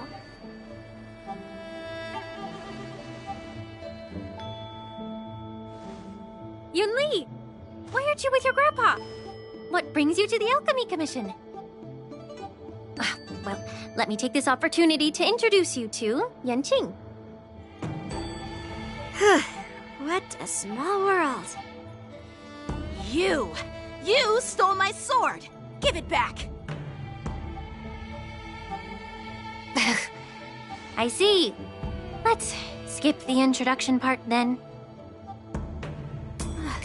Why do I keep bumping into you? Are you stalking me or something? Of course not. Unlike you, Miss Yunli, I have important things to take care of. You, on the other hand, seem to have all the time in the world to wander around without returning my sword. Grandpa used to say that a sword reflects its master. I talked to your sword, and it told me that you've been distracted. You hesitate when you should strike, and you struggle to stay calm when your sword is unsheathed. Now that I see you again, I realize your sword was right. It wasn't me who took your sword. It was you who lost focus. Do you really expect me to believe that nonsense? I've been taking it easy on you because you're a guest from the Juming, but you're not taking the hint. Don't people from the Juming know you're supposed to return what you've borrowed? Just look at this flying sword. Even if I gave it back to you now, it'd just be taken away again in a few hours. You know the Cloud Knight saying, a Cloud Knight must never let slip their weapon. Yes? Well, sure, I can give it back to you now, but on the battlefield, that's a whole different story. Poor flying sword. Fine! You don't have to give it back, because I'll take it back myself!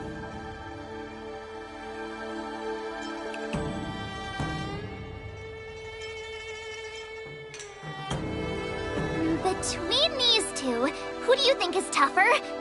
Don't get me wrong, I'm just curious. Get ready to separate them. It is my first day at the Alchemy Commission. A brawl is definitely not how I imagined celebrating it. Well, since you don't approve, I won't draw my sword here. I didn't mean it in that way. Since you've already drawn your swords, you'd be disappointed if you didn't get to test one another, right? I've received reports that the delves near the Alchemy Commission are still infested with abominations. Seems like my predecessors left quite a mess. So, if you two want to determine who's better, why not focus on them instead of each other? Clearing out some abominations? Sounds boring. It's the Cloud Knight's duty to eliminate those abominations. You don't have to ask me twice, Miss Lingsha. I'll help you get rid of them. Oh, you think you're the only one who knows how to behave? If Lingsha needs anything, I'll gladly draw my sword and help her out. It's so heartwarming to see both of you being so sweet and caring. So then, shall we get going?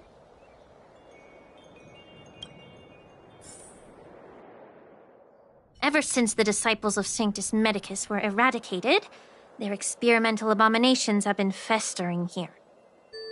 If you want a contest, I'll be the referee. The one who kills the most abominations within 15 minutes wins. Lingsha, as always, you're still an expert in making unpaid work sound so noble and grand. It's for your own good, little Yunli. While you desire to compete against each other, I don't want to see either of you getting hurt. That's really thoughtful of you, Cauldron Master. So, are you both ready?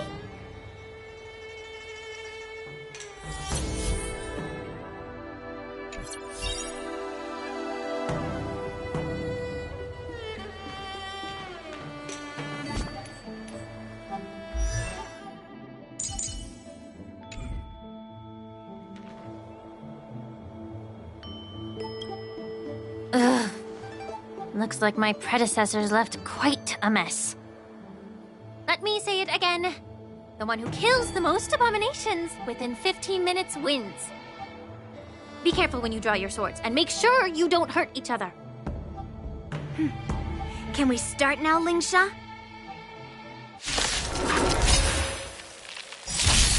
How many can you block?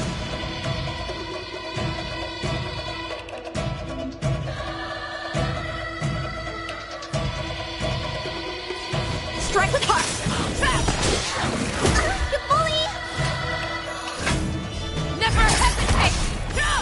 Let me tend your wounds. That won't I didn't expect someone who can't even hold on to a sword to actually have some skill. Victory is inevitable! Unworthy.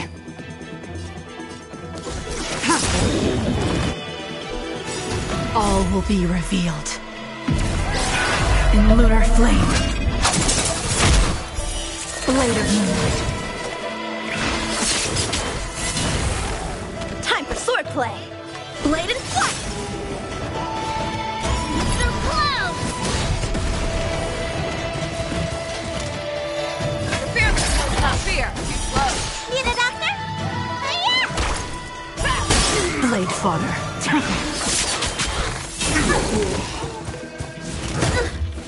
How many can you block? Strike with heart! You're falling apart on your own.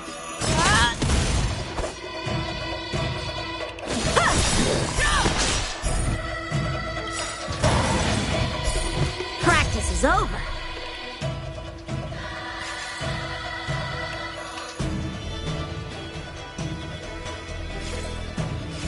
Swords descend!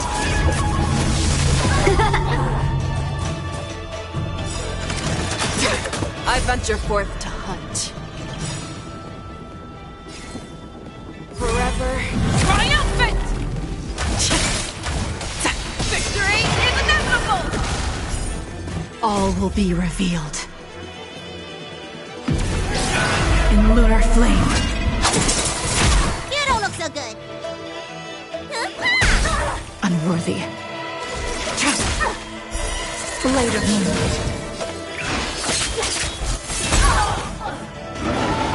Into earth!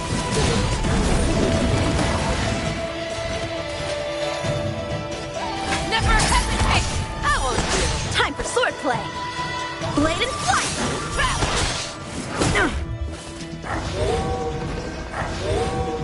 Let me tend your wounds. Blade fodder.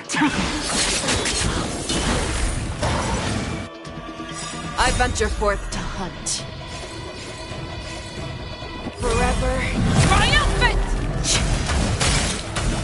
Victory is inevitable!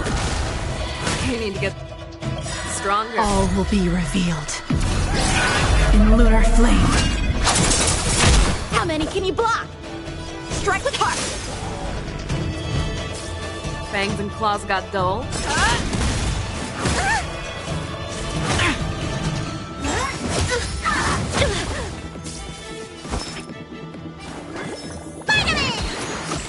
I can breathe easy again. Stand down. Blade of moonlight.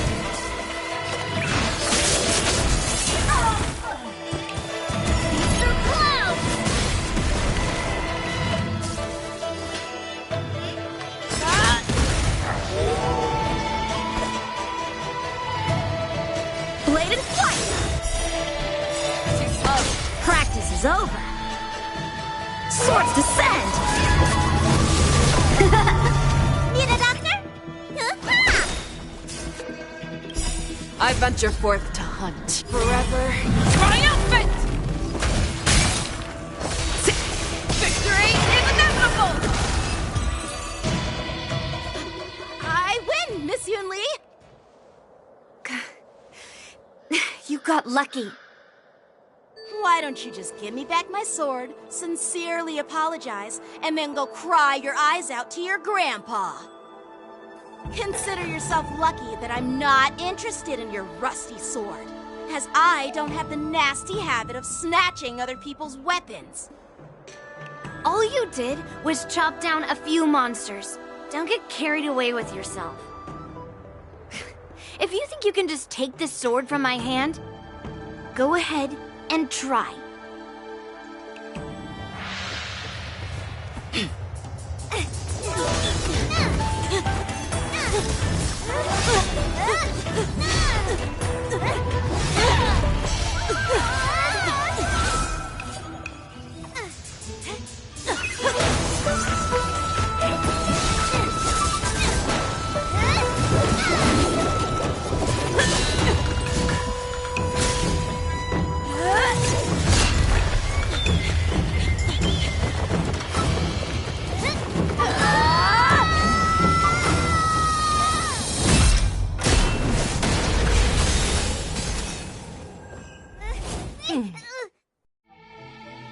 Well fought, my young friends.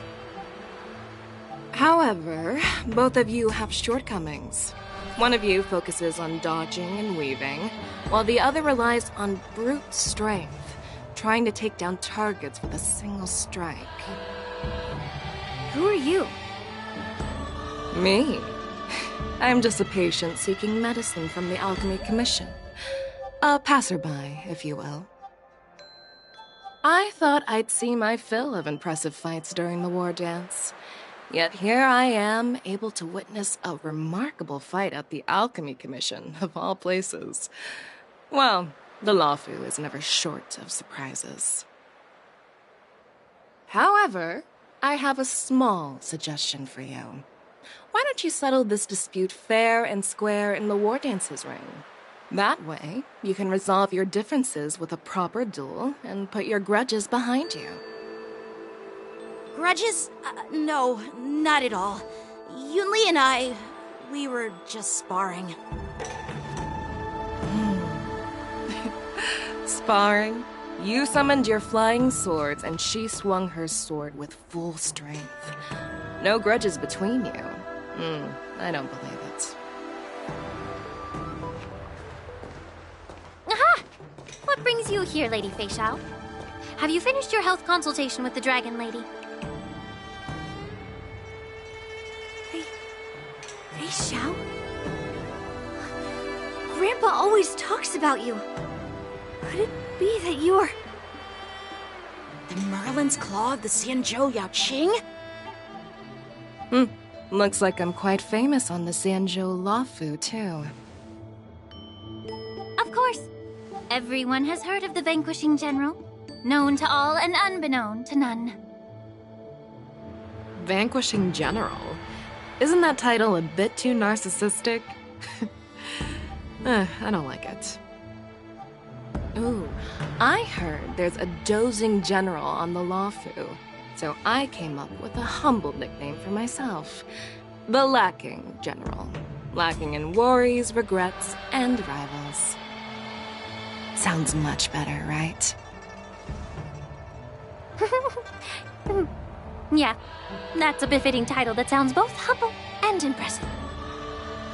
Now that the sparring session is over, Yanqing and Yunli, shouldn't you politely thank General Fei Xiao for her guidance and bury the hatchet? Here's your sword. Keep it safe. Or it might get taken away again. By the way, we haven't settled the score yet. I'll defeat you fair and square next time we fight. This is how she apologizes? Now, I should report to the seat of divine foresight. I'll take my leave, General Fei Xiao.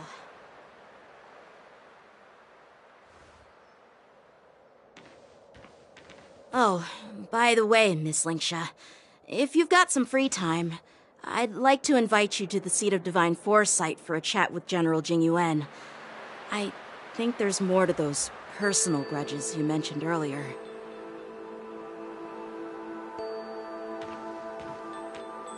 Thanks for stepping in, General Fei Xiao. Otherwise, I'd have had to knock them out with my incense. Not Not at all. Just doing what you asked. How about we call it even as payment for the healer lady's consultation? Sorry, but even a general needs to pay their bills. We don't do credit here. And let's not forget, you'd have been waiting decades for a chance to see the Dragon Lady if it weren't for me. Well, you can always send the bill to the Seat of Divine Foresight and say it's for mentoring those kids. After all, it was quite the effort splitting them up. I nearly had to get tough. Now, if you'll excuse me, I need to find a spot and get some fresh air.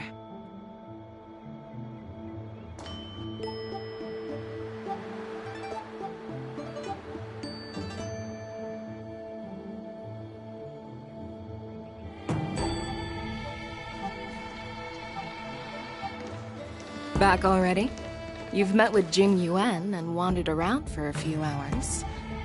So, what do you think? It appears that the Divine Foresight is using this war dance as a show of strength to convince everyone that the Luofu is prospering after the Ambrosial Arbor crisis. But... I know you're going to say but, right? But the influx of people attending the war dance is like a breeding ground for disorder and rumors. One wrong move, and the Luofu could be in a world of chaos. The Cloud Knights on the streets remain vigilant, so at the very least, General Jing Yuan is aware of this. As for other matters, I'm unable to say. I'd prefer to be excused from future meetings with generals. I'm just a military healer. And now all of a sudden I'm thrust onto the center stage having cordial chats with two generals? My work doesn't lend itself to being in the limelight either. Just stop whining. At least you're in one piece, right? Before getting in touch with General Jing Yuan, I wanted to put aside my assumptions and see his momentum. That includes the overall bearing of the Cloud Knights on the street, what people are saying, and how those close to him behave. The might of an army dwells not within its pawns, but within the force of its collective momentum. Recognizing this fact reveals the true measure of power. Thanks for enlightening me, General. A perfectly clear statement turned confusing thanks to your translation. You've made me lose where I was now. Anyway, this is how I operate in battle, so you might as well get used to it. Are you treating General Jing Yuan as your enemy?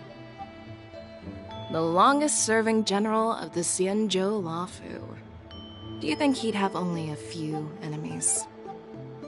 By the way, General, you met the healer lady, yes? Could you show me the medicine she prescribed you? Well, the healer lady couldn't do anything about my condition. She just told me to enjoy some tasty food. So not even the famed healer lady could help? Don't worry. I'll fulfill my promise and find a way to cure you. Actually, I've found some leads. Well, life and death, Jiao Zhou. It's all predetermined. Upon starting my military career, I made a pledge that the rest of my life would be dedicated to being the Xianzhou spearhead, hunting down the abominations of abundance till the end of my days. As long as I can fulfill that deep-seated desire, I don't care how long I live. You asked if I view General Jing Yuan as my enemy. No. My real enemy has always been myself.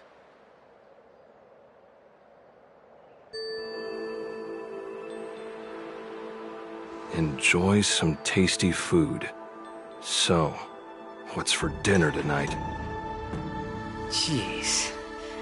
You really know how to read the room, don't you? You guys figure it out for yourselves. I'm due to catch up with an old war friend I've not seen for quite a long time.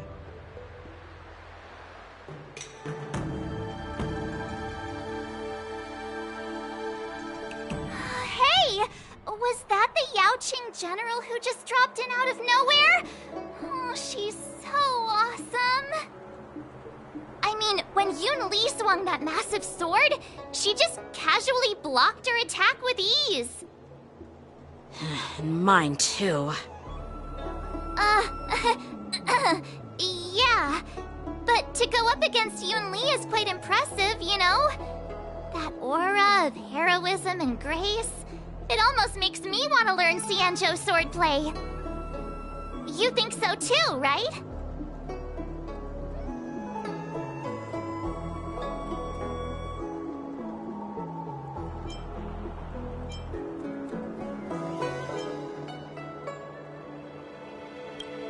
I agree. General Fei Xiao is indeed impressive. I was actually hoping you'd give Yanqing some praise. Thanks for the kind words, Miss March. The war dance is coming up, and I've been chosen to represent the Cloud Knights in the ceremony. I've had my fair share of defeats lately, and even though I know there are always more skilled swordmasters out there, seeing General Fei Xiao's skills today has made me feel a bit uneasy again. Don't underestimate yourself. After all, generals won't fight in the ring during the war dance. Just remember the state of mind you had when you single-handedly took on me and Blade, putting life and death aside. With that mindset, you can prevail against most challengers. I see. Thanks for the advice, Master Dan Heng. By the way, now that today's events are over, General Jing Yuan wants to invite all of you to the Seat of Divine Foresight. He has something important to discuss.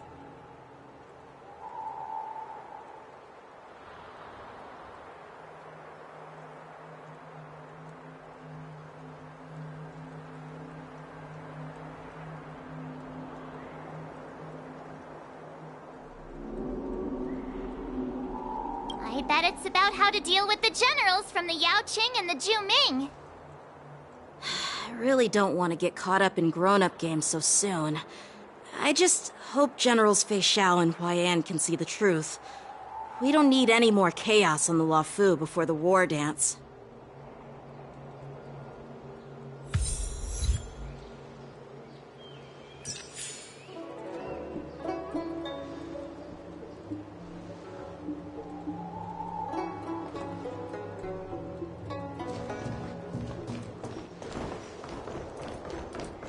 Extractor cleaned or your star skiff service? I don't believe in ghosts.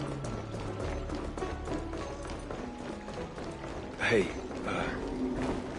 there's something I need to tell you. The best choice for galactic commerce.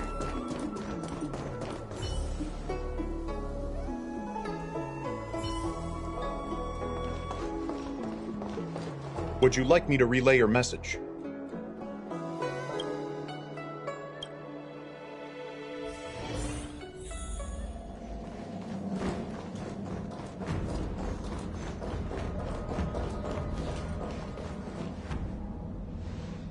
Earlier at the Palace of Astral, I introduced these guests from the Astral Express to you, Elder Huaiyan. But with all the people around, we only exchanged pleasantries. Now, I'd like to officially introduce them to you. These three braved great dangers, accompanying me to perilous places, defeating the chief culprit Vantilia, and uncovering the conspiracies of the disciples of Sanctus Medicus. If you wish to know more, please, feel free to ask us. Well, I skimmed through the reports about the Arbor's rebirth from the Master Diviner Hu Xuan. She's been summoned to the Yu Chui for questioning. There are a lot of doubts within the Alliance about this whole situation.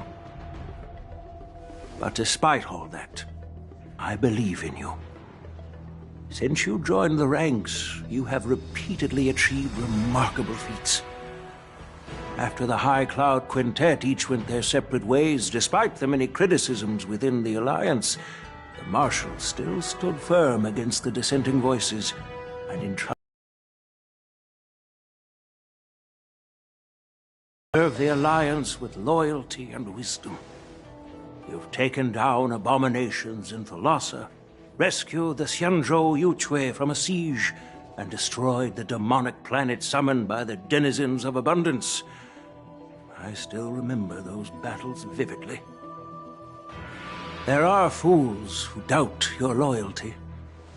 They're happy to see the divine foresight fail because it gives them some kind of sick satisfaction. They haven't achieved anything of their own, so they feed off the failures of others. But I've seen enough failures in my time, and I want to believe that your loyalty has never wavered. So, General Fei Xiao of the Yaoqing is the only one investigating? No. I am too. This old man's words always catch me off guard. The Marshal ordered me to come to the Xianzhou Laofu, but the document only says, attend the war dance and listen to Fei Xiao's questioning.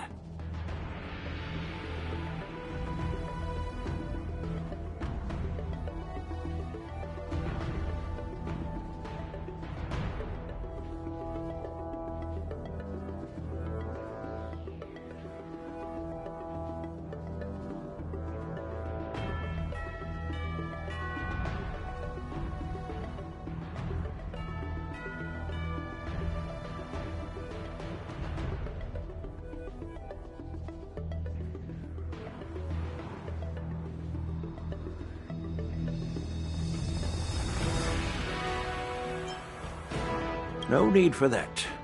You're all important witnesses. The Marshal is well aware of Jing Yuan's purpose in holding the ceremony, and understands the situation he is facing. She mentioned it because she believes both issues are important. Thanks for your kindness and sincerity, Elder Huayan. But is it appropriate to tell everyone here about the Marshal's orders?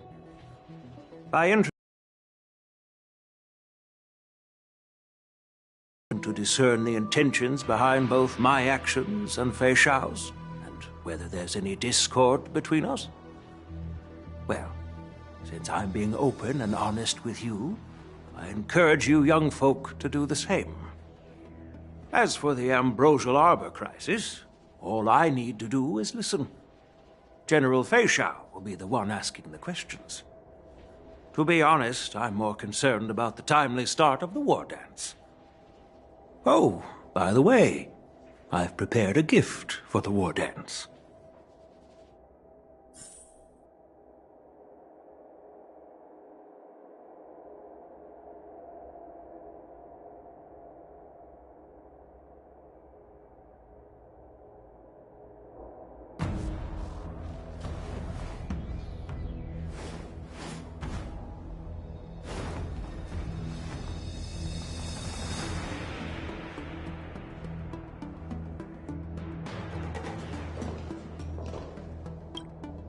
Yes, it's this case right here.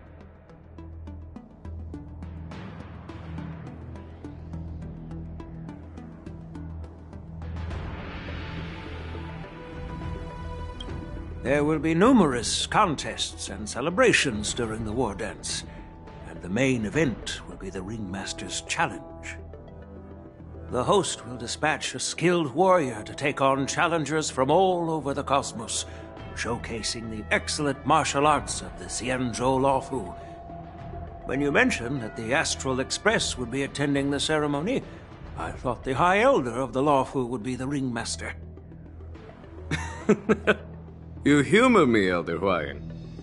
The healer lady is just a young lady who knows nothing about martial arts. How can I assign her as the ringmaster? I'm no match to you when it comes to joking. What's this box for? Why don't you open it, General Huayan? This sword case is intended for the War Dance's award. It's empty now, but in a few days, a precious sword will be delivered and stored inside. I don't mean to boast about our skills, but this sword represents the pinnacle of the Juming's craftsmanship.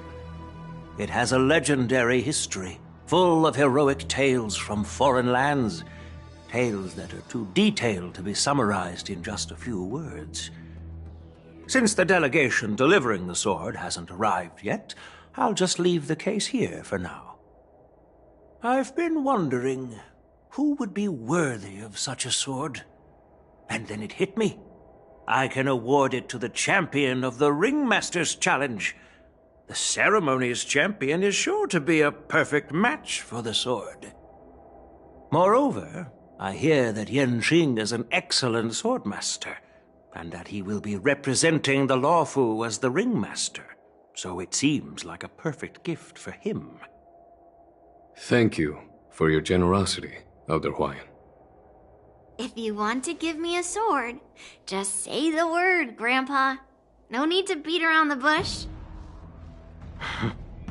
You've got confidence, my girl, but I don't think you can best Yenqing. I know you're all about swords, Miss Yunli. It's just a shame that it's the sword that ultimately chooses its rightful master. Yeah, and even if someone gets their hands on such a precious sword, it'll probably end up in someone else's. The outcome of our duel at the Alchemy Commission is still up in the air.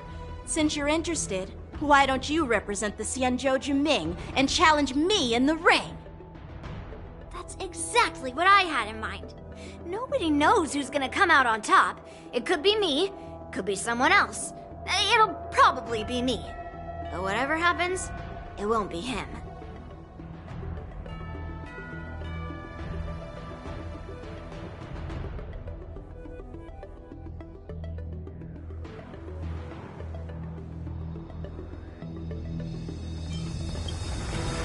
Not to be rude or anything, we've been watching their drama.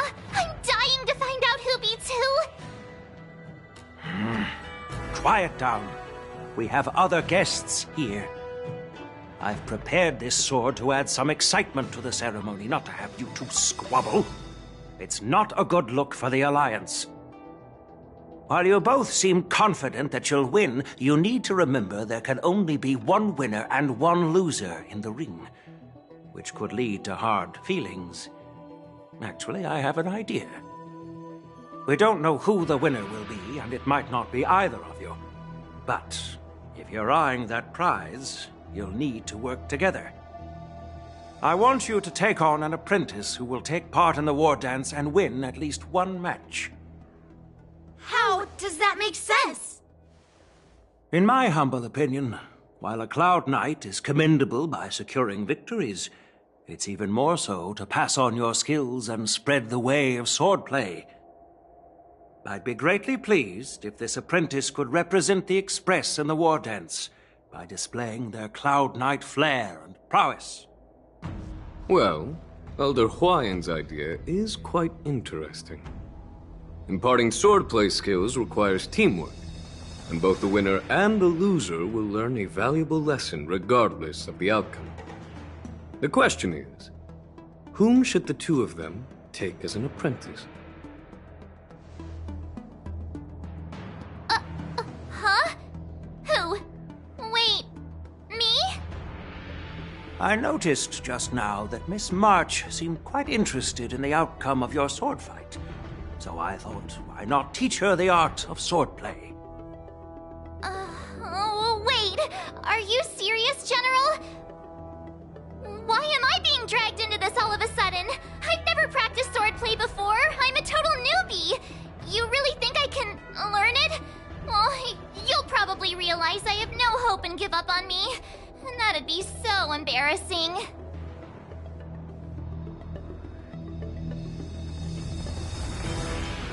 Isn't this a perfect chance for you?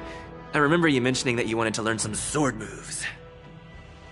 Yeah, I did say that. But this is all happening so quickly, don't you think? Miss March is like a piece of jade in the rough, just waiting to be shaped. The war dance is the perfect opportunity to see what heights she can reach. I appreciate your kind words, General Huayan. But won't teaching me swordplay be a waste of Yanqing and Yunli's time? They should be preparing for the ceremony. Oh, plus, I heard that each swordmaster has their own special moves. What if they let something slip while teaching me? If everyone knows each other's tactics, won't that mean everyone's stuck in a stalemate and unable to end their fights during the war dance? That's considerate of you, March 7th. But don't worry. It'll take you at least a decade of hard training before you can even start learning special moves. No need to freak out. A few Juming swordplay tricks will mean you'll be more than equipped. Really? Looks like March's curiosity has been piqued. The whole point is to know each other's moves. Defeating your opponent in just one move? How boring would that be? Plus, what really decides a swordsman's fate isn't some special move. It's the solid fundamentals. So Miss Yunli has already agreed. What do you say, Yanqing? General, I haven't graduated yet. How can I be qualified to teach swordplay to others? So you're admitting your defeat, huh?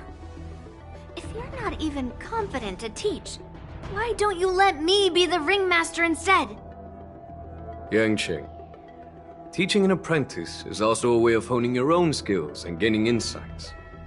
You've been an apprentice for years. It's about time you looked at swordplay from another perspective. I see, General. Then count me in. Now that Yanqing has agreed too, it all comes down to Miss March giving her nod. It's up to you to make the final decision, March.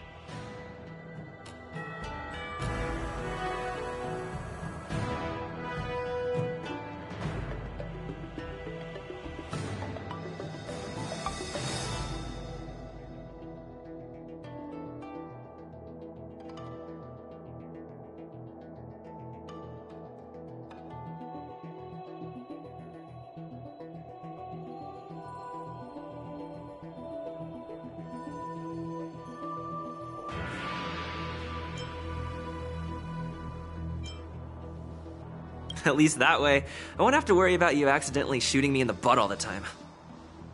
Hey, I've never missed my target. Then I'm on board. Thank you for your kindness, General Huaiyan. Great! Starting tomorrow, Yanqing and Yunli will teach you the basics of the Cloud Knight's swordplay. Yunli and I will head out and purchase some sword practice equipment for Miss March. Think of it as a little initiation gift. You're too kind. Wait, you're giving me a gift? Shouldn't it be the other way around?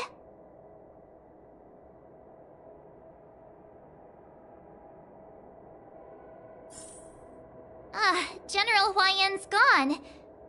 Wait, why does something feel off about what we talked about?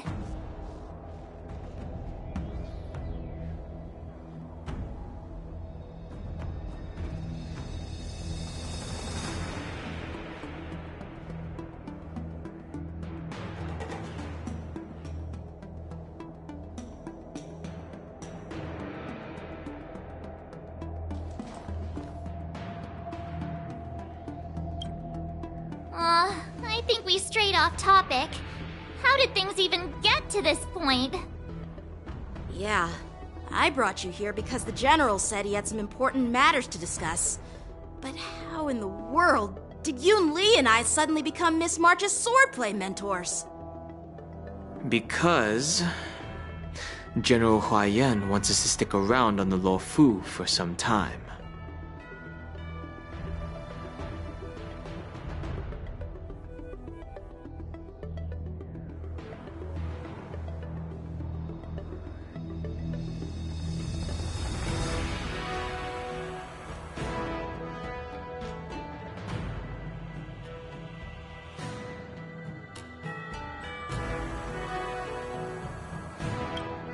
But from his point of view, we're no different from all the other tourists who may leave at any time.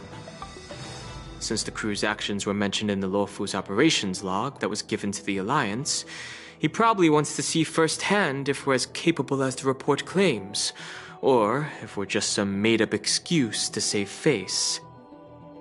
And he wants to see it for himself during the war dance, which is why he even dragged Yun Li into this. What began as a simple contest between two sword masters has now evolved into you two collaborating to mentor March. Elder Huayan is still that tricky general who likes to give everyone a headache. My apologies. Truth be told, I invited all of you to the ceremony because I wished for you to act as my witnesses. Now, I apologize for not disclosing this information earlier. In the coming weeks, I'll also invite all of you to a meeting with General Fei Xiao, where you may need to answer her questions and clear up any doubts she might have. So please, be prepared for the meeting.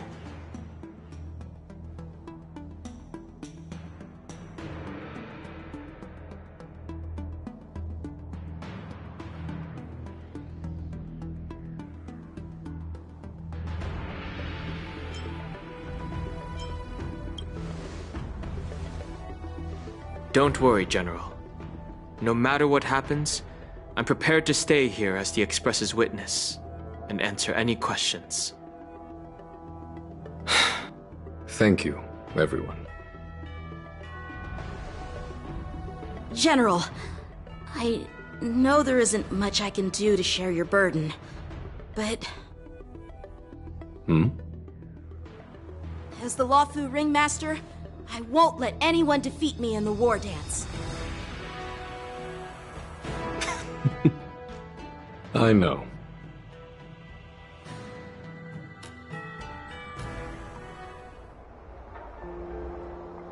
The illustrious Merlin's Claw waiting for me? And for so long, too? It's quite an honor. It's been a while, General Fei Xiao. It's been 30 years since we last saw each other. Right, Yukong? Yes. Back then, you were the vanguard of the Yao Qing's Verdant Knights, and I was a pilot of the Luofu's Rainbow Orbit Fleet. Who would have thought that upon meeting again, you'd be a general, and I'd have given up flying? Really does feel like a lifetime ago. Well, I wouldn't say I haven't seen you in 30 years. After all, your great victories are announced through the Yellow Bell resonance system every day. So I'm well aware of your great feats. How's your health holding up? Still stable, I suppose. Do you still remember the medic who saved me in battle? That healer with the odd name and peculiar temperament. What was his name again? Was it Pichu? Or Kachio? Jiao Cho. He's been my retainer and personal healer, delegated by the Alchemy Commission from the Xianzhou Yao Qing.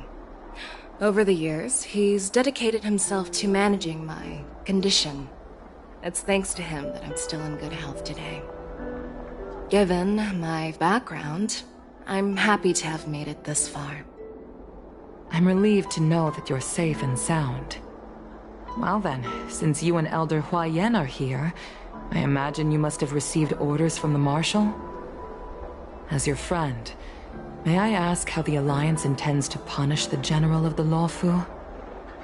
The Arbor's rebirth has frightened the elders who lurk behind the scenes. They fear the resurgence of abominations, much like what happened 30 years ago. Although the report from the Luofu explained all the details, we don't know if the Ruin Legion really invaded, or how exactly the Stellaron Hunters and the Astral Express became involved. This puzzle has many missing pieces. As you know, the fugitive Jing Liu, who mysteriously disappeared many years ago, has resurfaced. This time, she has brought along an Outworlder and a coffin, claiming to offer the Marshal a method to fight against the Eons. The Luofu Preceptor has also leveled accusations against Jing Yuan for neglecting the Alliance's principles. She asserts that Jing Yuan enabled the exiled Imbibitor Lunae to re-enter the Luofu, thereby unlocking the luminescent depths within Scale Gorge waterscape, which in turn disrupted the Videotera's dutiful watch over the Ambrosial Arbor. It is for these reasons that I have come here to the Luofu today. Well, duty calls. Perhaps I shouldn't have mentioned all of this to an uninvolved person, but since we once fought together, I didn't want to keep you in the dark. Perhaps pretending you didn't hear any of this would be for the best. I understand. I'm sorry. I was out of line. I know I shouldn't be defending General Jing Yuan right now, but... well, you know how I am. The Luofu has enjoyed centuries of stability since the end of the sedition of Imbibitor Lunae, much of which can be attributed to General Jing Yuan's masterful strategizing. Unfortunately, for a long-life species, enduring through the ages always culminates in a failure that undoes all previous achievements. A moment that our adversaries relish. That's true. And that's why I'm also here for another purpose. To visit Hule. Hule? You mean that Hule? The Borisin warhead? The same Hule who has been imprisoned in the Shackling prison for over 7 centuries? The nemesis of the Foxians who will never be forgiven and shall be imprisoned until the end of the cosmos. I can't quite remember the exact wording, but yes, the very same Hule. Usually, only emissaries from the Xianzhou Yaoqing Skyfaring Commission visit him once every century. Why do you have to visit him now, of all times? The Foxians and the Alliance made a pact to combat the abominations, aiming to achieve justice and free their kin. That werewolf monster is to be forever imprisoned in the dark recesses of the Shackling prison, facing unending retribution. Given the situation on the Luofu, those on the Yaoqing are concerned about Hule's imprisonment. I'm afraid that the routine visit every century is no longer sufficient to ease their concerns. That's why I was sent here, to reassure them. It's all bad news. Well, not everything. There might be a silver lining. Oh, by the way, I found some clues about the thing you asked for. Tell me more. The Verdant Knights followed the route you mentioned and discovered the wreckage of the Whistling Flame ship. Unfortunately, there were no survivors and no cargo. However, someone had already been on the scene before we arrived. Our people? Or someone from the IPC? No, neither. Yukong, have you heard of a person named Ron May?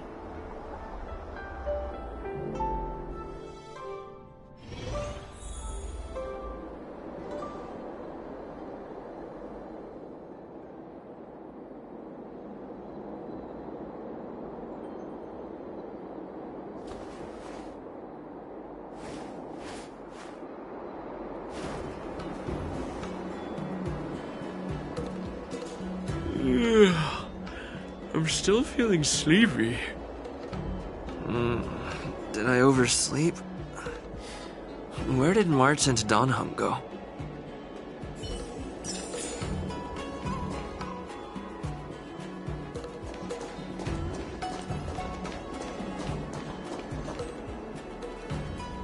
There you are!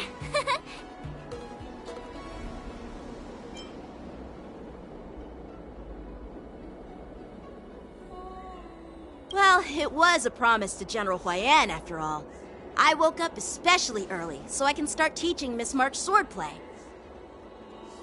Hey, why are you blushing, Master Yanqing?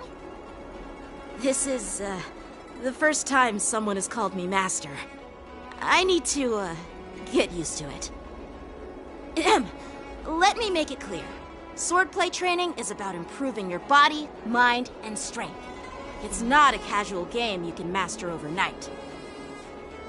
I promised General Huayan that I'd teach you Cloud Knight swordplay, so you can participate in the war dance and defeat at least one opponent. I'll do my best, but if you break your master's rules... Fine. A promise is a promise. Since I promised to study hard, I'll do my best starting today. Great! That's the spirit. March is in your hands now, Yanqing. Don't be too easy on her. Danheng, do you even have a heart? Did you lose it somewhere? By the way, where's Yunli? I've found a quiet spot in the back garden of the Palace of Astrum for our first lesson together.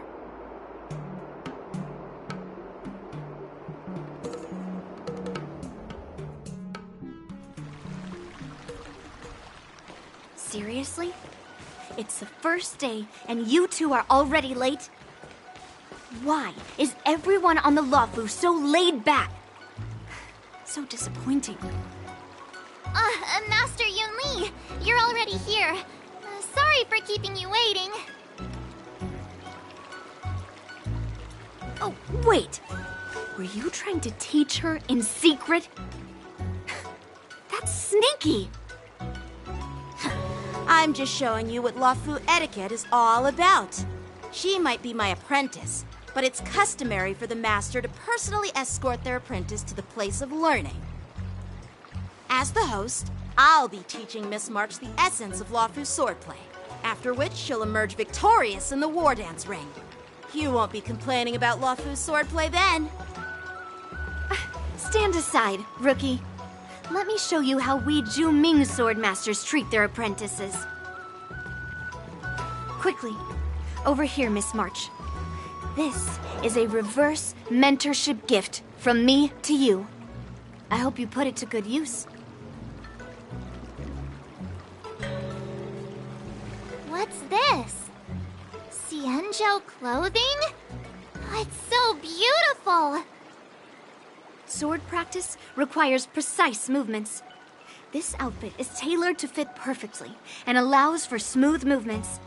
I even added some small accessories. I put a lot of thought into it. You're awesome, Master Yunli!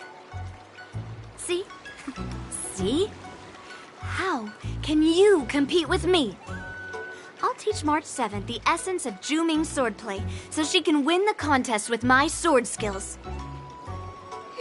Actually, I've prepared something too. Huh? You have a gift for me too, Master Yanqing? Since you want to learn swordplay, Miss March, you'll need suitable weapons. So, I went out of my way to prepare a pair of swords overnight. Unfortunately, I didn't have time to ask the craftsman to customize the swords for you, but I did my best to choose ones that look nice and are suitable for a beginner. I hope you like them, Miss March. Thank you, Master Yanqing! Bet you didn't see that one coming, did you, Yunli? The real competition is just getting started. I'm so lucky to have two great masters. But why does it feel like things are getting a bit weird?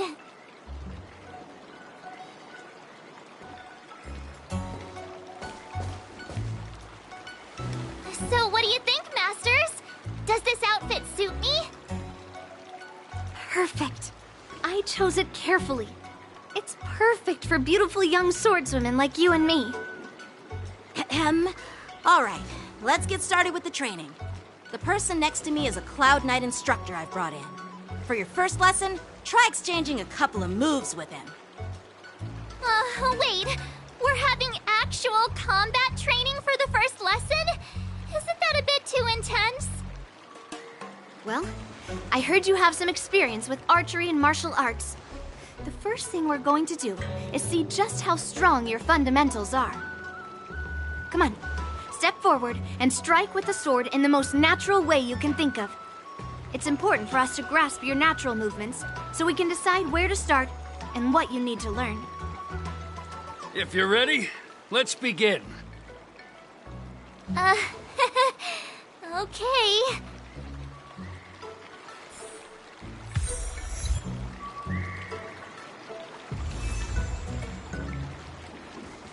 Are you ready? Yeah, I'm ready. But please go easy on me. Then I apologize in advance, Miss March.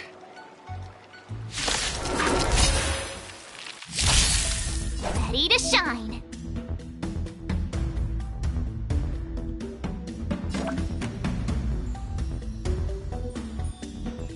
Please have some tea. Pay close attention, Miss March.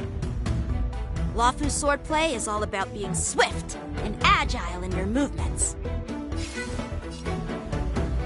Strike with heart! Ignore him. Strength is everything. Strike! Yes, you! Like this? Well done! How many can you block? Blade and flight!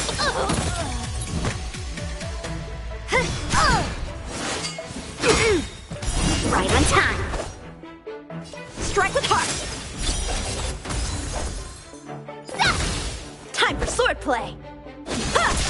I'm starting to get the hang of it. Awesome! With a true heart and focused mind, here I come! Yes, you! A one-time enemy! Blade and flight! Ready to shine. Nice job! Again. Right on time. Yes, you!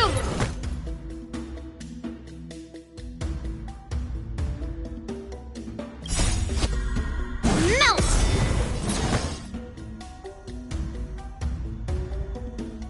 Ha! Severing mountains! Oh, I get it! Alright, check out this move! How many can you block? Melt! Practice is over. Swords descend! Time to show you what I can really do! Azure Dragon, White Tiger, less cards! Watch this! What are you mumbling about? You'll make good practice. Isn't this, sword technique? Shouldn't I be saying something cool? Here you go, Master! Lead through clouds!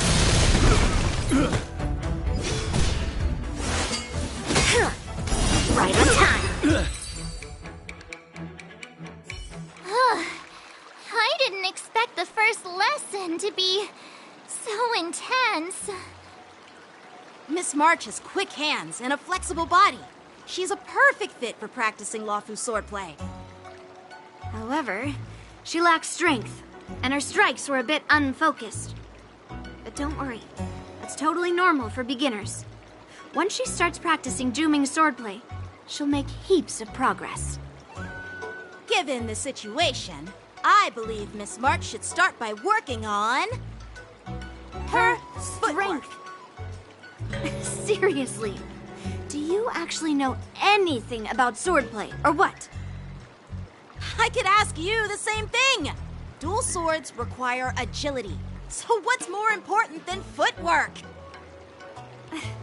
Instead of focusing on her strengths, we should address her weaknesses. The drawback of wielding two swords is not generating enough force. What good is being quick on your feet if you don't have strength? It's not like we're dancing here. Skilled sword masters know how to play to their strengths and work on their weaknesses. Start with what you're good at, then tackle your weaknesses. That's the right way to learn. You're quite the theorist, huh? Theorist? You claim to be able to talk to swords. So what does that make you? A lunatic? Hey, it's only my first lesson, and you're already arguing. Come on, calm down, Masters. I'll have to improve both my footwork and strength anyway, so it doesn't matter which one comes first. But it does matter. Just listen to me, March 7th. Aww.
Himeko, Mr. Yang, and Pom Pom. We're all good here on the Xianzhou Luofu, so no need to worry. By the way, how's your trip going? As for me, I've somehow become the apprentice to 2 Cloud Knight sword masters, and I've been honing my sword skills with their guidance. One of them is Yanqing, the boy we've all met before. The other is Yun Li, the granddaughter of General Hua Yan from the Xianzhou Juming. Both masters are super strict, giving me a real taste of how hard sword training can be. I tried to drag him into this, but he refused. Then I tried to rope Dan Heng in, but Master Yanqing wouldn't have it. Still, I didn't let the difficulty get to me. In just a few weeks, my sword skills have improved a lot. Both my masters think I have unique talents in swordplay, and are literally fighting each other to teach me their skills. Thanks to their guidance, I've actually made some progress. When I get back to the Express, I'll definitely show off my skills and impress you all. Looking forward to your reply. Yours, March 7th.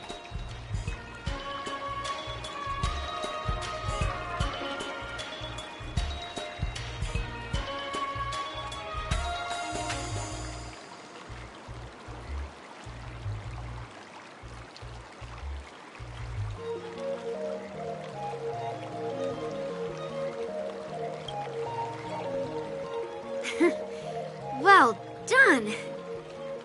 Let's call it a day.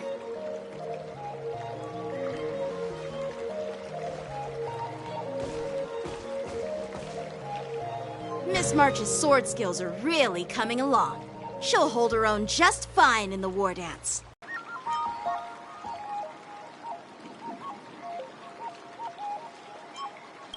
Perhaps I might have a shot at beating both masters in the ring? For a short while. How could that possibly happen? With your talent, Miss March, if you dedicate a few more decades to training, you might eventually be able to defeat Yun Li. Decades? But I'll be an old lady by then. No, no! Can you believe it?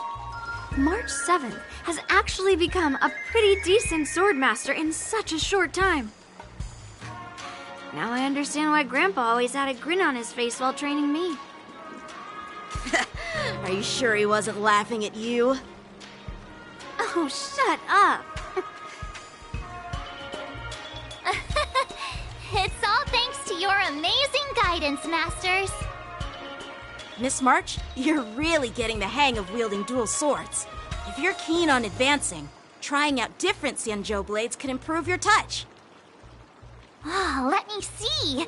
Which sword is the most powerful? Single sword? Great sword? Or maybe a flying sword? There's no such thing as the most powerful sword. It's all about the skill of the swordmaster. Yanqing wields several flying swords, while I only wield one. But remember how I kicked his butt at the Alchemy Commission? First, you didn't kick my butt. Second, you'll never kick my butt. Third, how about we settle this right now and see who kicks whose butt? Yeah, I'm up for that. And if I kick your butt, you'll drop out of the war dance. Deal? Why are you two arguing again? I thought things had been improving between you lately. There was talk that the leading disciples of the Luofu and Juming generals were supposed to face off in the war dance, but for some reason, they suddenly teamed up to train an apprentice of their own. Turns out, the rumors are true.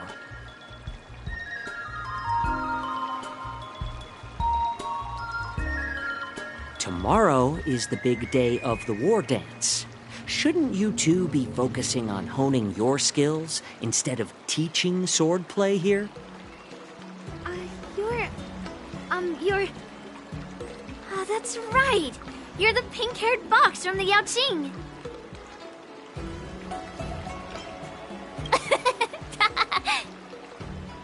What are you laughing at? You've got pink hair too. I'm Jiaoqiu, the healer working for the general of the Zhenzhou Yaoqing. Ah, got it. So, you're the participant attending the war dance on behalf of the Yaoqing. And you were trying to sneak a peek at our training? Sorry for the misunderstanding. I don't know anything about martial arts. I'm just here on the general's orders to take care of some official business. I didn't mean to interrupt your training.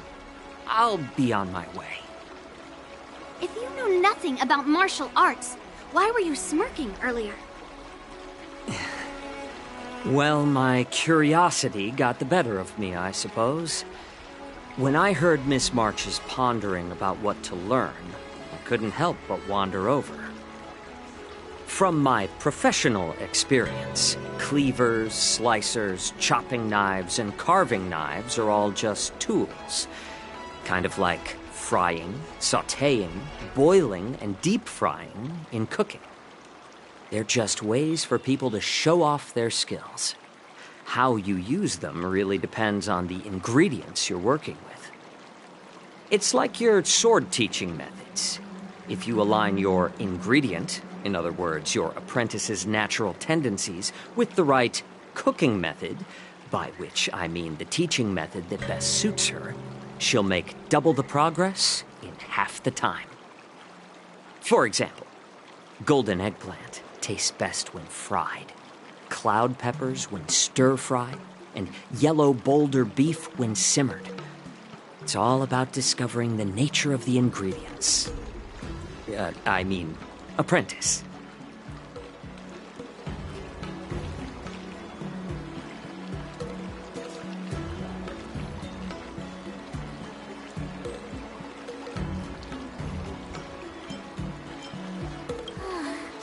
All this talk about food is making me hungry. Aren't you a healer? Why are you talking about food? Well, it's just a metaphor. The medicinal school I follow on the Zhenzhou Yaoqing is called the Ranja School, that specializes in food therapy. So it's only natural that I know a thing or two about cooking. So, you're the general's cook? I'm a healer. But anyway, a cook who isn't interested in health doesn't make for a good advisor. Fine. Call me a cook if you want. Seeing the way you're looking at me, it's obvious you think I'm just some feeble academic who likes to blabber on about martial arts. But, in reality, I know a thing or two about killing. After all, the art of healing inherently encompasses both life and death.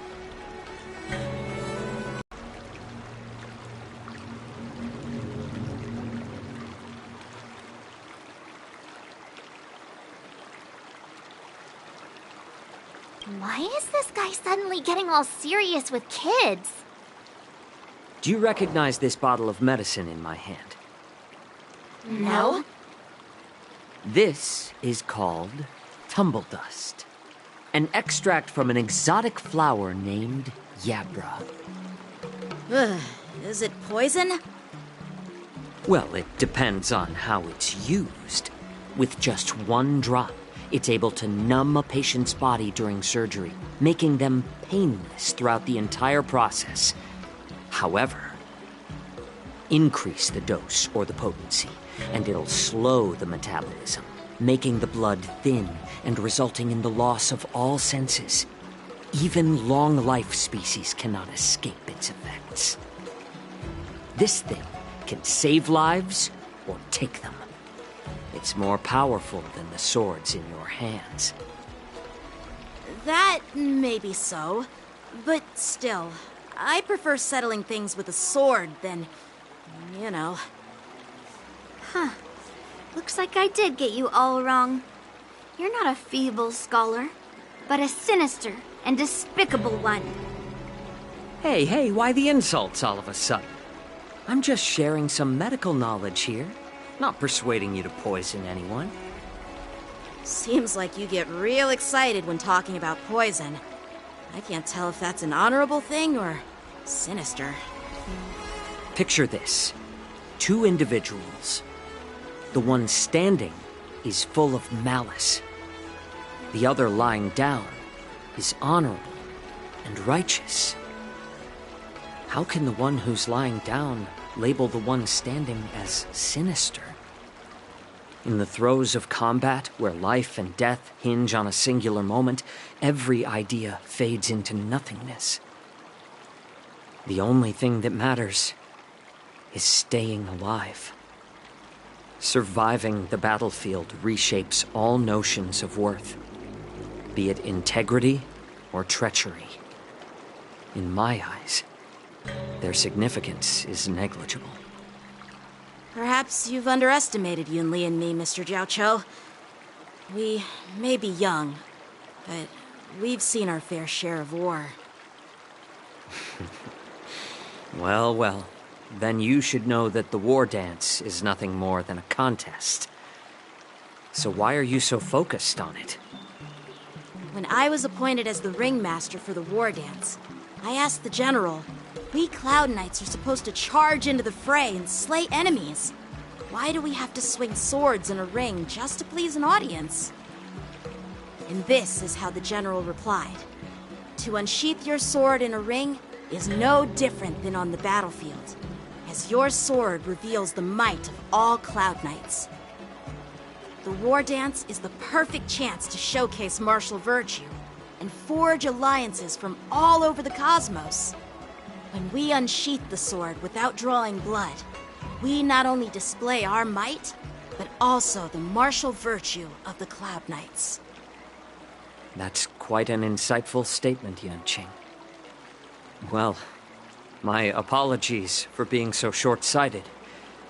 I've been on the Luofu for quite some time, but I haven't had the chance to see the ceremony venue for myself yet.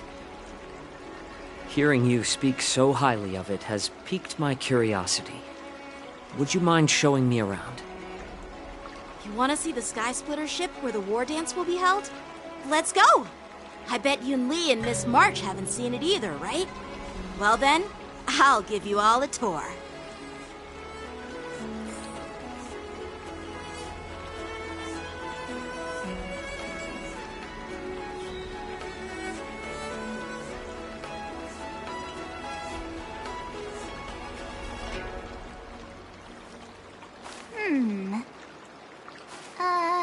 Let me see.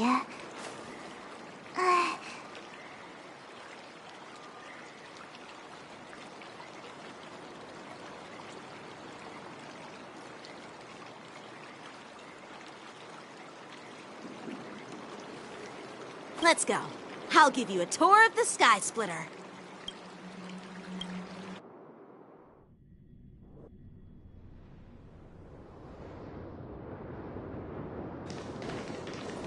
Looks like a lot of other visitors have also come to catch a glimpse of the Sky Splitter.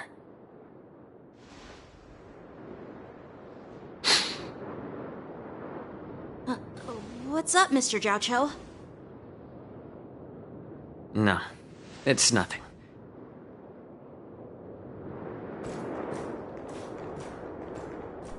Do you see that airship in the distance? That's the Sky Splitter, the venue for the war dance ceremony. It doesn't look all that impressive from this distance. The Sky Splitter is actually a decommissioned Luofu military vessel. People aren't allowed on board until the war dance officially commences. Tomorrow, when the bell rings and the ceremonial cannons roar, I'll be there representing the Cloud Knights of the Xianzhou Luofu, standing in the ring, ready to take on challengers from all over the cosmos. Since I was a kid, I've been training in swordplay and the art of war under the general. Every day, I'd swing my sword 10,000 times, and then thrust it 10,000 times. repeating the process over and over. I understand that I'm not like other kids. I never envied the toys and freedom they all had. I never found sword practice boring or hard. Even in the thick of battle, facing down savage abominations, I never felt scared. Each day, I could feel myself getting stronger and stronger, and I racked up countless victories. It's the best feeling in the world. But then, I faced a really tough opponent, and just one slash shattered my confidence into 1,000 pieces. That's when I felt true fear for the first time. Maybe that's what Mr. Zhao Cho meant by life and death hinge on a singular moment. Every idea fades into nothingness. After that, I had to pick up the pieces and try to put myself back together. But no matter how hard I tried, I couldn't seem to find my old happy self again. I often ask myself, why do I wield my sword? If defeat is inevitable, why do I continue to fight? Is it to reclaim the joy of victory? To meet the general's expectations? Or to secure my honor among the Cloud Knights? While the general could teach me the art of swordplay, he couldn't teach me why I should keep on going. He said the reason must come from within myself. I've been struggling to find that reason. But after talking with you, Mr. Zhao Cho, I think I already have that reason in mind. As a member of the Cloud Knights and the General's apprentice, I've had a weight on my shoulders. And I know there's still more to shoulder. But when I wield my sword, it feels like I'm letting go of everything. I love the feeling of giving it my all, facing any obstacle in front of me, pressing forward. That's why I wield my sword. Oh, Yanqing. So young, yet so grown up. By the way, how old are you exactly? Age doesn't really matter. All sword masters will understand how I feel. I get it. Looks like all the kids on the Luofu live tough lives. So, how about you, Miss Yunli? It's not polite to ask a girl her age, no matter which Xianzhou ship you're on. I'm not asking your age. I'm asking if you have a dream like Yanqing has. You don't talk like a cook. You sound more like a TV host or something. Need I repeat myself again? I'm a healer. Well, I don't have a dream like Yanqing does. The only reason I'm participating in the Ringmaster's Challenge is because I made a promise to my grandfather that I'd win the precious sword he's contributed to the war dance. Sounds like that mind of yours is just filled with swords. I bet you've got nothing better on your mind. My father was a craftsman on the Xianzhou Juming. Because of his foolishness, many innocent people fell victim to the cursed swords he forged. Since I was a kid, it's been clear to me that not everyone deserves to have a weapon in their hands. Giving them a sword is no different than being cruel to the innocent. So, whenever I come across someone unworthy of a sword, I can't help but want to take it away from them. Given that Yanqing is the war dance ringmaster, I'm stepping up to challenge him. To ensure the precious sword doesn't fall into the hands of an unworthy master. Hey, what do you mean by an unworthy master? I see. It's not easy for kids on the Juming either. Well, it's better to have a reason for wielding a sword than to be lost and confused. I've saved countless Cloud Knights in my life, and there are plenty of exceptional warriors, just like the two of you. What happened, Mr. Zhao Cho? Oh, nothing. I was just reminded of some old friends and old tales. Judging from my professional perspective as a healer, both of you possess remarkable vitality. Your energies flow like raging fires and mighty gales. The upcoming fight will definitely be impressive. Well, we've seen the Sky Splitter and toured the Stargazer Navalia. I guess it's time to say goodbye for now. What? You're leaving already? But you haven't asked me about my dreams. I've been working hard too, you know. It's getting late, Miss March. Unlike you lot, I'm a grown-up bound by responsibilities and duties. The tasks entrusted to me by the General won't complete themselves. By the way, Yanqing, is it normal to have so many people wandering around in an automated area like the Stargazer Navalia? Actually, this is a restricted area. But since you're all guests, I made an exception, so you could take a look around. I understand. Well, I'll take my leave. I wish you both the best of luck in the ring tomorrow.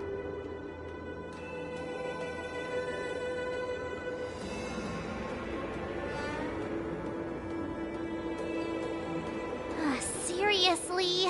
I just spent so much time thinking about my dream, but he didn't even ask me. Now that we're done with our tour of the Sky Splitter, shall we continue with our training? Why don't we take a day off? What? You want to secretly practice swordplay by yourself? Dream on. You know cramming before a fight never works out.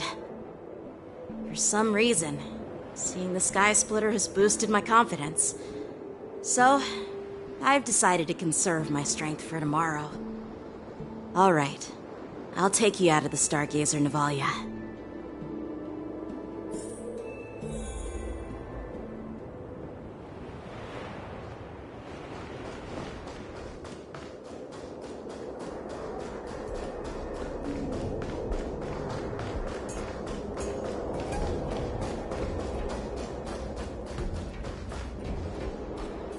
Just shut up, Red Fang! This is not a beast ship. I need some time to take care of things.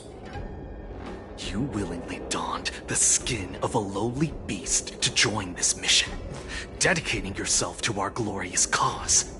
And now you're telling me you can't handle it? Do you realize how many ships we need? I'm doing my best, all right? It takes time to figure all this out. When the guns go off tomorrow, all eyes will be on it. That'll be our only chance. How's that? Who's there?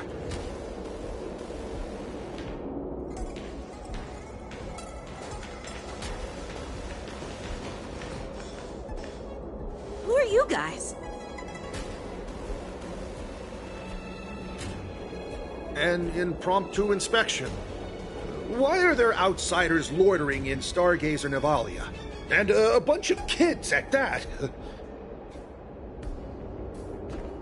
Hey, kids, didn't your parents ever tell you to stay away from the Stargazer Navalia? I know it's an automated facility, but it doesn't mean you can just break in and do what you want. First of all, I'm an adult. Second, I didn't just break in. Yeah, we flew here on a star skiff. Like, whoosh! Well, I'm not trying to tell you off, but this place is off limits to the public, you know? Big sis, let's go. want to play in Everhunt Plains!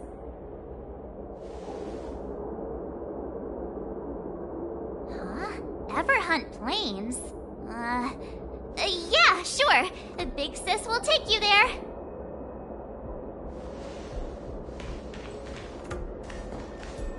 Shuha! You should have let me. Shh, the overhaul is done, and everything looks good. We should leave.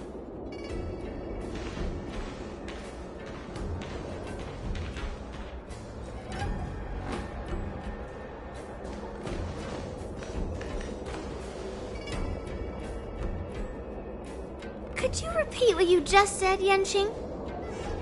What did I say? Big sis, let's go. I want to play in Everhunt Plains. Come on. Can't you read the room? Something is definitely off about the 3 people we just met. Yeah, anyone could see that. I just wanted to hear you say it again. That pink-haired fox tried to say something. I'm pretty sure he sensed something fishy. Since he's not familiar with this place, he just dropped us a hint. But you didn't seem to be paying attention at all. I knew that from the beginning.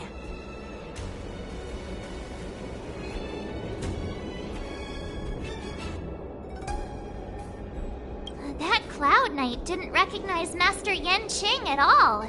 That's really weird. What? Is he famous on the Luofu or something? Not even the Cloud Knights on the Juming, who all know my glorious name, might recognize my face. You have a point. A Cloud Knight, a member from the Skyfaring Commission, and a craftsman. They're from various departments, and the reason for the overhaul seems legit. But one of them blurted out some weird language just now. Did you hear that? I have a feeling that if we secretly tail them, we'll definitely catch these guys in the act.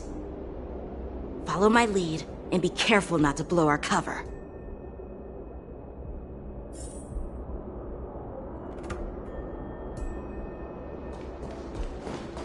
Never mind who they are. Don't get too close, Miss March. They might spot you.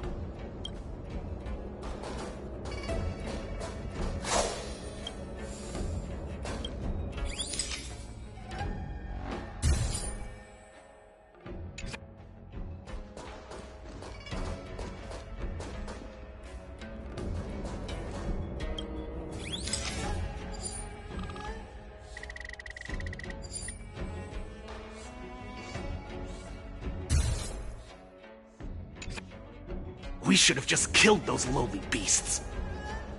Those little brats won't take up much space. There are boxes all over this place. Just dump them into one and no one will notice. Cut the theatrics, Grulok. Even the slightest slip-up could interfere with Lord Moktok's plans. So where are we heading next? To check the freight skiffs. We've got a lot of preparations to do. Also, don't forget to take those crates with you. Weapons, supplies. We've got to be well prepared. Otherwise, we're screwed. So, are they smugglers?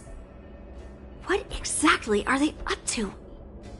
I have no clue, but they seem to be moving those crates. I've got an idea. We can hide inside the crates and follow them.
trapped in here.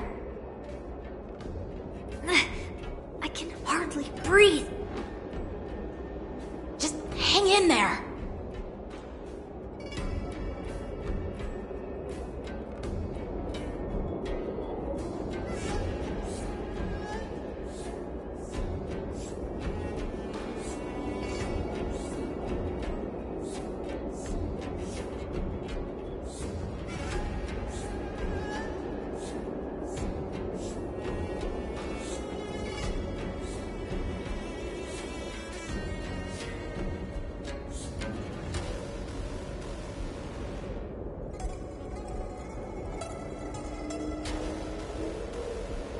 Let's just put the cargo here for now, all right?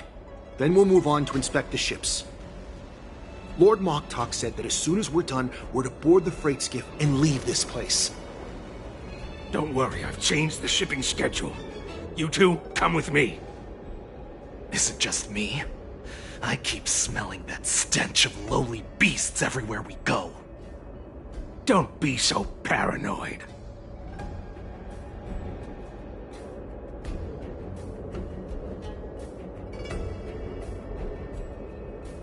Looks like they're planning to escape on the skiffs in Stargazer Navalia. They keep talking about their plans, but where do they come from? And what do they want to do on the Xianzhou? They're definitely up to something bad. Wait, they disappeared! Let's catch up to them.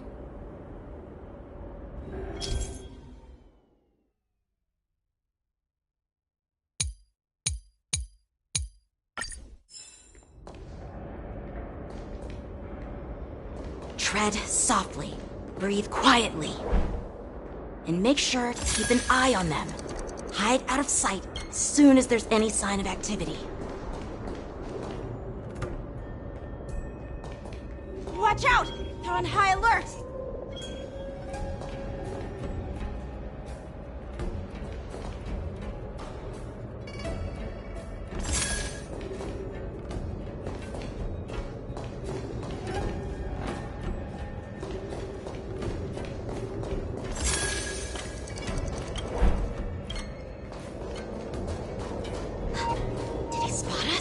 Quickly, hide!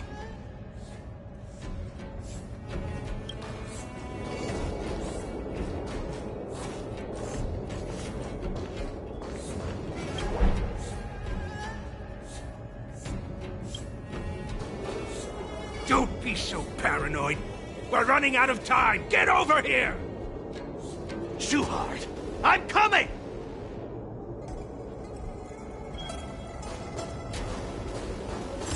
Leaving. We should catch up to them. Quickly!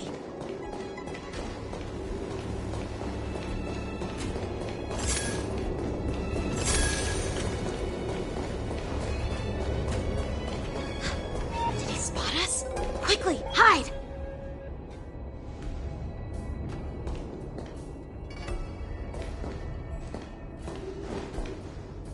What are they up to? They're all wearing official uniforms, but I'm pretty sure they're not members of the Skyfaring Commission, the Artisanship Commission, or the Cloud Knights. This is way too suspicious. Never mind who they are. Let's just film them. That way, if they do anything bad, we'll have solid evidence against them.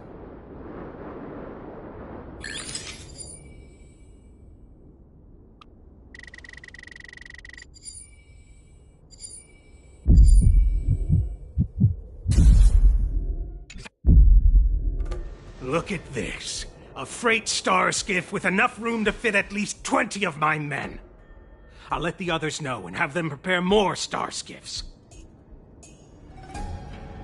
Once we're past the checkpoint, there will be beast ships waiting for us. Lord Moktok is ready. The revival of our ancient bloodline all hinges on this operation. What did he just say? Beast ships?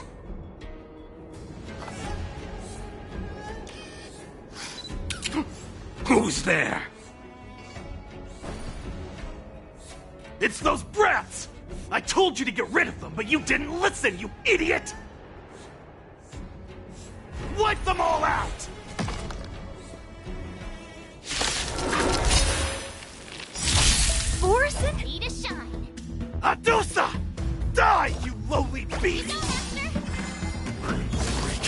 anything. Not very sportsmanlike.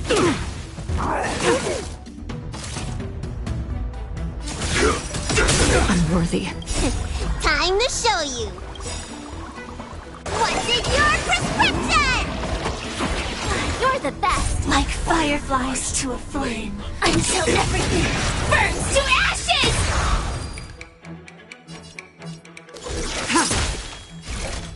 Fight to live! You don't look so good.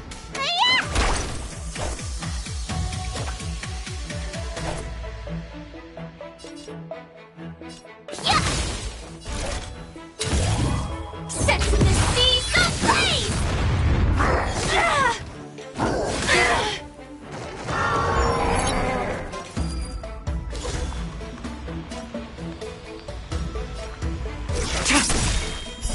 Blade of Moonlight.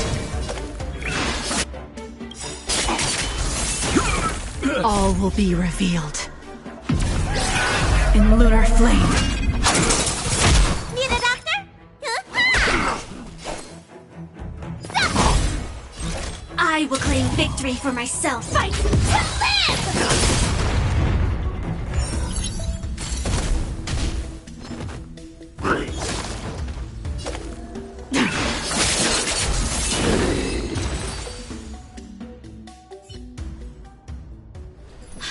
How is this possible?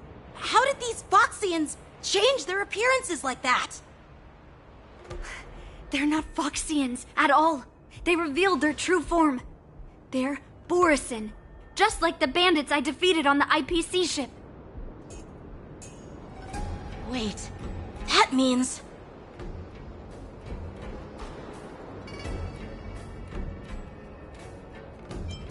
What kind of trick did they use?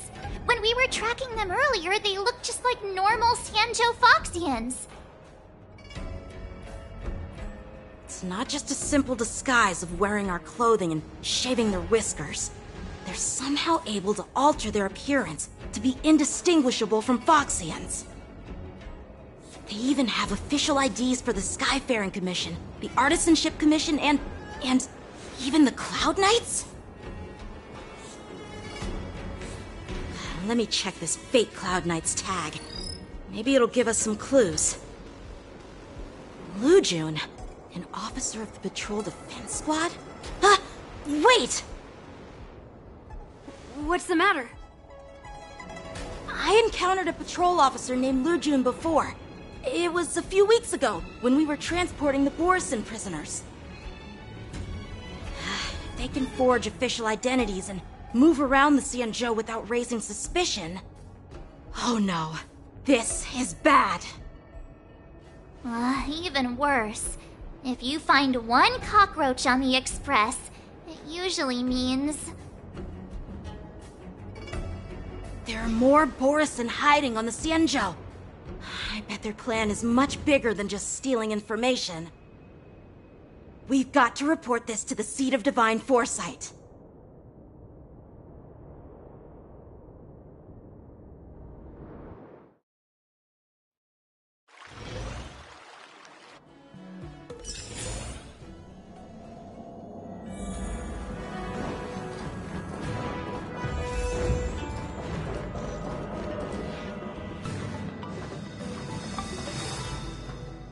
I am glad to finally meet you in person, guests from the Astral Express. I'm Fei Xiao, the General of the Xianzhou Yaocheng. Let me introduce our guest to you. The one dressed in green. He's the reincarnation of Imbibitor Lune, and the person behind him is the newest member of the crew. I've heard a lot about you.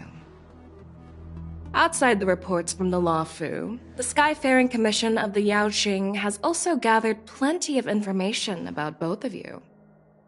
I've been eager to meet you face to face for reasons that I'm sure General Jing Yuan has explained, right?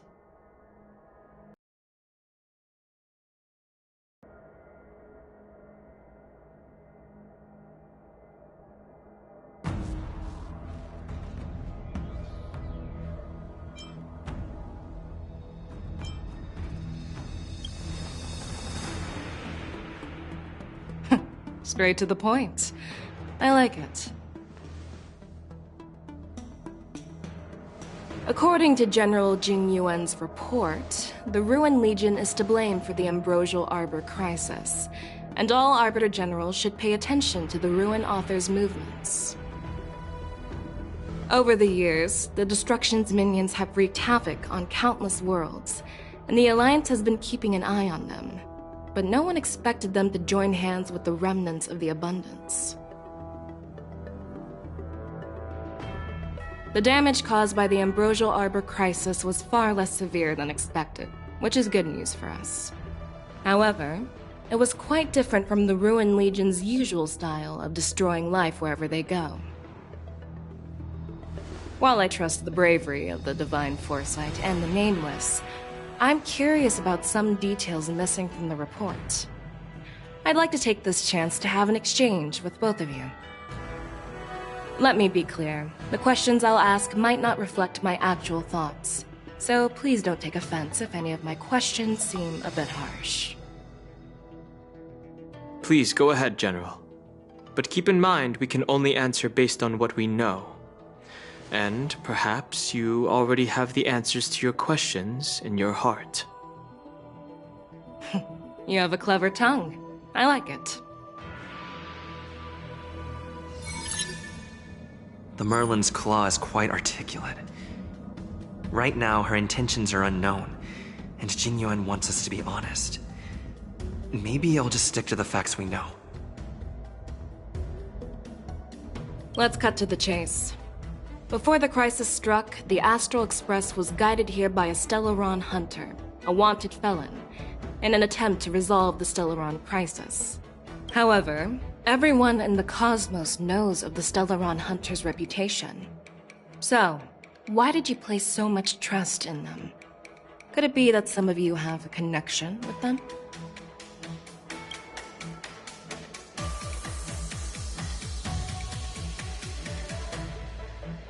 Apart from the Lafu, there are many other worlds suffering from Stellaron corrosion. For example, Eurillo 6, the world that the Express stopped at before reaching the Lafu, was one of them. To the Express, Stellarons act as roadblocks on the Silver Rail and pose risks to the warping process. And that's why dealing with Stellaron issues is part of the duty of the Nameless. Ah, I've heard about those problems caused by Stellarons. The Express connects various worlds, so it makes sense for you to take care of this. The cosmos is a mess, and the Trailblazers are just doing their best to fix it. I understand. Let's move on to the next question. The report suggests that Don Shu, the master of the Disciples of Sanctus Medicus, colluded with the Lord Ravager and used the power of the Stellaron to resurrect the Ambrosial Arbor. But here's the thing. Don Shu was just a chief alchemist. Even if she colluded with our enemies and summoned the Stellaron, how did she manage to bypass the Videodora guards around the Ambrosial Arbor?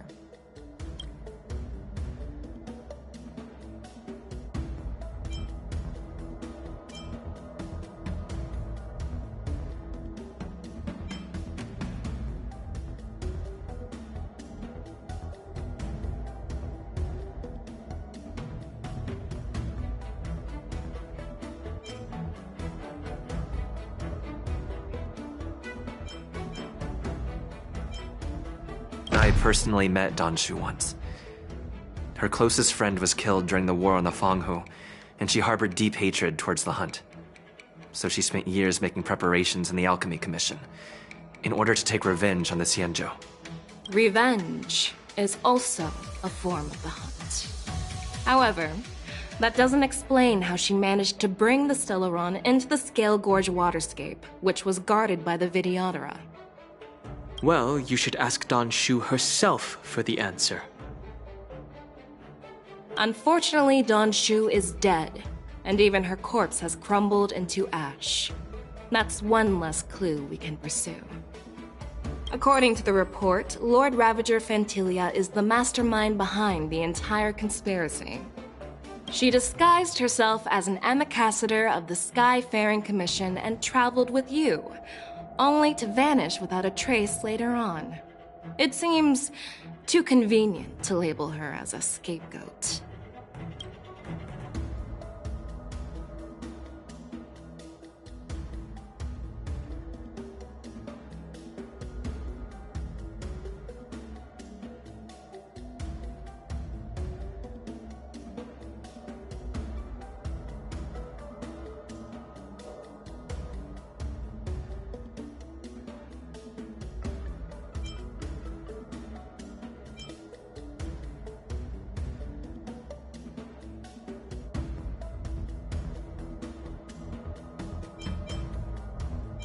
I was there, fighting Fantilia alongside General Jingyuan, but she absorbed the power of the Ambrosial Arbor and gained an almost indestructible physical form. Perhaps that was her intention all along. So, a pawn of the destruction wanted a flesh and blood body to live in. Interesting. That's quite a new perspective. Oh, it seems that your answers have addressed all my questions. Generals, I am finished with my questioning. So, what do you think, General Fei Shao? Have the doubts in the report been cleared up? The two nameless have been honest in their answers. Even though there are some tricky details, my intuition tells me there is nothing wrong. However, the 3 questions I posed earlier were not just for the nameless, but for you too, General Jingyuan. First, the disciples of Sanctus Medicus grew uninterrupted on the Law Fu, yet the 6 charioteers were not aware of it. That was a dereliction of duty. Second, you believed in the Stellaron Hunter's prophecy and entrusted outsiders to solve the crisis, even granting them access to the Plague Mark. That was a dereliction of responsibility. Third, you insist on holding the war dance right after the Ambrosial Arbor crisis, putting the Lawfu back in the spotlight. That is a dereliction of wisdom. Merlin's Claw. Is this your line of thinking, or the 10 Lords? From the moment I walked in, I made it clear that the questions I'd ask might not reflect my actual thoughts. The disciples of Sanctus Medicus were deeply rooted and had been plotting for a long time. I admit it was my negligence for not noticing it earlier. As for the Stellaron Hunter's prophecy, I didn't believe all of it, but in the end, the Law Fu did survive the Ambrosial Arbor crisis. So, I think it's safe to say that Elio's prophecy about the future holds some merit. And as for the war dance, do you think I'm unaware of the risks? However, risks can also be opportunities. The Law Fu has lain low for too long. I believe it's time to stir up the dregs hidden in the depths and wash them away once and for all. Just as I expected from our sophisticated divine foresight. You have a way with words. I like it. But, unfortunately, ever since the report was submitted, the Alliance has been filled with rumors and speculation. Even within the Lawfu, there are people accusing you of neglecting your duties, resulting in the Ambrosial Arbor's resurrection. So what are your thoughts on all of this, General Fei Shao? As a fellow Arbiter General, I fully understand the difficulties of this position. Personally, I think all these rumors are meaningless drivel. Across the sea of stars, the divine foresight knows better than anyone else what happened on the Lawfu and the meaning behind it. Just as what happened on the Xianzhou Yaoqing recently. You mean the Xianzhou Yaoqing is also... The scouts of the Verdant Knights have sent back reports that Borisin are making trouble again. The Borisin packs that were once divided and scattered have started swallowing each other up, forming larger and larger packs. Moreover, there's an entity named Mongus behind it all. An entity? According to the report, this entity isn't actually a Borson. It's a woman claiming to be the messenger of the Master of Immortality. She's described as having 12 faces and 12 pairs of fangs, as cruel as poison, and as elusive as quicksand. The Borson believe she'll give them a chance to rise again. That's Ventilia. That's right. You're lucky that I'm the one who came this time. If it were the Patina Justice or the Seer Strategist, this conversation might not be so friendly. I've always had faith in my instincts, so I don't doubt your good intentions. But the Alliance has its fair share of questions and doubts about the Law Fu. So, my plan is to come up with an acceptable answer to satisfy the Alliance. What's in this plan, General Fei Xiao? General Jing Yuan, you already know what has to be done. But since you don't want to be the bad guy, I'll take care of it for you. You need the final word from the Ten Lords Commission to quell any doubts. And for that, I'll have to ask the two Nameless to visit the Shackling Prison.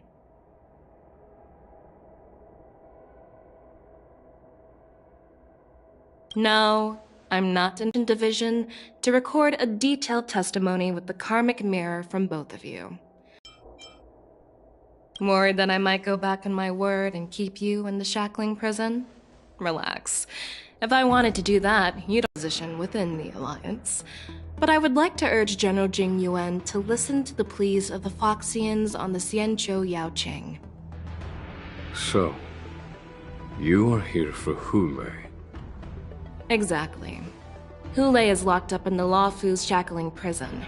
Since he is the Broodlord of the Borson, I want to transfer him onto the Xianzhou Yaoqing and imprison him there. The recent movements of the Borson suggest they're planning something big, so we must act preemptively.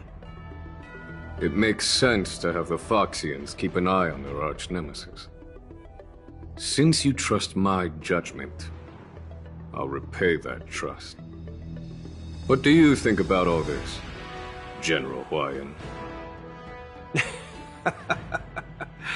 I was worried this would turn into a heated argument, but it seems like both of you are on the same page, solving each other's problems. I couldn't have asked for a better outcome. And as for Hulei, I'll send my Lieutenant Zhao Chou and Moza to check on his condition in prison and ready him for transport. If there are no more questions, shall we get this started?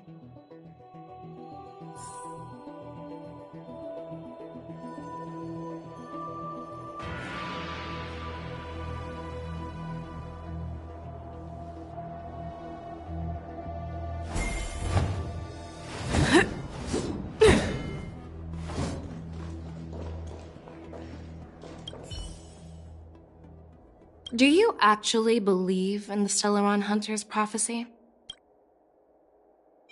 The Xianzhou's matrix of prescience can also predict the future. Do you believe in its prophecies? I understand. While words can be deceiving, your gaze, your breathing, and your scent, they reveal more than your words do. I trust my intuition more than any words.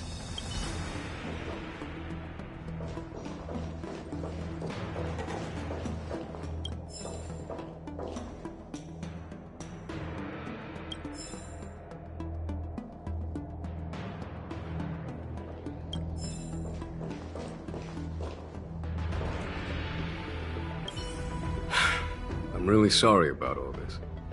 But the testimony in the Shackling Prison won't take up much of your time.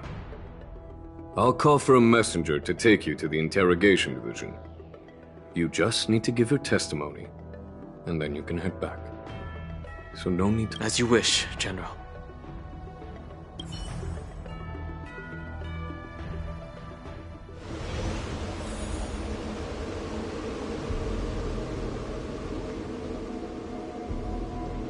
As General Jing Yuan requested, everything is prepared for your arrival, and I am here to receive you.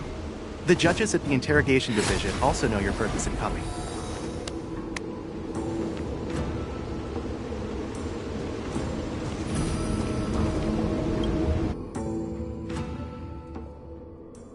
shackling prison. I didn't expect to be back here after all these years. Dan Heng. Don't worry about me. If you're ready, I'll open the gate for you.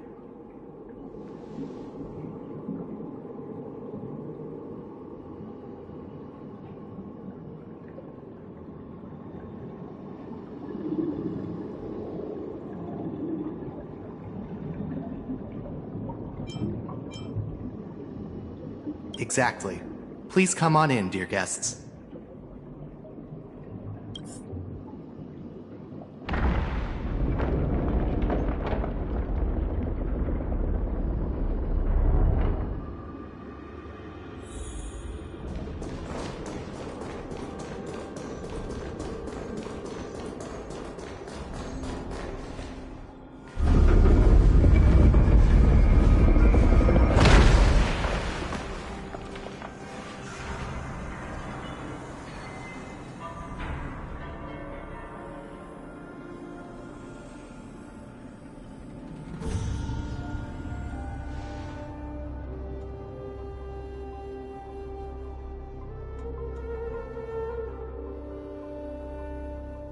What are you looking at? The shackling prison on the Luofu is completely different from the one on the Yaoqing. It's completely underwater. Whether it's in the clouds or underwater, breaking free would still be a piece of cake for me. Still thinking about your old jailbreak tricks, huh? Forget it. You're free now. Just don't do anything stupid, or the judges will throw you back in there and lock you up for a few hundred years. You'll see me again in just a few days. Taking Hule back to the Yaoqing means a lot to the Foxians on the ship, and to the General herself. So stay alert.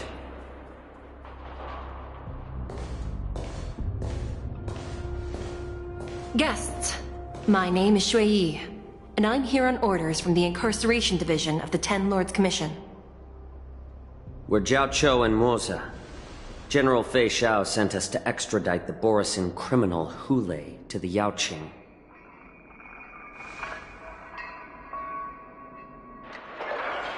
We're here to inspect the conditions of his imprisonment and make preparations for the handover and transportation. I assume you've been briefed, Your Honor. Your visit request has been approved. I'll be your guide for this trip.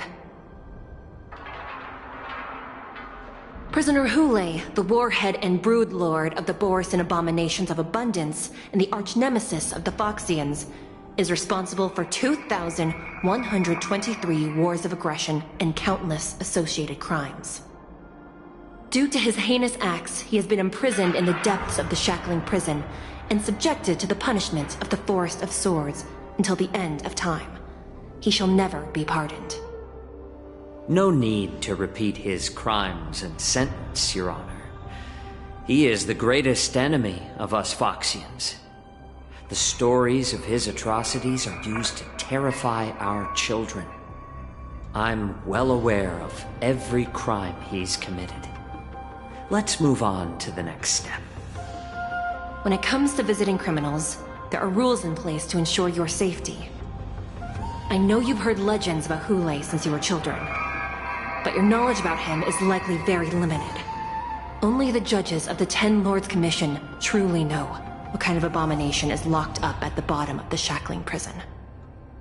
It has been centuries since Jing Liu, the former sword champion of the Luofu, captured Hule. And during all those years, we never provided him with any food. Yet he somehow managed to stay alive. It defies all the documented physical characteristics of the Borisin. The Forest of Swords, forged by the Punishment Division, is a device of intense torment, used to execute sinful abominations.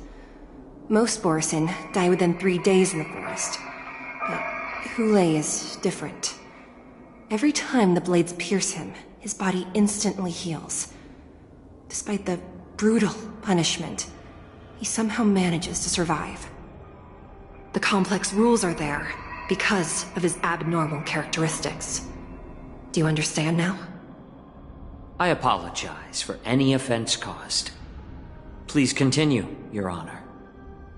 I've given you the instructions regarding Hulei's visitation.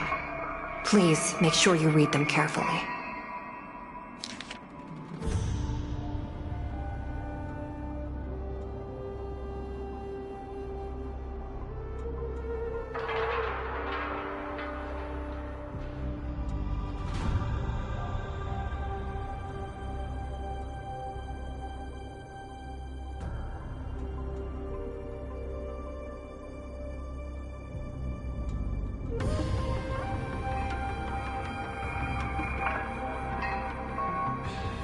And please, take this pellet before proceeding.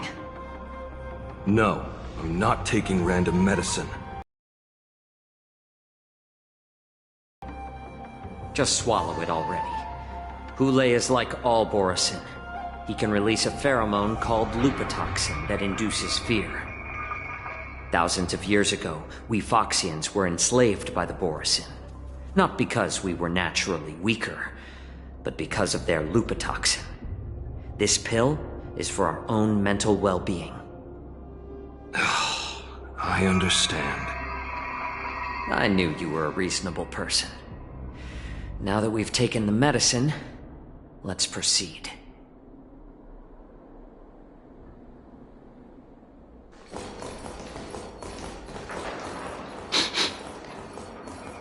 Your Honor. What is it? No. Never mind. Maybe I'm just imagining things. Let's keep moving.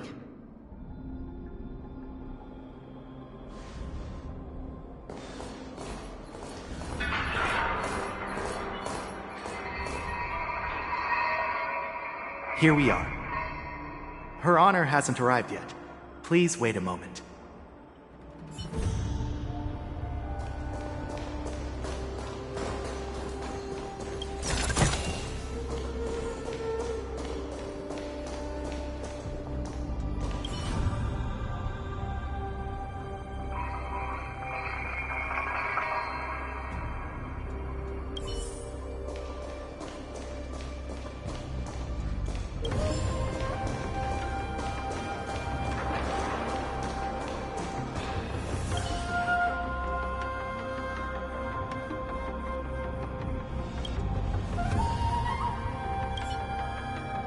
Welcome, dear guests from the Express.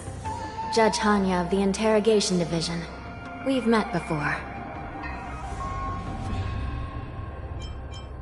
You don't want to see me? Well, in that case, I can call in the judge who's an expert in acupuncture, or the one who's handy with axes and saws, or the one who knows all about whips and ropes. We've got plenty of options here, and we'll find one that suits your taste. Just kidding. We judges work in shifts, and it just happens to be my shift. Maybe we're destined to cross paths. Please allow me to express my gratitude to you again for subduing the demons in the Fixtral Garden. Looks like while March 7th and I were clueless, you already made many friends on the Xianzhou Luofu.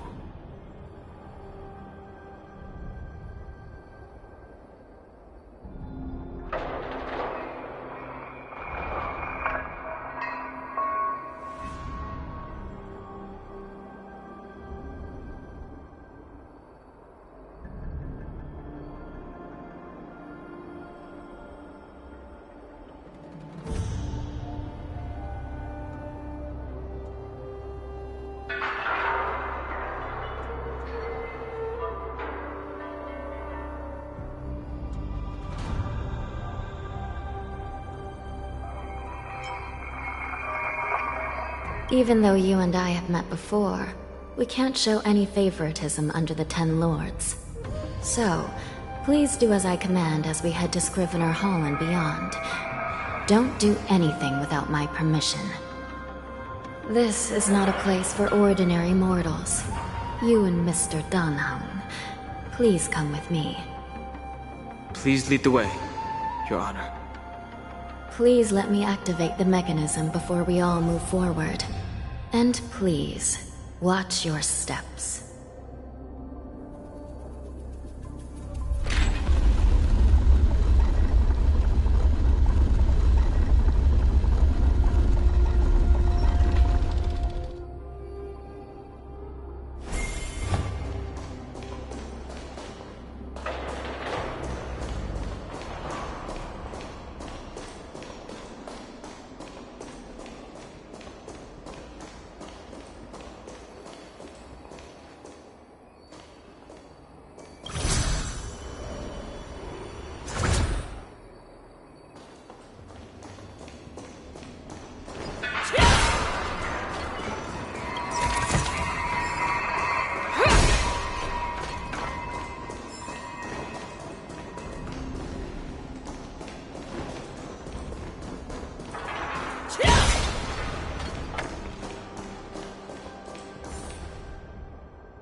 Freezing.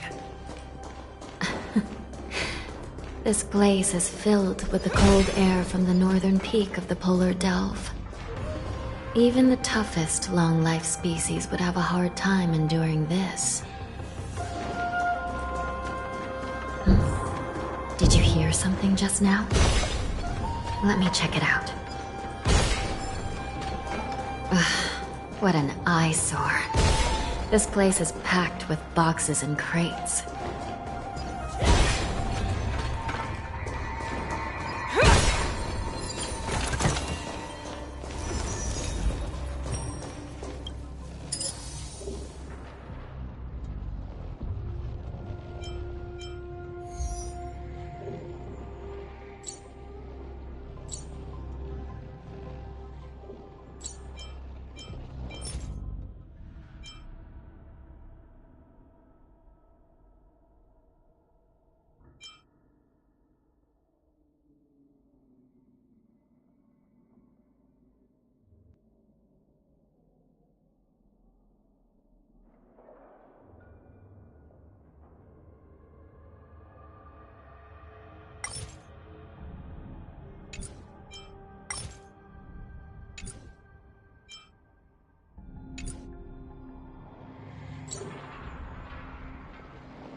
It's on me.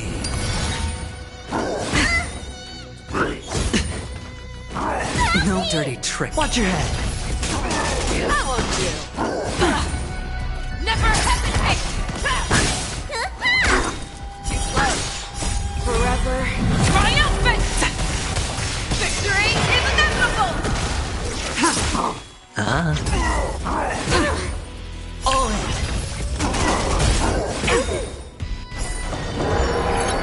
Watch your head. Bust. Or maybe I'll take it all. In lunar flame. Blade of moonlight.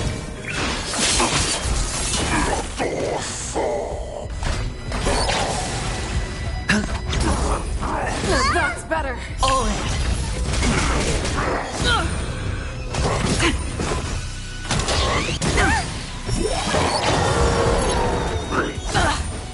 Watch your head. The fearless knows not fear. I won't do. Forever triumphant! Victory is inevitable!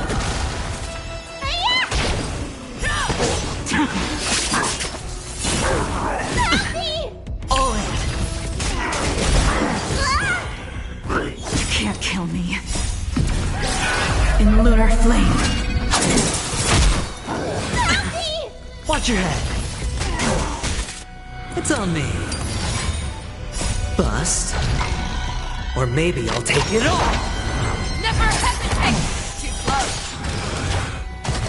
You bully! All in. I won't do. No dirty trick. Watch your head. Forever triumphant! Victory is inevitable!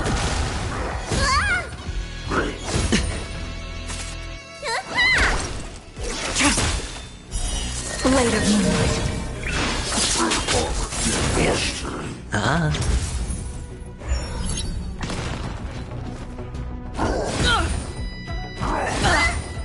All in.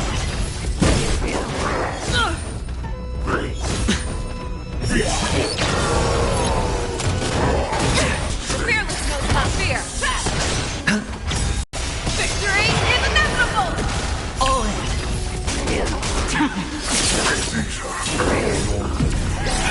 In lunar flame.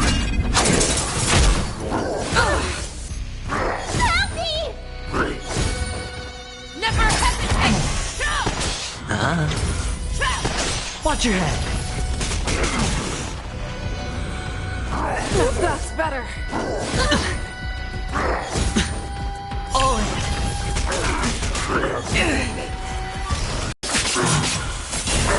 Forever triumphant!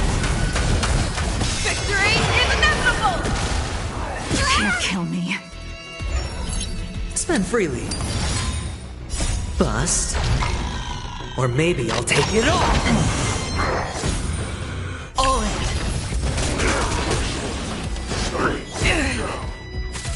The fearless knows not fear. I won't do.